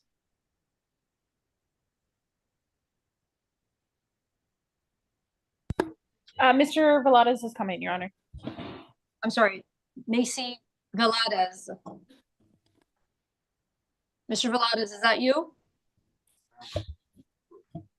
Good afternoon. Is that your name, Macy Velades? Yes. Are you going to hire an attorney? Can you afford one? I have my own. You have your own? Who is it? I don't know the name yet. I have to ask my wife for all that. She's the one doing all that right now. Is your wife with us here? No, ma'am. Okay, so can I continue with the probable cause determination? Yes, ma'am. Your lawyer's not here. Your Honor, would you consider provisionally appointing the public defender's office? Sure. Can I appoint Miss Arthur next to you just for the purpose of bond hearing? All right, nodding yes. So she and I are going to review what's in front of us.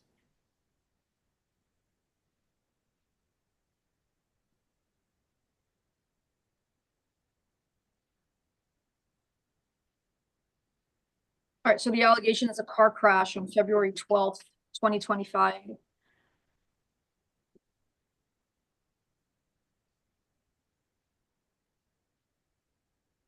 And the victim, I believe, died recently, right, State? Yes, Your Honor. February 13th, 2025. What was the reason for the delay? The victim was not deceased on scene, but went to the hospital, condition deteriorated, and then was later pronounced dead.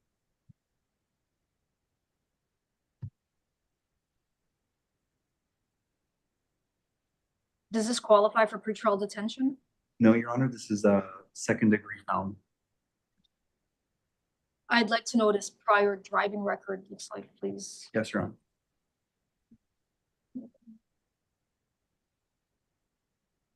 So it's a crash involving two vehicles, a Honda Civic and a Chevrolet Corvette. The victim was a 70-year-old male.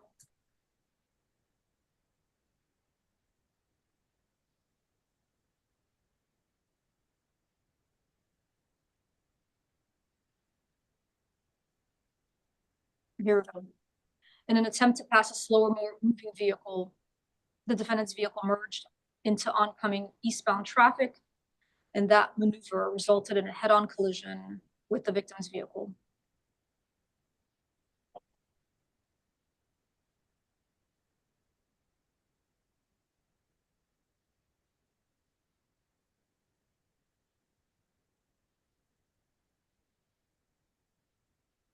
And his vehicle accelerated to 108 miles an hour, 6 seconds before the collision.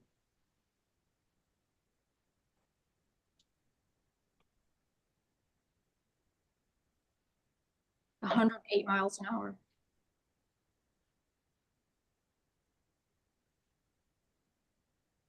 All right, what does this driving record look like? Pulling it up just now, Your Honor.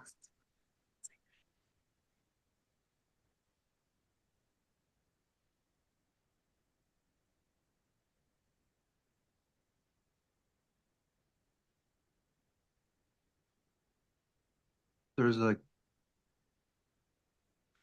Sorry. So I have local priors here that show nothing besides this arrest. He's 28 years old. But I have a Pembroke Pines address and a date of, and a place of birth of Texas. So do you guys have the NCICs? So we don't, well, I have NCICs, Your Honor, but they don't reflect anything. So no prior arrests in any other jurisdiction besides Miami-Dade, from what you can tell. Correct, Your Honor. There's just, I have here, there was a car crash involving this defendant in 2020. But And what did that result in?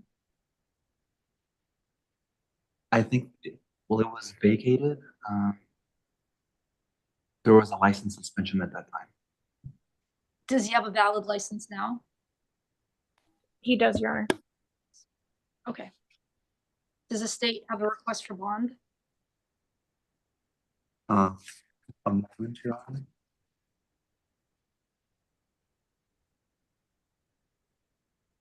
There is no standard bond for this, Your Honor. But considering that there was a decedent in this, And allegations that he's driving at 108 miles an hour. And this is not a highway. This is, I'd request a $50,000 bond, Your Honor. here we go. It's a crime that happens on West Flagler Street and 67th Court at 108 miles an hour. So this is not a highway. Even if it was a highway, the speed limit is 55 miles an hour. If it's on the turnpike, it's a higher speed limit, but 108 miles an hour is a very, very high rate of speed. Yes, defense. Given the lack of priors, I would ask for house arrest, total lockdown with a no drive order. I'm not going to release him on that. So the bond will be in addition to house arrest, total lockdown, and a no drive order. It's $250,000 plus house arrest, total lockdown. The fees can be waived. You can't drive. Do you understand? You can't drive. Do you understand? And it's house. I heard yes or no. Yes, ma'am. Set the bond at $250,000 plus house arrest, total lockdown, no drive order. If you want that changed in the future, you can file a motion for modification of bond in front of your division judge. I've already expressed to you on the record, as well as to the lawyers, how concerning the rate of speed was in the allegations in the arrest affidavit. That's the reason for the elevated bond. All right. I'm sorry, Judge. How much was the bond? $250,000 plus house arrest, total lockdown, and a no drive order. Anything else I can clear up? Nothing from the state, Your Honor. All right. Thank you. Thank you, corrections. Jonathan Cedeno. Mrs. Cedeno is out on probation, F246817. Your Honor, I do have a PC argument. Okay. All right, Mr. Cedeno, I'll appoint the public defender to represent you. It sounds like they represented you on the probation violation case. All right, so the allegations are strong arm robbery and aggravated battery on a person 65 or older, and at a liquor mart is where the incident occurred.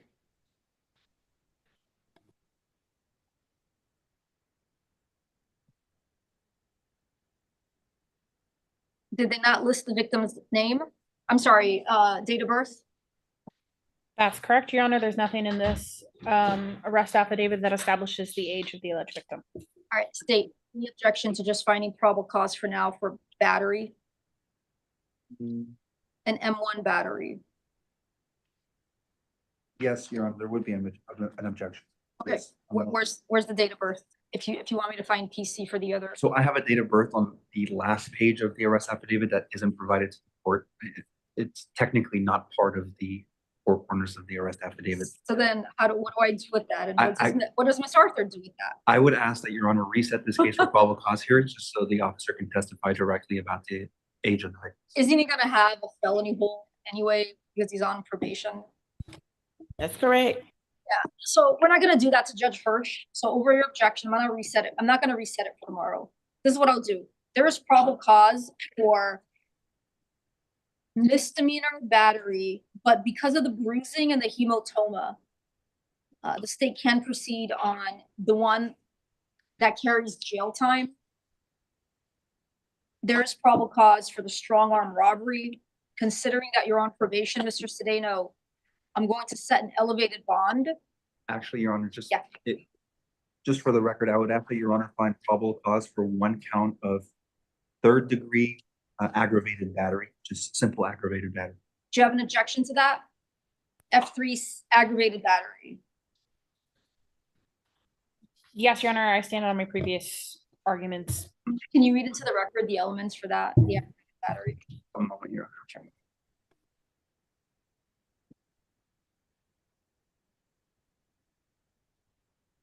While he does that, I have it now, Your Honor. okay, go ahead. Actually, please go ahead, Your Honor. I apologize. This is right.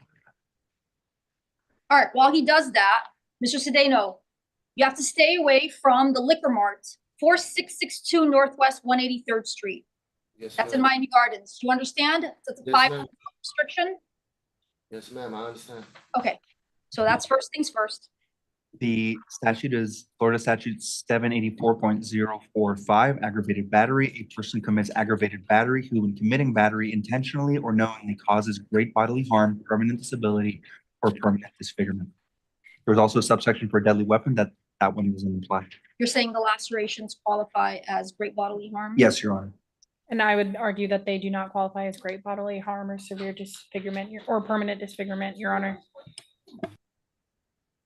He was struck the defendant punched the victim several times in the face, causing the victim to fall to the ground and lose consciousness. Now, I would argue that the losing consciousness is great bodily. So that's enough for the second-degree felony of aggravated battery. So count 1, there is probable cause for strong arm robbery. That's a second-degree felony. Your bond is an elevated bond at $10,000. Count 2, there's only probable cause for aggravated battery as a second-degree felony. I'm going to set an elevated bond also at $10,000. There'll be a felony hold for the case that you're on probation for, which is what? F24006817. 6817. And that's in front of who? Judge Million. All right, so Judge Million on Monday will decide if he's going to revoke your bond on that older case. Thank you, Mr. Sedano. Your Honor, if you could repeat the bond for count 1. 10,000 and 10,000. Counts 1 and 2. All right, Caleb Carter. Caleb Carter.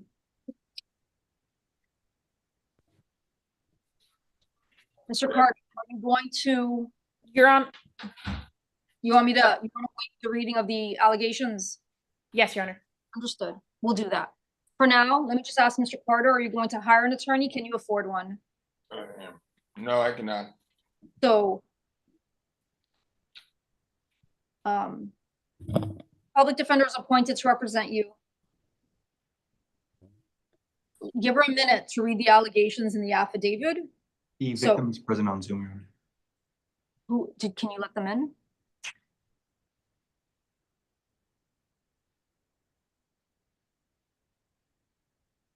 It's Polina Kasimova.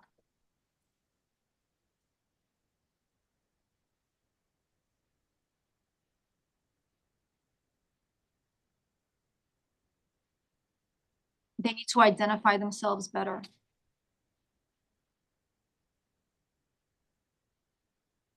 Did they send you a private message? Because there's a couple iPhones. Okay, if the listed victim on Caleb Carter is here, you have to identify yourself. Just send a message in the chat and we can let you in.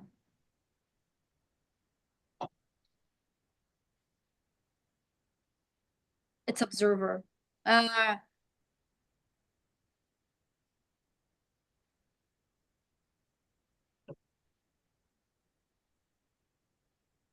All right, observer, you're going to have to identify yourself more specific.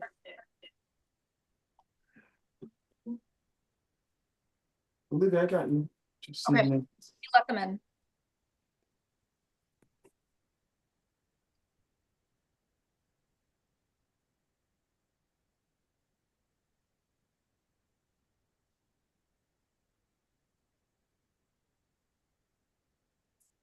Just sit down, calm down. You're in. Do you just want to observe for now, or do you want to say something? I'm just reviewing the arrest affidavit for the allegations. Yes, I'm here. I just joined. I was just able to join.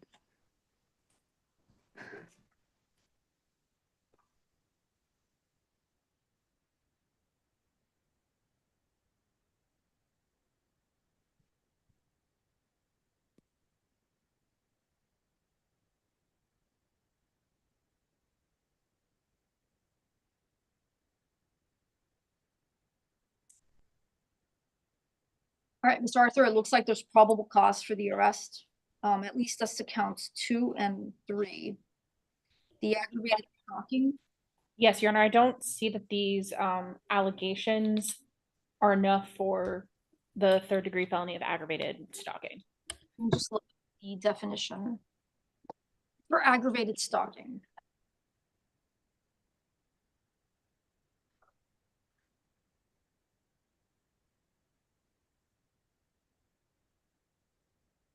Based on the arrest allegations, I believe the listed victim and Mr. Carter are strangers. Am I wrong in that? Strangers? Right? That appears Yes, to be correct, Your Honor. Yeah, yes, strangers. That just matters for me when I look at the definition for stalking and aggravated stalking. There is an enhancement in the stalking statute, Your Honor, for victims under the age of 16. One of the listed victims in this case is a minor under the age of 16. Okay, so Yes. harassment means to engage in a course of conduct directed at a specific person which causes substantial emotional distress to that person and serves no legitimate purpose. Course of conduct means a pattern of conduct composed of a series of acts over a period of time, however short, which evidences a continuity of purposes. Where was the subsection of the minor? Subsection 5, Your Honor. A person who willfully, maliciously, and repeatedly follows, harasses, or cyberstalks a child under 16 of age commits the offense of aggravated stalking, a felony in the 3rd degree.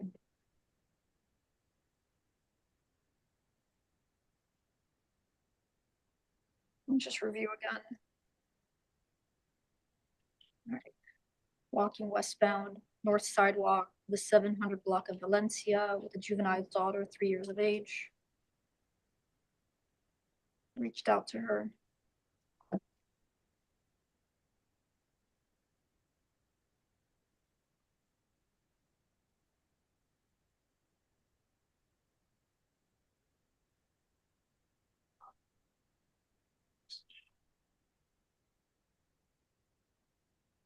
All right, any probable cause argument, Ms. Arthur? It seems like it's there for the purpose of bond hearing. Your Honor, I would just say those actions of him being in the same area still is not enough for stalking. I see the PC for count 2 and count 3, but again, I don't think the actions even amount to stalking, whether there is that aggravated element to it with the age of the alleged victim. So there's 2 incidents. There's the initial encounter, and then there's mom running with her 3-year-old, and then the allegation is Mr. Carter continued running after them or walking after them, but they're still following. And the arrest affidavit says the minor is 3 years old, and the statute says that the victim just has to be under 16 years of age. So I think there's enough there. All right. How long have you lived in Miami-Dade County, Mr. Carter? 3 years. I'm going to ask the state if they ran your national priors, because what I have in Miami-Dade County are a bunch of trespassing arrests from 23 and 24. We only have Miami, Your Honor. You don't have NCICs? No national priors. Are you homeless? I don't consider myself homeless. Me and my brother, we live outside. Outside, like in the open air? Yes. Your Honor, would you do TAC? Miss Arthur, under these allegations, no. Absolutely not. So. All right, do you have a request? We'll defer to Your Honor, but an elevated bond is appropriate. Mr. Carter, first things first, you're ordered to stay away from 2 listed victims. One is the minor. Her initials are HR. That's a 500-foot restriction. Do you understand?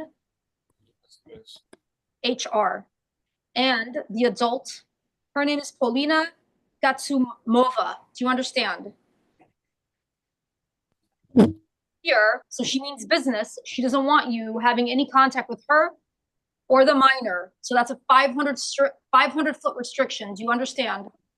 Yes, miss, I understand. Is there anything you want to say, ma'am, before I set bond to the listed victim, Miss Paulina? No, I don't think so.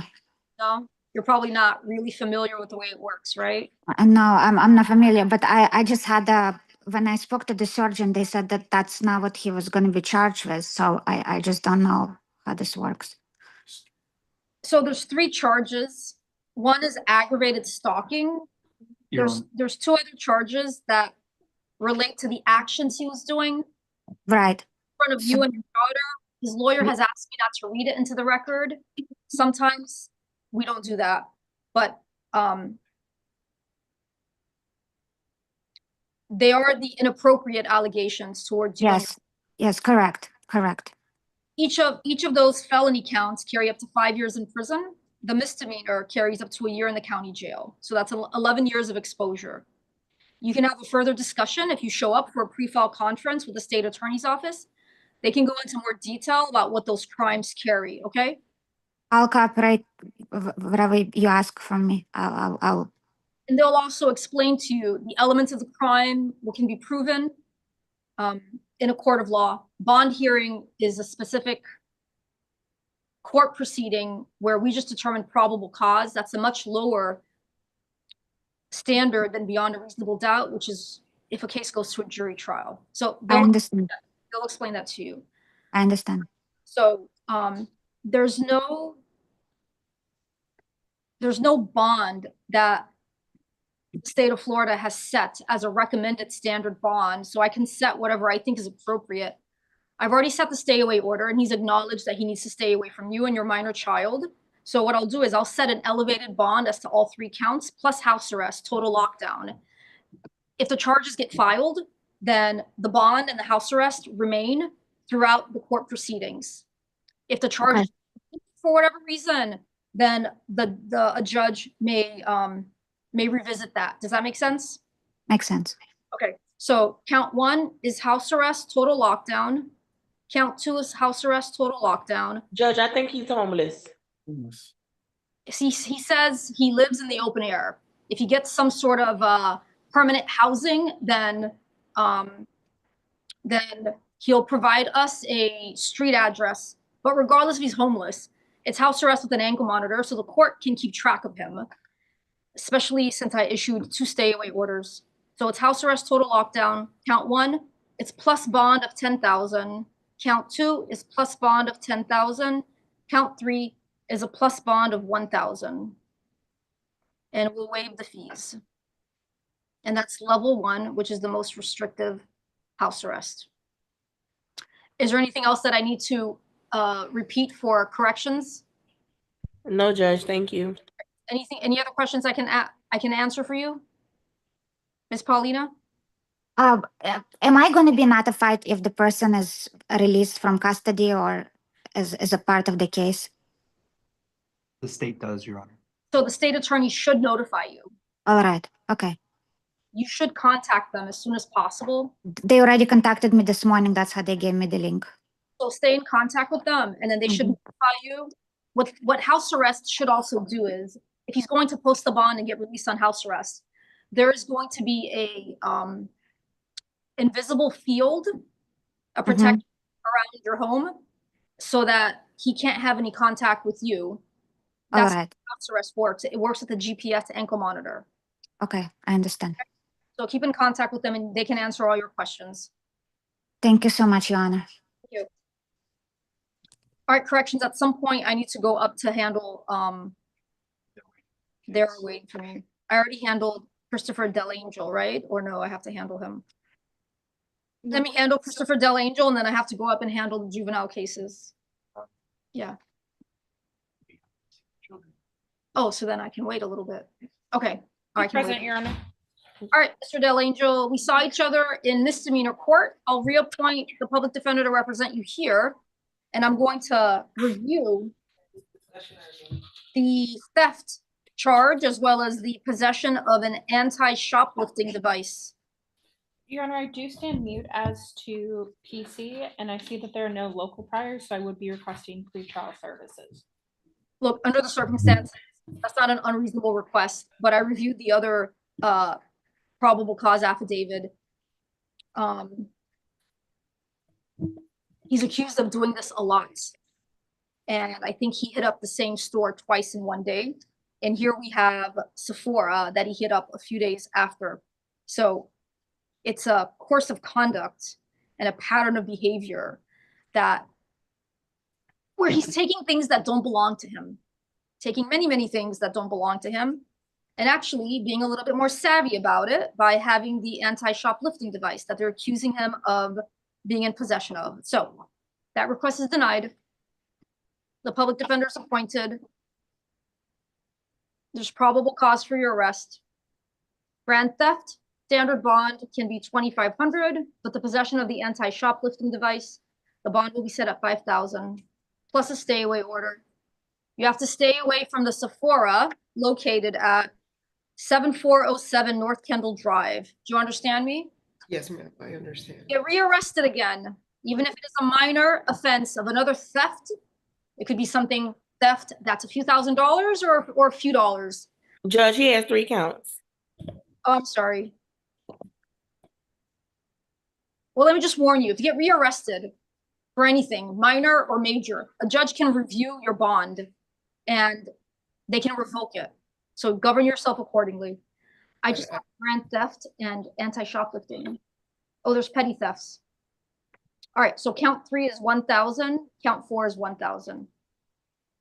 No, it's only 3 counts, Judge. 4 and 5 was already taken care of this morning. What am I The blind? felony, he only have 3 counts. I apologize. So count 4 doesn't exist. So count 3 is 1,000. And I'm signing the stay away order for Sephora. You heard me? Nodding yes. Thank you. I understand.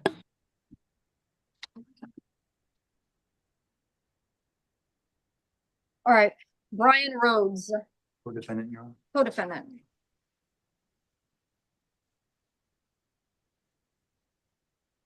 So Brian Rhodes may be from Lexington, Kentucky. Can you look up his priors, please? Meaning national priors. Yes, Your Honor.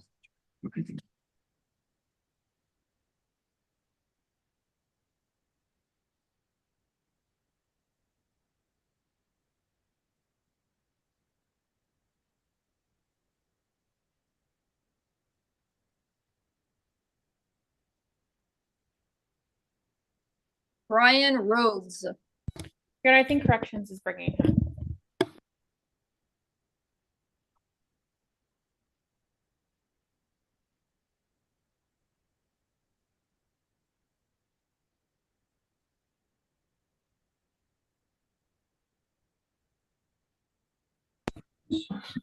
Present, Your Honor. Good afternoon. Are you going to hire an attorney? Can you afford one? I would hire one if they did not give me my phone, so. So for now, we'll appoint the public defender to represent you. I don't want a public defender. You want to be your own lawyer? No, I would want to hire an attorney. So can you do one? So I have to have a bond hearing within 24 hours of arrest. I can reset it one more day. So are you going to get a lawyer between today and tomorrow? No, that won't be possible because like I told you, I don't have my phone. They kept my phone. I understand, but you can't have a phone inside of a jail. No, they didn't even put it in my belongings. You have 2 choices. I can appoint the public defender now. If you hire your lawyer in the future, we can discharge the public defender, or I can reset it one day for you to hire an attorney. So those are the only choices I can give you. Which one do you want? I'll use the public defender for now. Thank you. So they're appointed to represent you. Since you're born in Kentucky, I've asked the state of Florida, the prosecutors, to look up to see if you have any prior criminal record nationally. There is, Your Honor. There's All a right. 2002 arrest for the theft charge. The disposition is unknown. A 2005 arrest for theft Again, disposition unknown, a 2008 arrest for theft, disposition unknown, and 2010 arrest for theft, disposition unknown. And this is all from Kentucky? All in Lexington, Kentucky, Your Honor. Alrighty, Mr. Rhodes. How long have you lived in Miami-Dade County? I've been bedridden here for 3 years. Are you working? I'm handicapped and disabled. What is your disability, sir?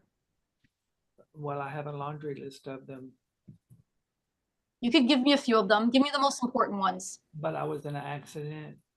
I have had 4 surgeries on my foot and ankle. My leg is messed up, my back, my neck.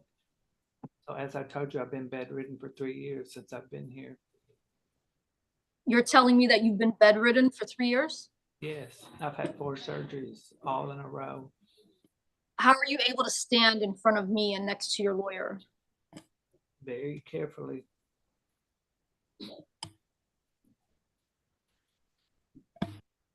Do you walk with a cane or a walker? I have a walker, I have crutches, and I have a cane. They've given me nothing here. I'm just going to warn you that according to Sephora, you and your co-defendant walked out of that store with many items of merchandise. And from what we all know about those big stores, they have video surveillance. I'm taking what you say into consideration for the purpose of bond, but you better not be lying to this court. You understand? I have nothing to lie about.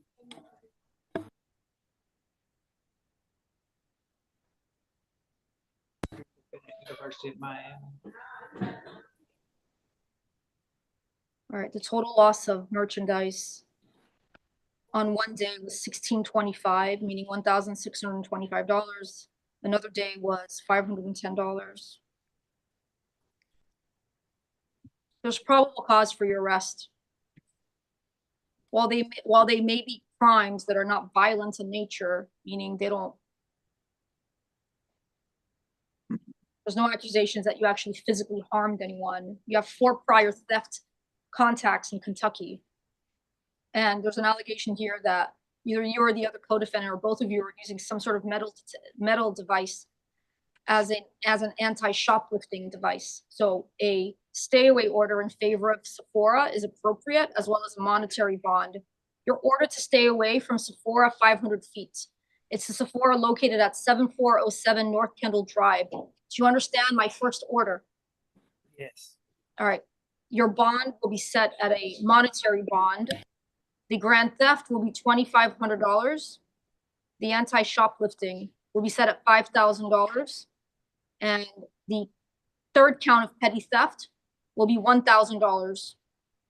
So $2,500, $5,000, and $1,000. Anything else corrections for Mr. Rhodes? No, Your Honor. All right, thank you. They're ready upstairs. All right, corrections, I have to leave you for a few minutes. I'm sorry about that. I'm gonna go handle some juvenile cases and I'll come back, okay? Yes, Your Honor. All right, thank you. I'll try to do it as fast as possible. I don't know how many more cases we have left. Quite a stack, Your Honor. Try to stack. I'm trying to be as efficient as possible. I didn't think we were gonna have 55 felony cases. That's a typical weekend. Is that what the weekends look like now? All right, I'll be back. Thank you, guys.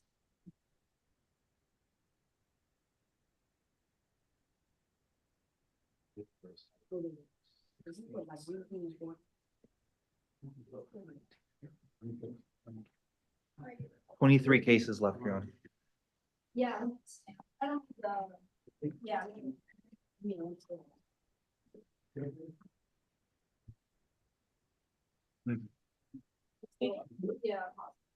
You're sure like when you're welcome. Huh? Yeah, let's do that.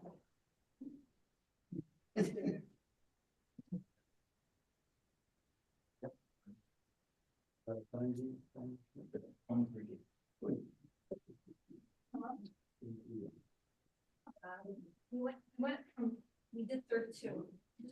Yeah, yes.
expose it like that, such an easy target, might as well.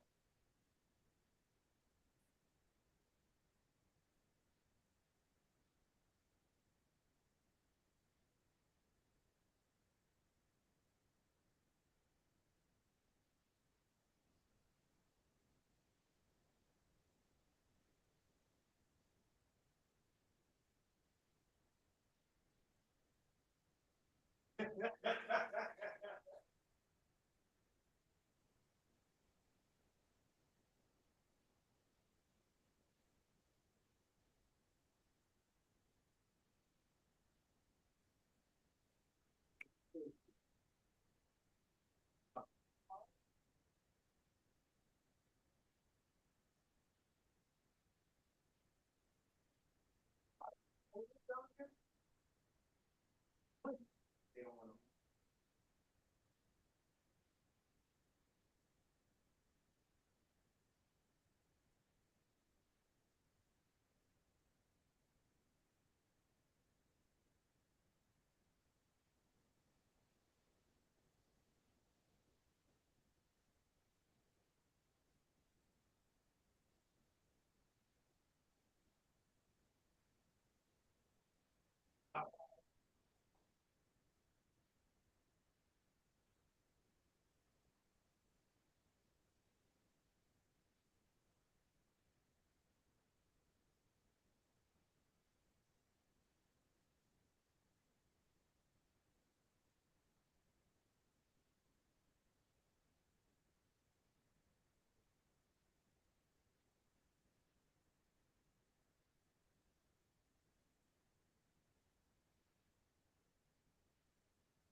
So the old one, mind their business and do it. Old one across the street.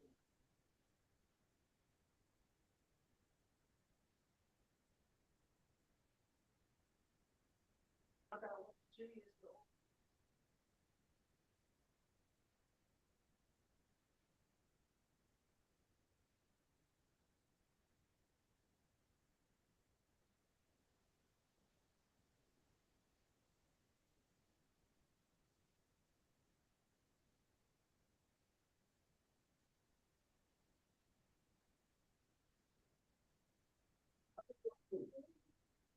I've given them a whole list of money a long time ago. I only give them food. Great. The ones who don't appreciate it, the ones you want not to give shit to.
Oh, you're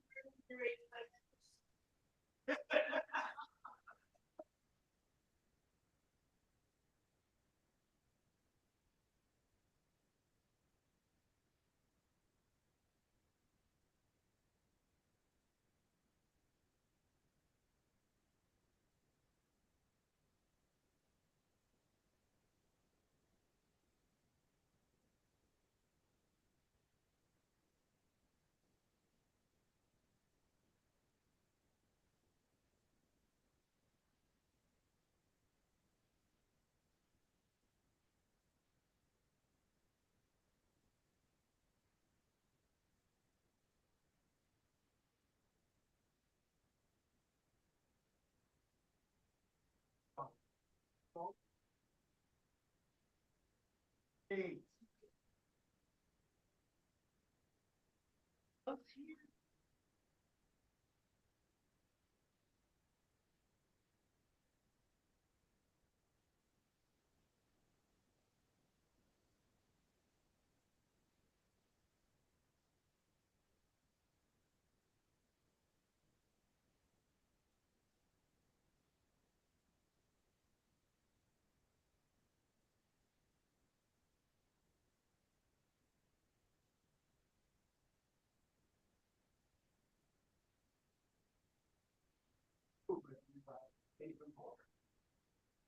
Have to.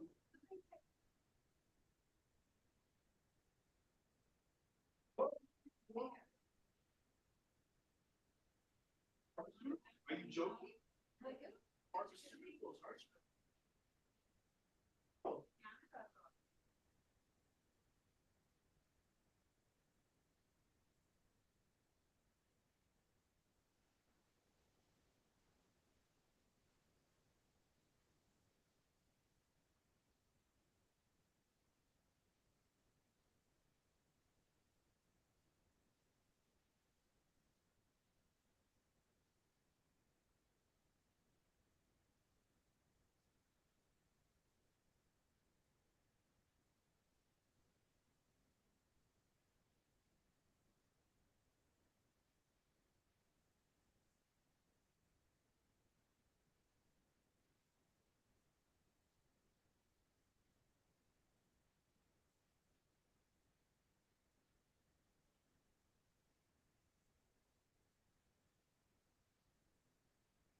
Thanks, everyone. We handled 3 juvenile cases. Alrighty, corrections, whenever you're ready. I have Kyle Jeffrey next.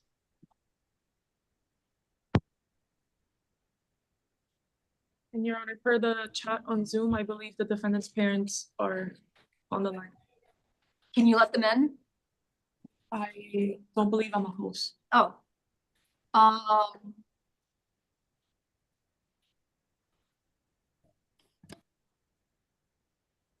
I've got WJ Jeffrey. Thanks.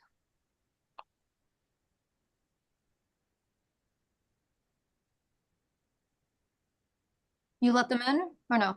There we go. Hello, Hi. Are you Mr. Jeffrey? I am. I'm Kyle's father. Okay, so let me address him first, and if I have questions for you, I'll turn to you. Thank you.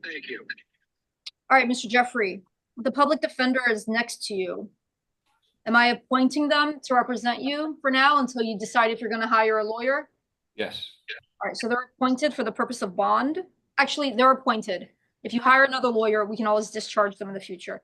So I'm going to review what's in front of me. You're charged with false imprisonment, tampering with a victim, and domestic battery.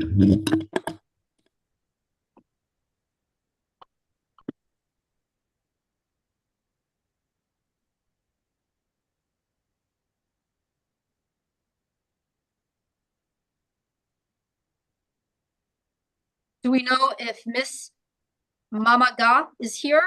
Sahar Mamaga. She's the listed victim.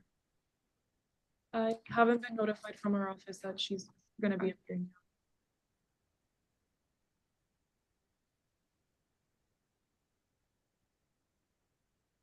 Let's see, so.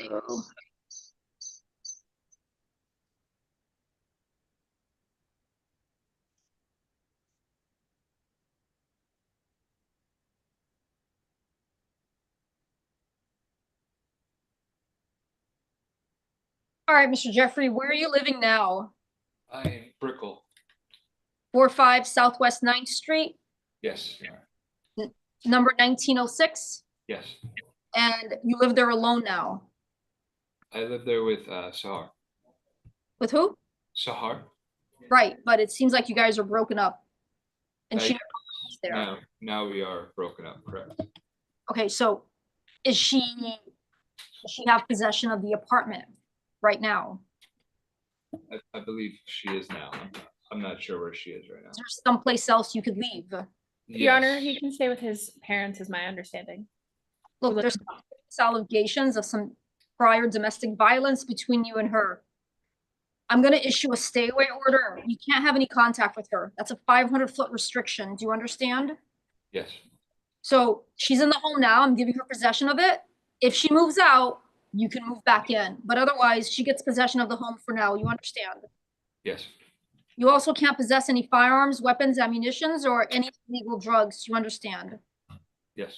You can go back to that unit you and her shared one time with a police officer and this court order to retrieve your personal belongings, but otherwise no contact with her. Do you understand? Yes. All right, state. He has no prior criminal contact. Your Honor, the state would be requesting standard bond for all 3 counts. Your Honor, I'd be requesting pretrial services. This seems to be a dispute over a breakup that can get emotional. I don't think standard bond would be appropriate in this case. And he has somewhere else to stay as well. His parents are present. He has ties to the community.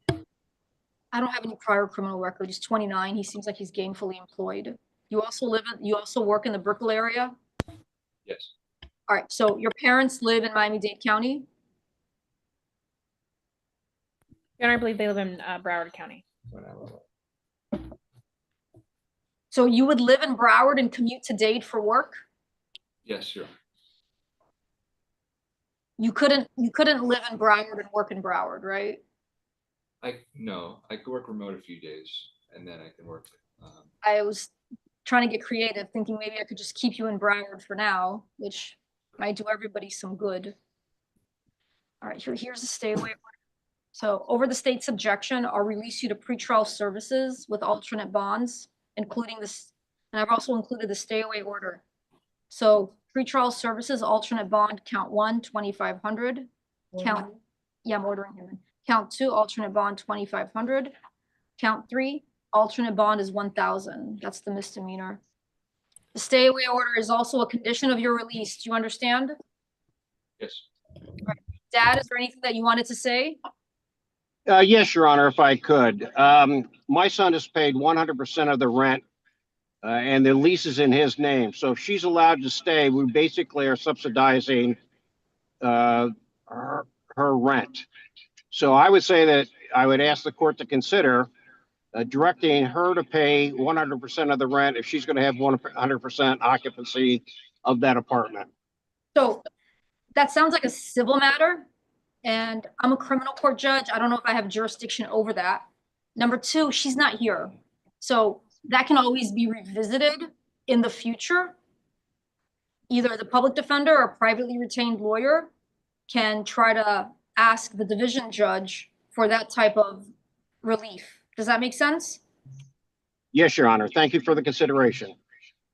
And it looks like it's my case, believe it or not.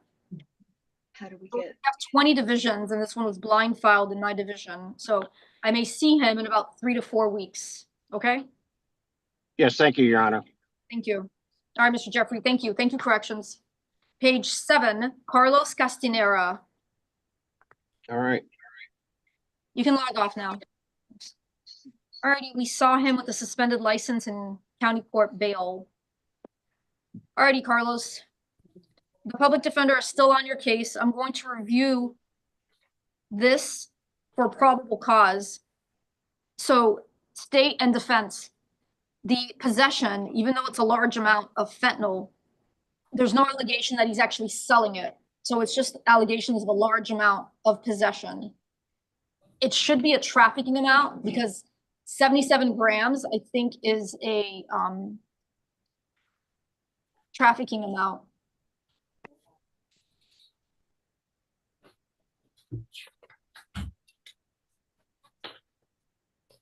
Anybody know what the minimum requirement is for the gram possession for trafficking? I believe it. It's what? There we go, 4. I believe All it's 4 grams.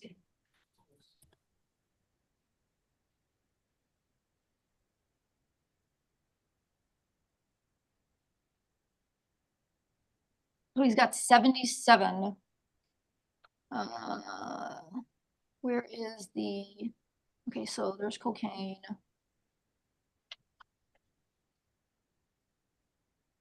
So cannabis, cocaine, they're listed in the statute. Morphine, opium.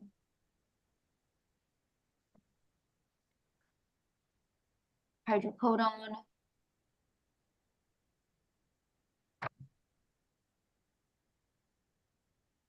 Oxycodone. Fentanyl. 4 to 14 is a 7-year min-man. 14 to 28 is a 20-year min-man. Plus 28 grams or more is a 25-year min-man.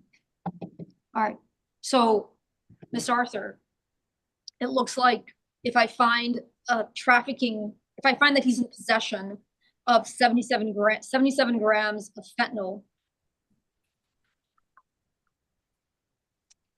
it's a first-degree felony with a 25-year minimum mandatory sentence instead of the possession with intent to deliver, sell, manufacture that he's charged with. Do you want to be heard?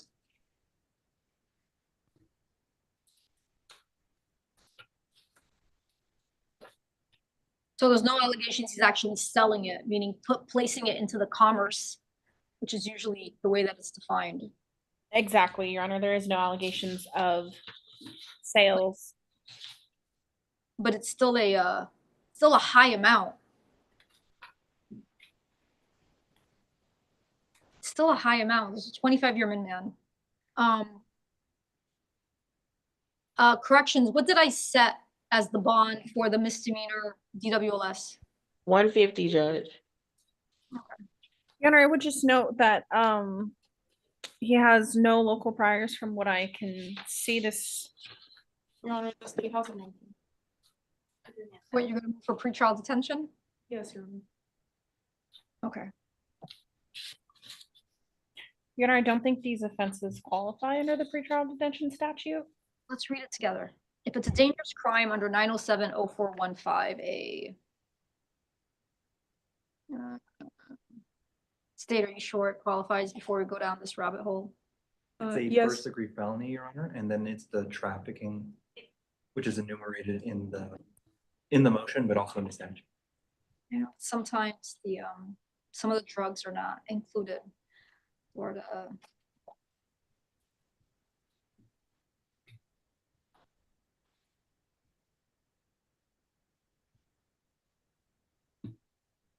sometimes there's exclusions. Let's see. 0415A. All right.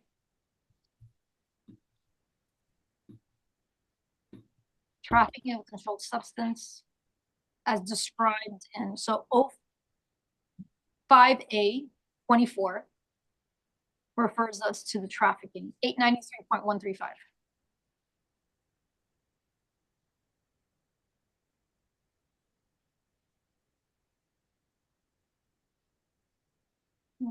It looks like it's there.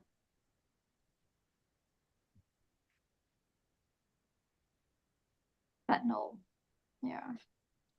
It looks like it's a qualifying offense under 907-041-5A. Ms. Arthur, do you have a response?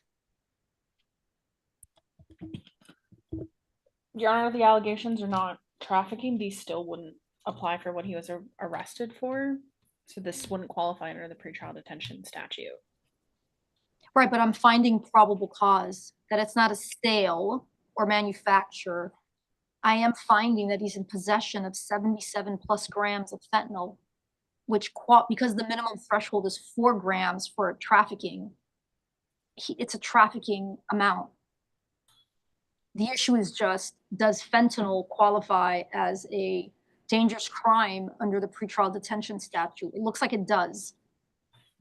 I don't want to be wrong because in the past, it gets a little quirky with the drug charges and there are some exclusions, but from my reading, it looks like it's there. Yes, Your Honor, on subsection 4A, it does state that a person who knowingly sells, purchases, manufactures, delivers, or is knowingly in actual or constructive possession of 4 grams or more of, and one of those substances is fentanyl.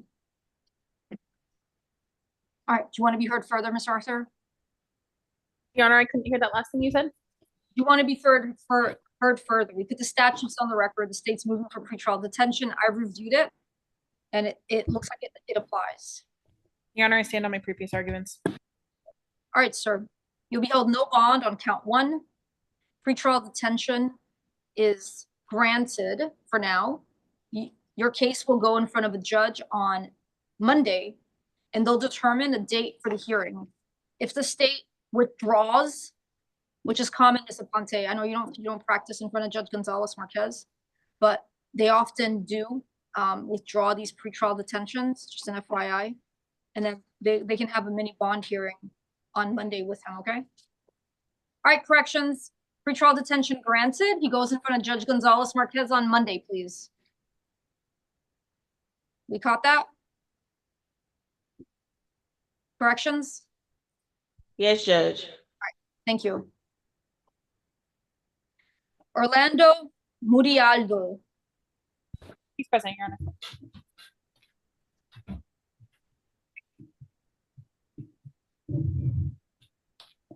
Are you going to hire an attorney? Can you afford one? Can you hear her? I didn't. Are you going to hire an attorney? Can you afford one? I can afford one. All right, so the public defender is appointed to represent you. Yes. House is supposed to be vacant.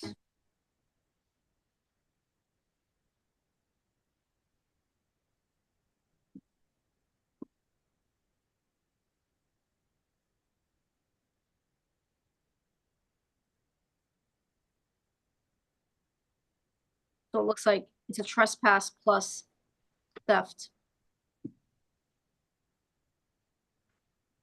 Initially, I thought he was just living there because he thought it was vacant, but there's actually probable cause for the burglary.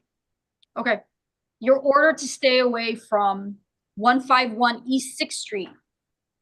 500-foot restriction. Do you understand? Yes, Your Honor. And the homeowner is Evelyn Ross. You also need to stay away from her 500 feet. You understand? Yes, Your Honor.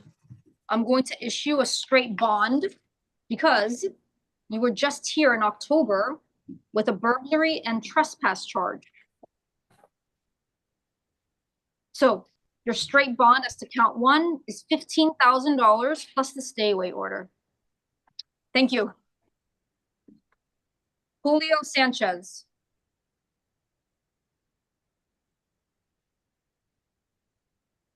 Add charges for Mr. Sanchez. Mr. Sanchez has an AC, no bond.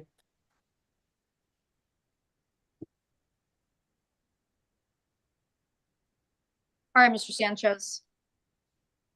Mr. Sanchez isn't present yet, Your Honor. Now he is. All right, Mr. Sanchez.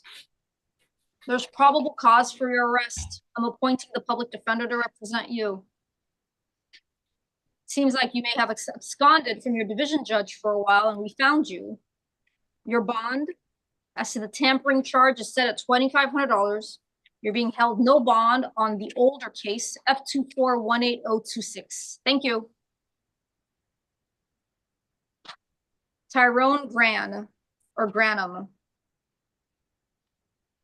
This is also an added charge, Judge. Right.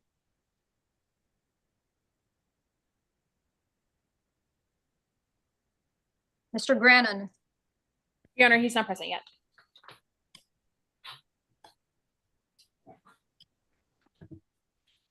Now he's present. All right, Mr. Granum, this is an added charge, battery on detainee. I'm appointing the public defender to represent you. There's probable cause for your arrest. Your bond is set at $2,500. Thank you. You're free to go. Thank you. Andy Garcia, Leon.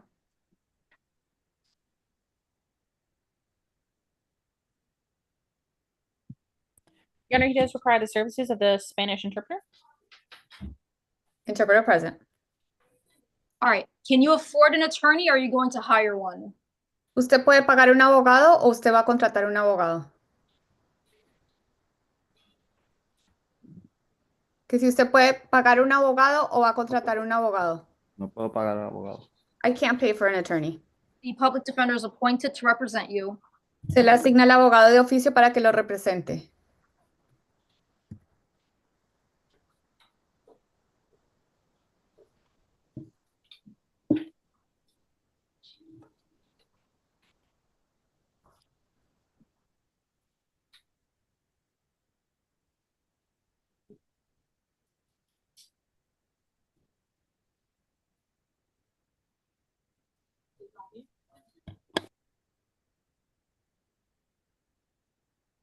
All right. There's probable cause for your arrest. Si existe motivo fundado por su arresto, I'm going to issue a stay away order in favor of Genesis Rodriguez. voy a emitirle una orden de alejamiento. Tiene que mantenerse alejado de Génesis Rodríguez. And the location of 100 Southwest 22 Avenue. Y también tiene que mantenerse alejado del lugar que es 100 Southwest 22 Avenida. You understand my instructions so far? ¿Hasta ahora usted ha entendido todas mis instrucciones? Sí. Yes. You need to stay away from that location as well as Ms. Rodriguez. You understand? Usted tiene que mantenerse alejado de ese lugar y también de la señora Rodríguez. ¿Sí entiende eso? Ok, lo que yo quería...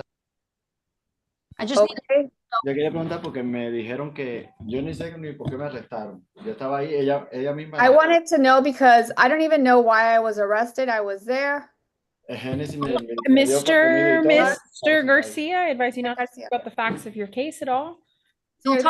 Interpreter, just interpret what I just said. Señor García, no vaya a hablar sobre los hechos relacionados con su caso. Todo está siendo grabado. There can be a time when you defend yourself. Habrá un momento en el que usted se puede defender and you already gave a statement to the police. y usted ya dio una declaración ante la policía. Your lawyer will research that further. Sus abogados van a investigar eso más a fondo. So it's in your best interest not to talk about the incident. Es lo que más le conviene a usted no hablar sobre el incidente. How long have you lived in Miami-Dade County? ¿Cuánto tiempo lleva viviendo en el condado de Miami-Dade? 11 años. ¿Cuánto, perdón? 11 años. 11 years. Are you working? ¿Usted está trabajando? Ahora mismo no, pero estuve trabajando hasta hace unos meses. Currently, no, but I was working up to a few months ago. Do you have any family? ¿Usted tiene familia? Sí. Yes. Okay, and who are those? ¿Quién es su familia? ¿Quién es? Who is? Do you have any ties to the community? A child, a mother, a spouse? Tiene lazos en la comunidad, tiene hijos, tiene madre, tiene cónyuge. Madre, abuela, hermano. ¿Perdón? Madre, abuela, hermano. Mother, grandmother, siblings. And what were you doing for work before you were arrested? ¿Y qué tipo de trabajo hacía usted antes de que lo arrestaran? Soy chofer. Hago delivery. I'm a driver. I do deliveries. De camión. Chofer de camión y hago delivery. I'm a truck driver and I do deliveries. All right, so in addition to the stay away order, I'm going to issue a straight bond of $5,000. Bien, entonces, además de la orden de alejamiento, también le voy a emitir una fianza fija de $5,000. All right, thank you. Gracias.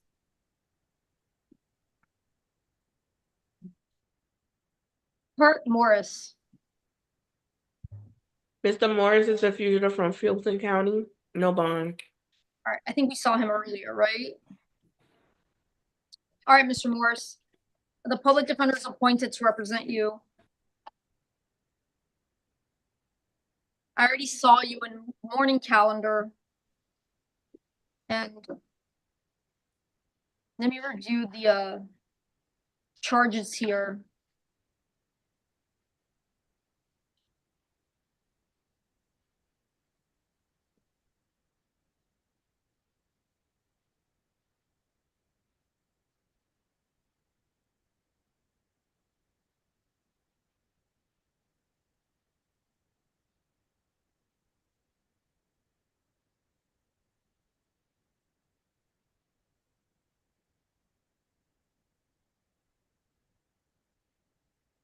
All right, state. It looks like it's just possession of drugs. There's no sale at this point.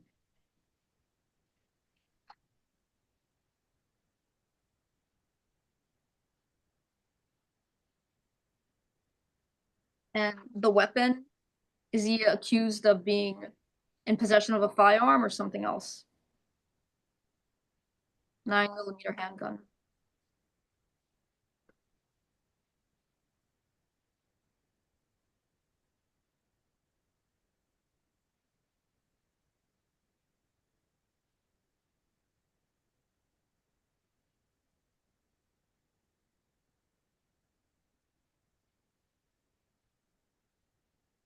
All right. So count 1, it's a felony possession of hydrocodone. Count 2, there's probable cause for the possession of a weapon while in the commission of the offense. Count 3, there's probable cause for the possession of identification that doesn't belong to you. And count 4, there's also probable cause for possession of counterfeit identification.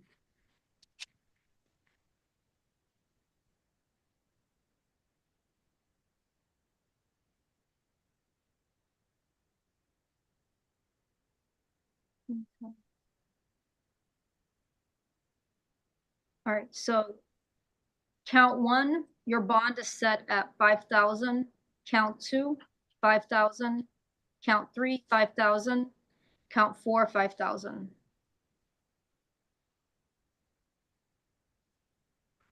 And I just want to make a note for the division judge that count 1 was just possession, a third-degree felony of the hydrocodone. All right, so your total bond is $20,000, and you still have the fugitive hold from the other jurisdiction. Thank you.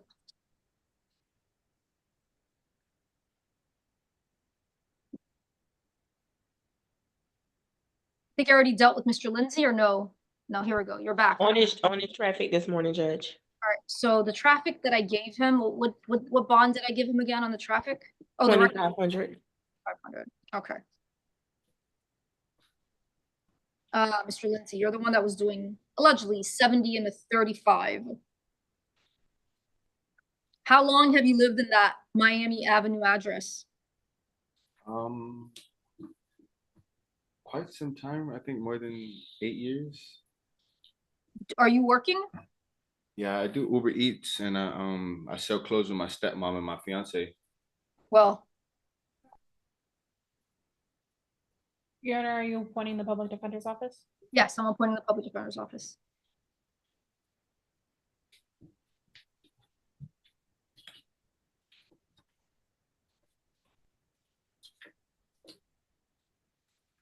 I probably should have given you house arrest. Corrections, can I include house arrest now?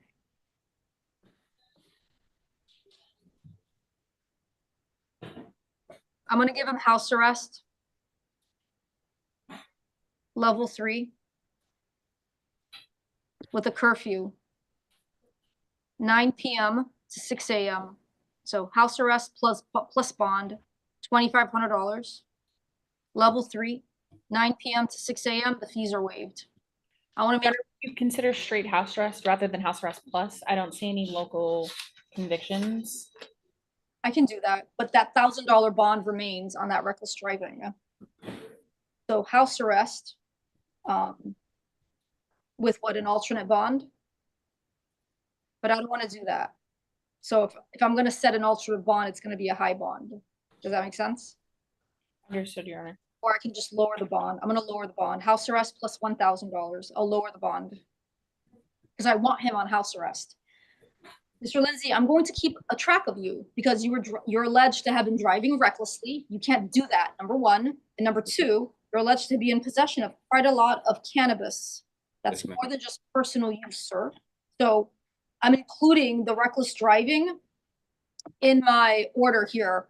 So your total bond is house arrest plus $2,000. The felony's $1,000, the misdemeanor's $1,000.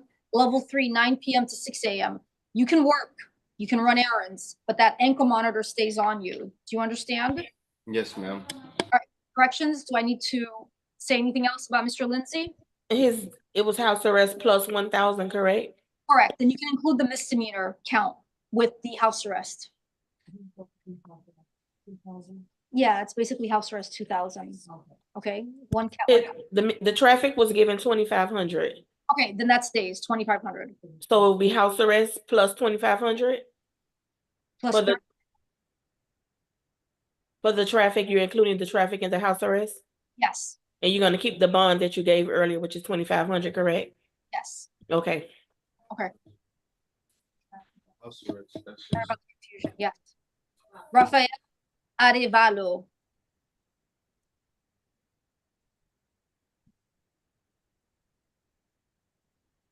He requires the services of the Spanish interpreter, Your Honor. Interpreter present. All right, sir, are you going to hire an attorney? Can you afford one? Señor, ¿usted va a contratar un abogado? ¿Se tiene los medios para pagar un abogado? No. No. I'll appoint the public defender to represent you. Voy a asignarle los abogados de oficio para que lo representen. Gracias. Thank you. Your Honor, I can mute as to PC. I see no local priors. I would be requesting pretrial services alternate standard bond. Señoría, no vamos a decir nada con respecto a motivo fundado. No veo que tenga antecedentes locales y estamos solicitando servicios previo al juicio con la fianza estándar. How long have you lived in Miami-Dade County? ¿Cuánto tiempo lleva viviendo en el condado de Miami-Dade? 10 años. 10 years.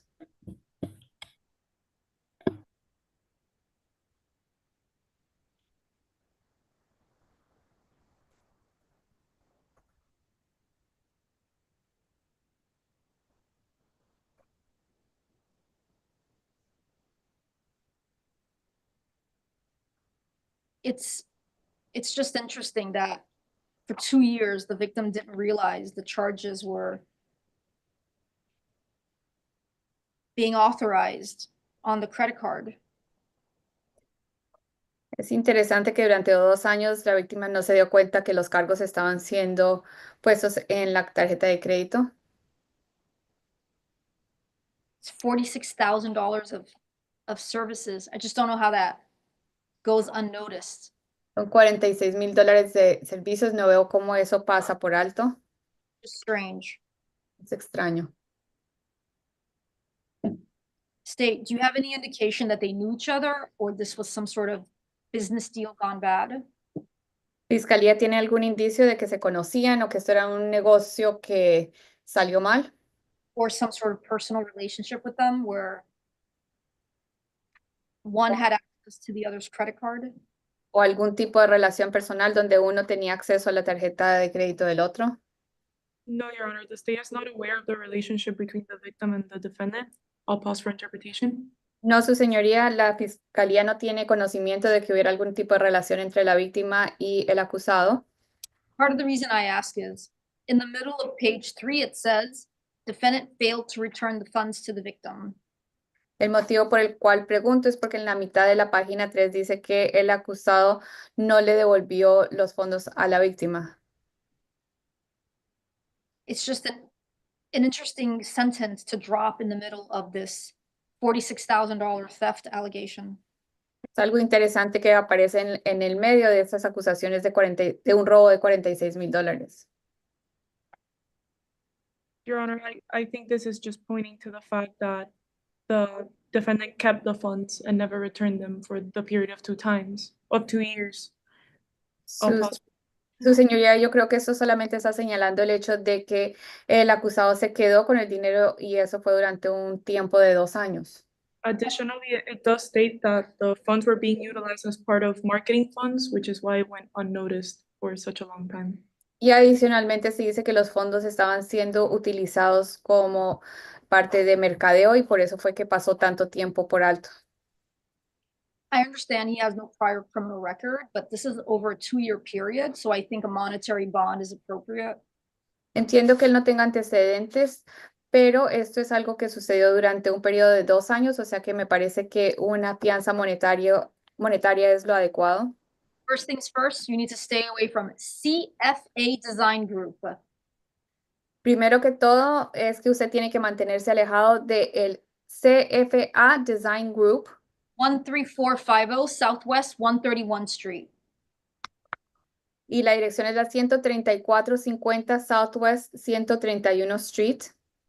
The standard bond for the credit card theft is $2,500. I'll keep it at that.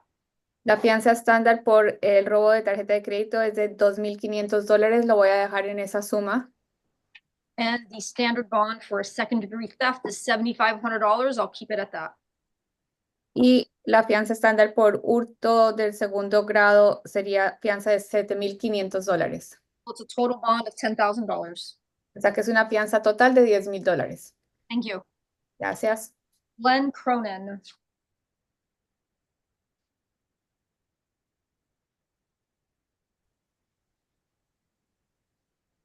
Glenn Cronin. Present, Your Honor. Good afternoon, Your Honor. Good afternoon. All right, Mr. Cronin, are you going to hire an attorney? Can you afford one? I'm gonna have to have a public defender. Remember that you still have to fill out a financial affidavit. Yes, ma'am. All right, so I'll appoint the public defender on all 4 of your cases. We're gonna review for probable cause. They're all allegations of theft from Lowe's, the home improvement store, February 14th, February 18th, February 28th, and March 16th. And Your Honor, I stand mute as to PC. All right, so one case is a multimeter tool for $99.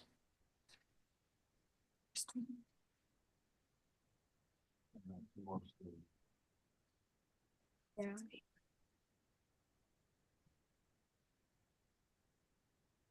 The other one is for $99, a cordless drill. The other one is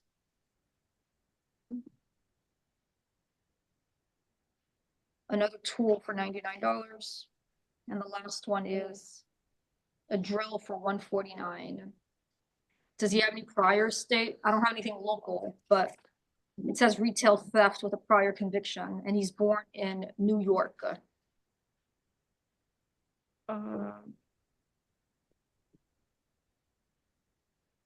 One moment, Your Honor.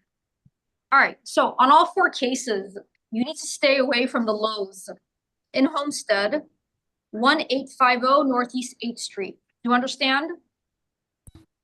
Nodding yes, that's a 500-foot restriction, so do not go back to that Lowe's.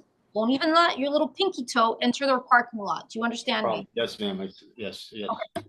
So I'm gonna ask the state to see if you have any prior criminal record, because it says here you're born in New York. And yes, Your Honor, there are prior convictions. However, he does have extensive priors on the national list, so we're going through them. What's the most recent one?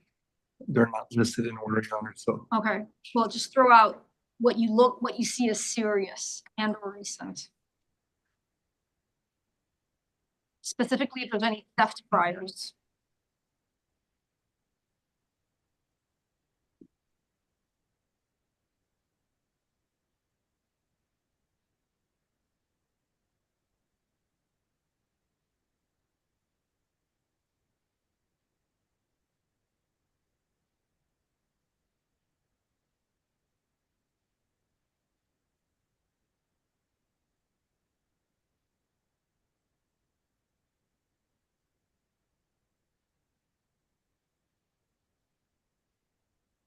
State, just Yeah, Your Honor, there don't seem to be any retail theft, even arrests. So I'm not sure. Your Honor, if the state can't find any retail thefts, then there actually isn't probable cause for these. At most, it would be petty theft, given that they're looking at his national priors. In 2024, there was a retail petty theft. It's a misdemeanor. The defendant was convicted. That's in 2024. That's in Marion County. oh, here we go. It's on the A form, January 20th, 2024. Walks out of Lowe's in Marion County with a tool in hand. He was arrested shortly thereafter by Marion County. Marion County sent the police here locally the booking photo and the arrest. Then there was, so that one was in January, the one that Your Honor saw. There was also one in March. Of 2024? Correct, Your Honor. All right, also Marion County? conviction. Also Marion County. Okay, what else? And then again, another one in March 2024, for which he was convicted for petty theft. Also Marion County. Yes. So those are the 3, Your Honor. Did he serve any jail time or prison time in Marion County? The NCICs don't reflect. All right, so 45 days, Your Honor. on page 3A, that's where the 3 prior convictions for theft from Marion County are, Ms. Arthur. Alrighty, sir. On case F256898, your bond is a straight bond of $2,500 plus that stay away order. On case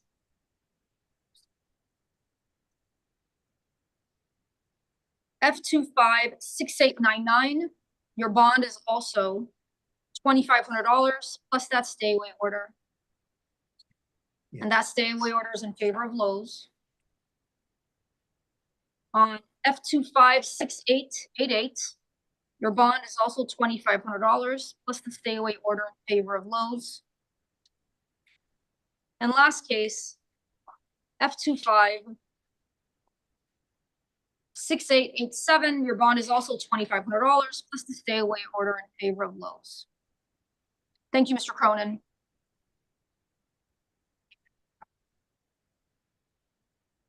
Pedro Ramirez Fernandez. Bond out. Everyone's favorite 2 words, right? Judge Ramirez Fernandez is here. Oh, I guess not a bond out. All right. Yeah, the next one is a bond out. Oh, we got ahead of ourselves. What was your last name? What was your last? Right there.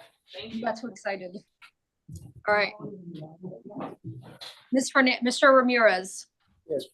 Do you understand me? Excuse me? Excuse Can me? you hear her? What? Can you hear me? All right. Can you turn it up? How long have you lived in Miami-Dade County? You're from from either, I think it looks like Puerto Rico. How long have you lived in Miami-Dade?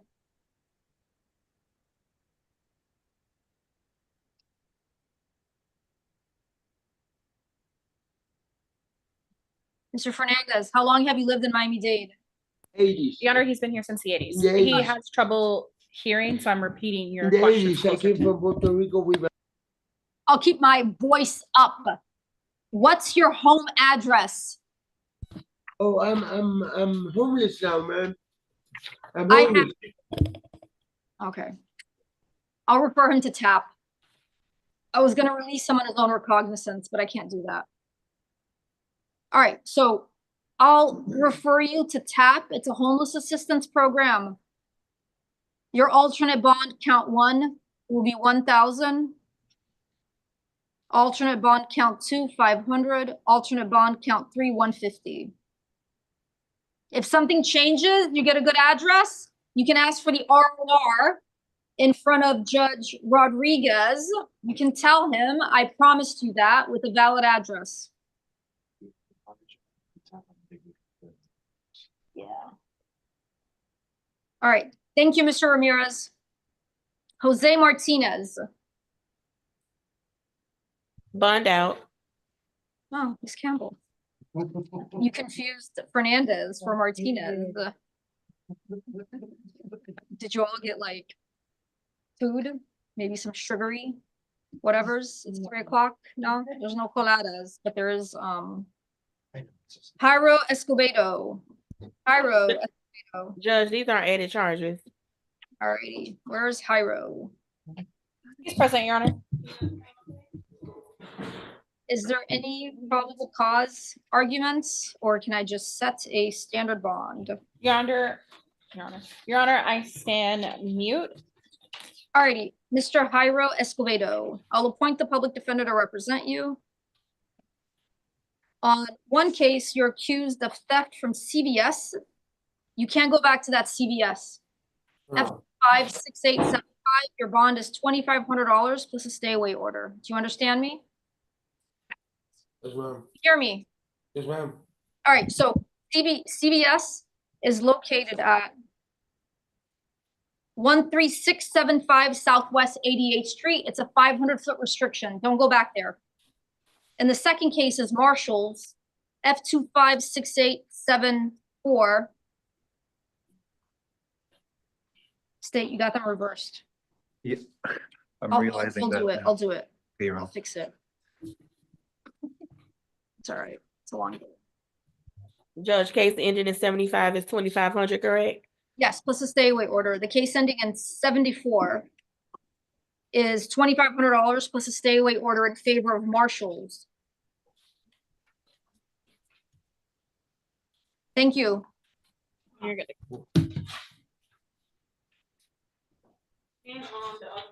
Okay. Now it's your turn. All right. Marcus Lee, Mr. Lee, good afternoon. Multiple added charges, Added charges, Judge. December of 2023. What's he being held on?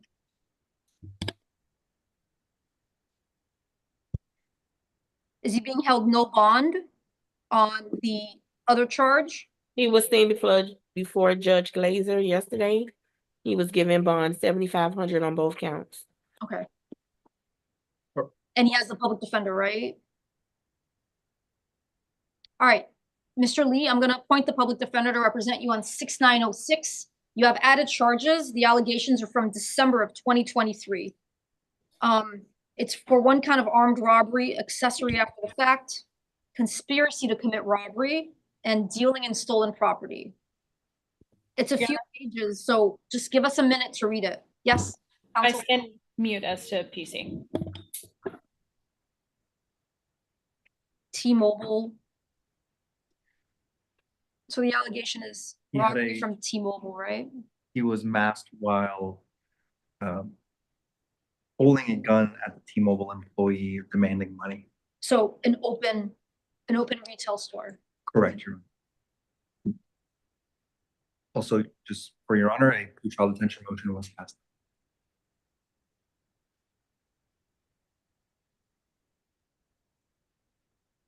All right, Mr. Lee, you need to listen, please. Please listen.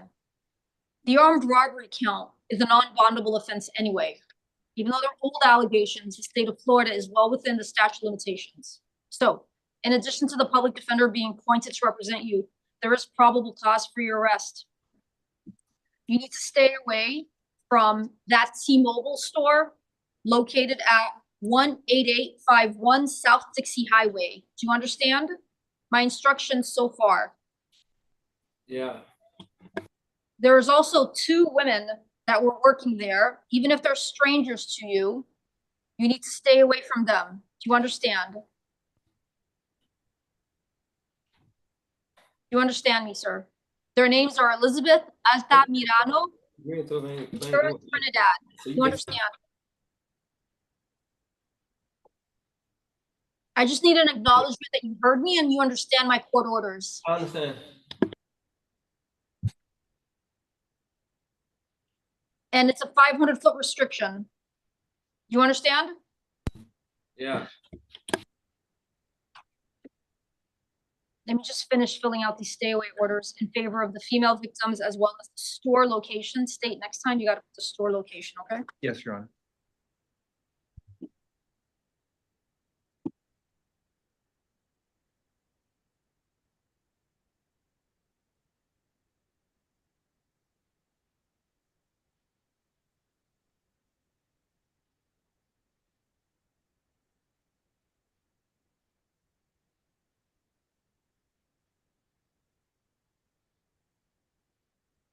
All right, so count 1, it's a non-bondable offense.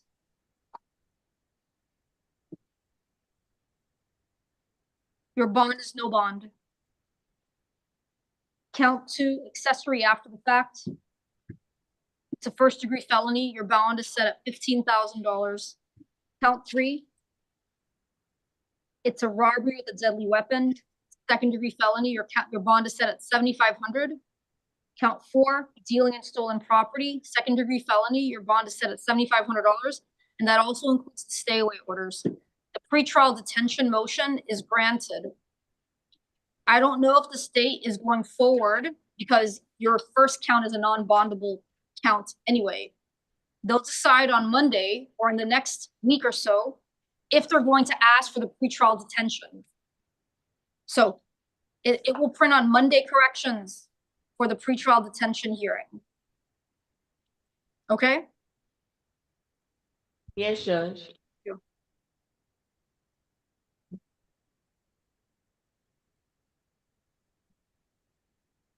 Jeremy Don Hamidou.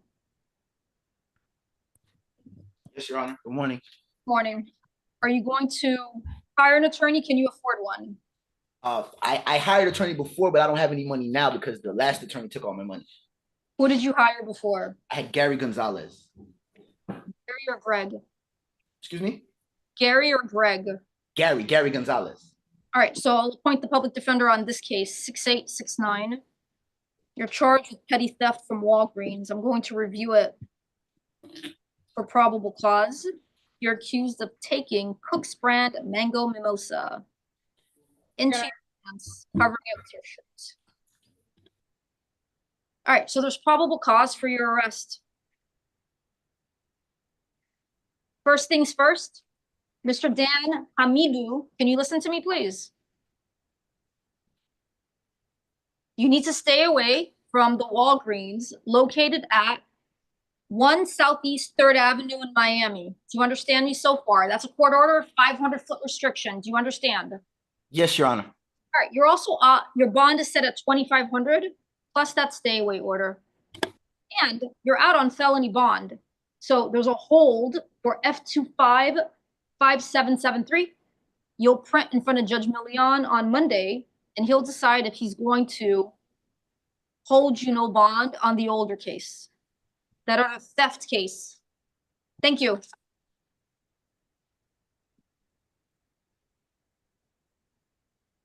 Eddie Guilan. Ms. Galan is out on probation, F22-20888. And he requires the services of a Spanish interpreter, Your Honor. Interpreter present. What's he out? Sir, can you afford an attorney or are you going to hire one? Señor, ¿usted puede pagar un abogado o usted va a contratar un abogado? No. No. I'll appoint the public defender to represent you. Voy a asignarle a los abogados de oficio para que lo representen. Your Honor, it's in mute as to PC. Señoría, en cuanto a motivo fundado, nos mantenemos en silencio.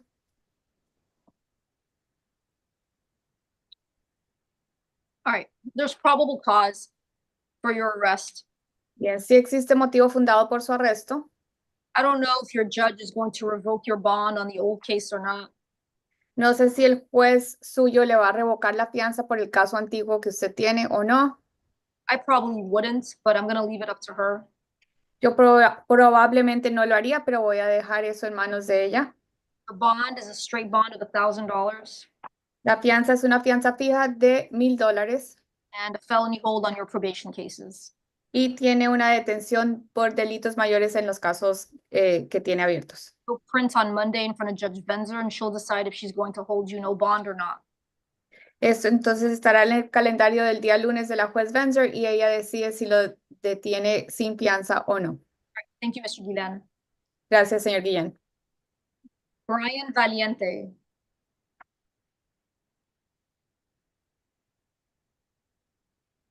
Are you going to hire an attorney? Can you afford one? Gonna hire an attorney. All right, so you and I would just have a conversation for now. How long have you lived in Miami-Dade County?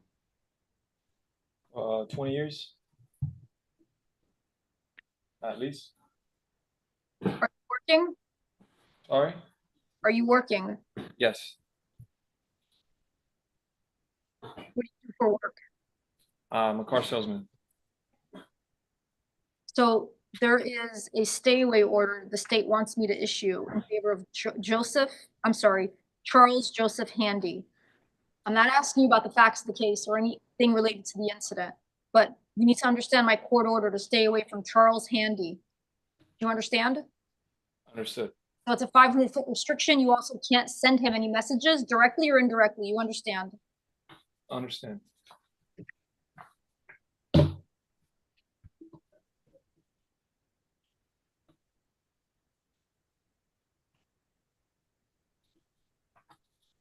Do you have any ties to the community? Family members? I have family that resides here. In what regard do you mean? Well, do you have a spouse, kids, mother, father? All of the above. No kids.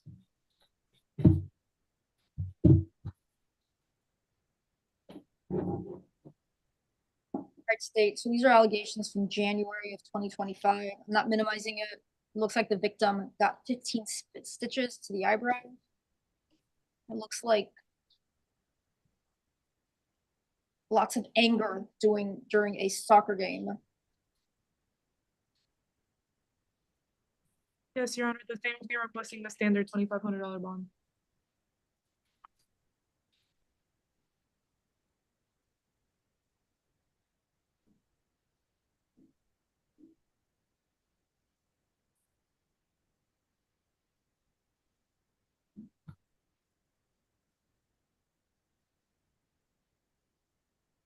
Okay, so the state's asking for the standard bond. I'm going to issue the standard bond. I already gave you the stay away order in favor of the listed victim. So your bond is $2,500 plus the stay away order. I'm going to make a note that you're going to hire your own attorney. You're going to get a notice in the mail to go back in front of a judge. You need to follow all those instructions. Do you understand? Yes, ma'am. All right, thank you. So his bond is $2,500, corrections. Joel Reynolds. Joel Reynolds. Hi, Mr. Reynolds. Mr. Reynolds has an AC, no bond. For Judge Milton Hirsch. Judge, and for his traffic, he'll be seen tomorrow morning on the calendar. Oh, I couldn't take care of it today. He didn't print on the final. Yeah, we can't add it on, right? It gets too complicated. It's all right. I just figured less paperwork for you all tomorrow. All right. Are you going to hire your own attorney? Can you afford one? Yes, I'm gonna work with an attorney.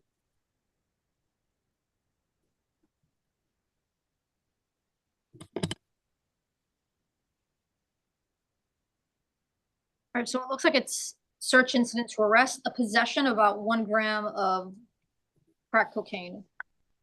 The public defender is appointed. There's probable cause for an F3 possession.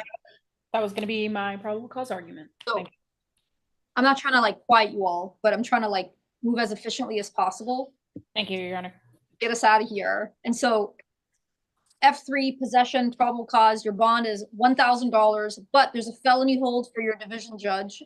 You'll print on Monday and he'll decide if he's going to hold you no bond on F23 13635. All right, thank you. Lester Morales Gonzalez. Lester Gonzalez Morales. He refused, Judge. Reset for tomorrow. Well, let's see. Alrighty, defendant refused. That means he can't bond out, right? Or he can? He can't. There's a standard bond that he could. Stay away, so he can't bond out. Can I say he can't bond out or no? He can bond out, Judge. He don't have first appearance on his jail card. I'll just make a note, defendant refused. And we'll reset for 6/25 for Judge Hirsch. All right, reset tomorrow for Judge Hirsch. Adrian Vasquez. Your Honor, I believe that's a bond out. Great. Christopher Casanbabra, also a bond out? Or have you dealt with those? No, he should. He's here, Judge. Luis. Oh, I have Luis Vasquez. You said that's a bond out, Luis Vasquez? Adrian Lugris Vasquez on page 13. That I have notes that that's a bond out. Luis Vasquez is a bond out. Thanks. Christopher Cabrera refused. Reset for tomorrow. Alrighty. Okay. Christopher refused. Reset for tomorrow.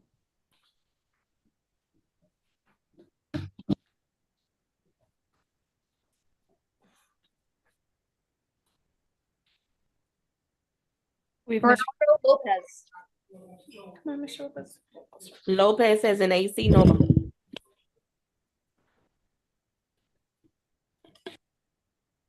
Mr. Lopez, is that you? He needs the interpreter, Your Honor. Mr. Lopez, you're with the interpreter.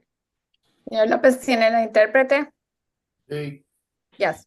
All right, so I'm going to appoint the public defender to represent you. Voy a asignarle a los abogados de oficio para que lo representen.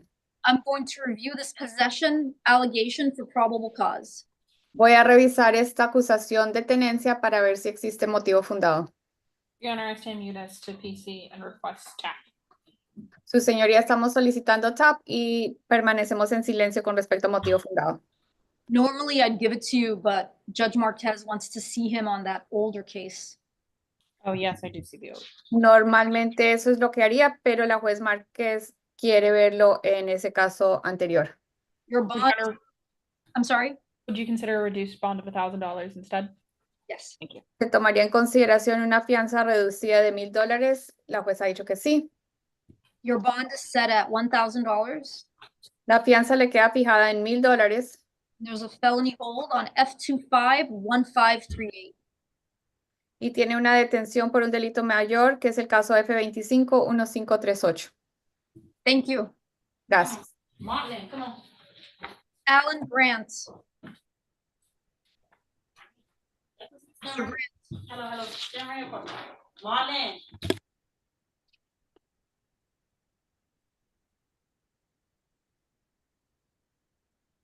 All right, Mr. Grant, I'm appointing the public defender to represent you.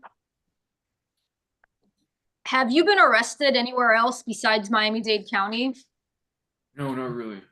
Not really. All right, let me ask the government to check for me your criminal records. Yes, Your Honor, the defendant has extensive priors. Okay, and where is that from?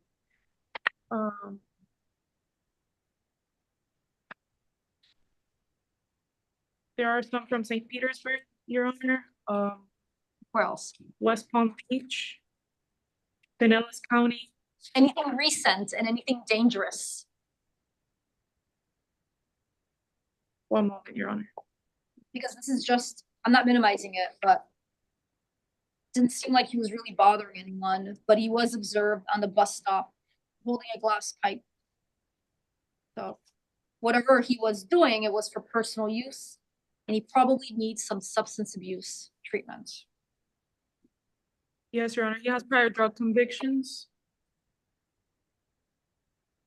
I'm going to refer you to a homeless program called TAP. They may not be able to house you in the next few days. It looks like you need to sober up a little bit. So you're referred to TAP with an alternate bond, count 1, 1,000, count 2, 500. All right, thank you. Oh yeah, sorry. Bad habit of just. For Rivera Judge, this is an added charge. Rivera, is he the last case on calendar? Yes, ma'am. All right, I think we did good, right? Excellent. We did. I know. You guys help out as well. It takes a team effort, right? All right, Mr. Rivera, I'm appointing the public defender to represent you. The public defender is going to appoint you unless you want to hire your own lawyer. What do you want to do? I'm good with the public defender. All right, do you have them on your older cases? Yes. So the battery on detainee, the bond is set at $2,500. That's the standard bond that is usually set in these types of cases, okay? That's it. So. All right, folks, thank you all very much. Thank you, Your Honor. Good luck. Thank you, Your Honor. Have a good weekend. Good luck with Judge Hirsch tomorrow. Hopefully it's not as big of a calendar. Bye-bye, Judge. Have a good weekend. Be good at what he does. And you should be able to efficiently too for everybody. Thank you guys. Bye. Thank you, Your Honor. Richard. Yeah, he knows what he's doing. So.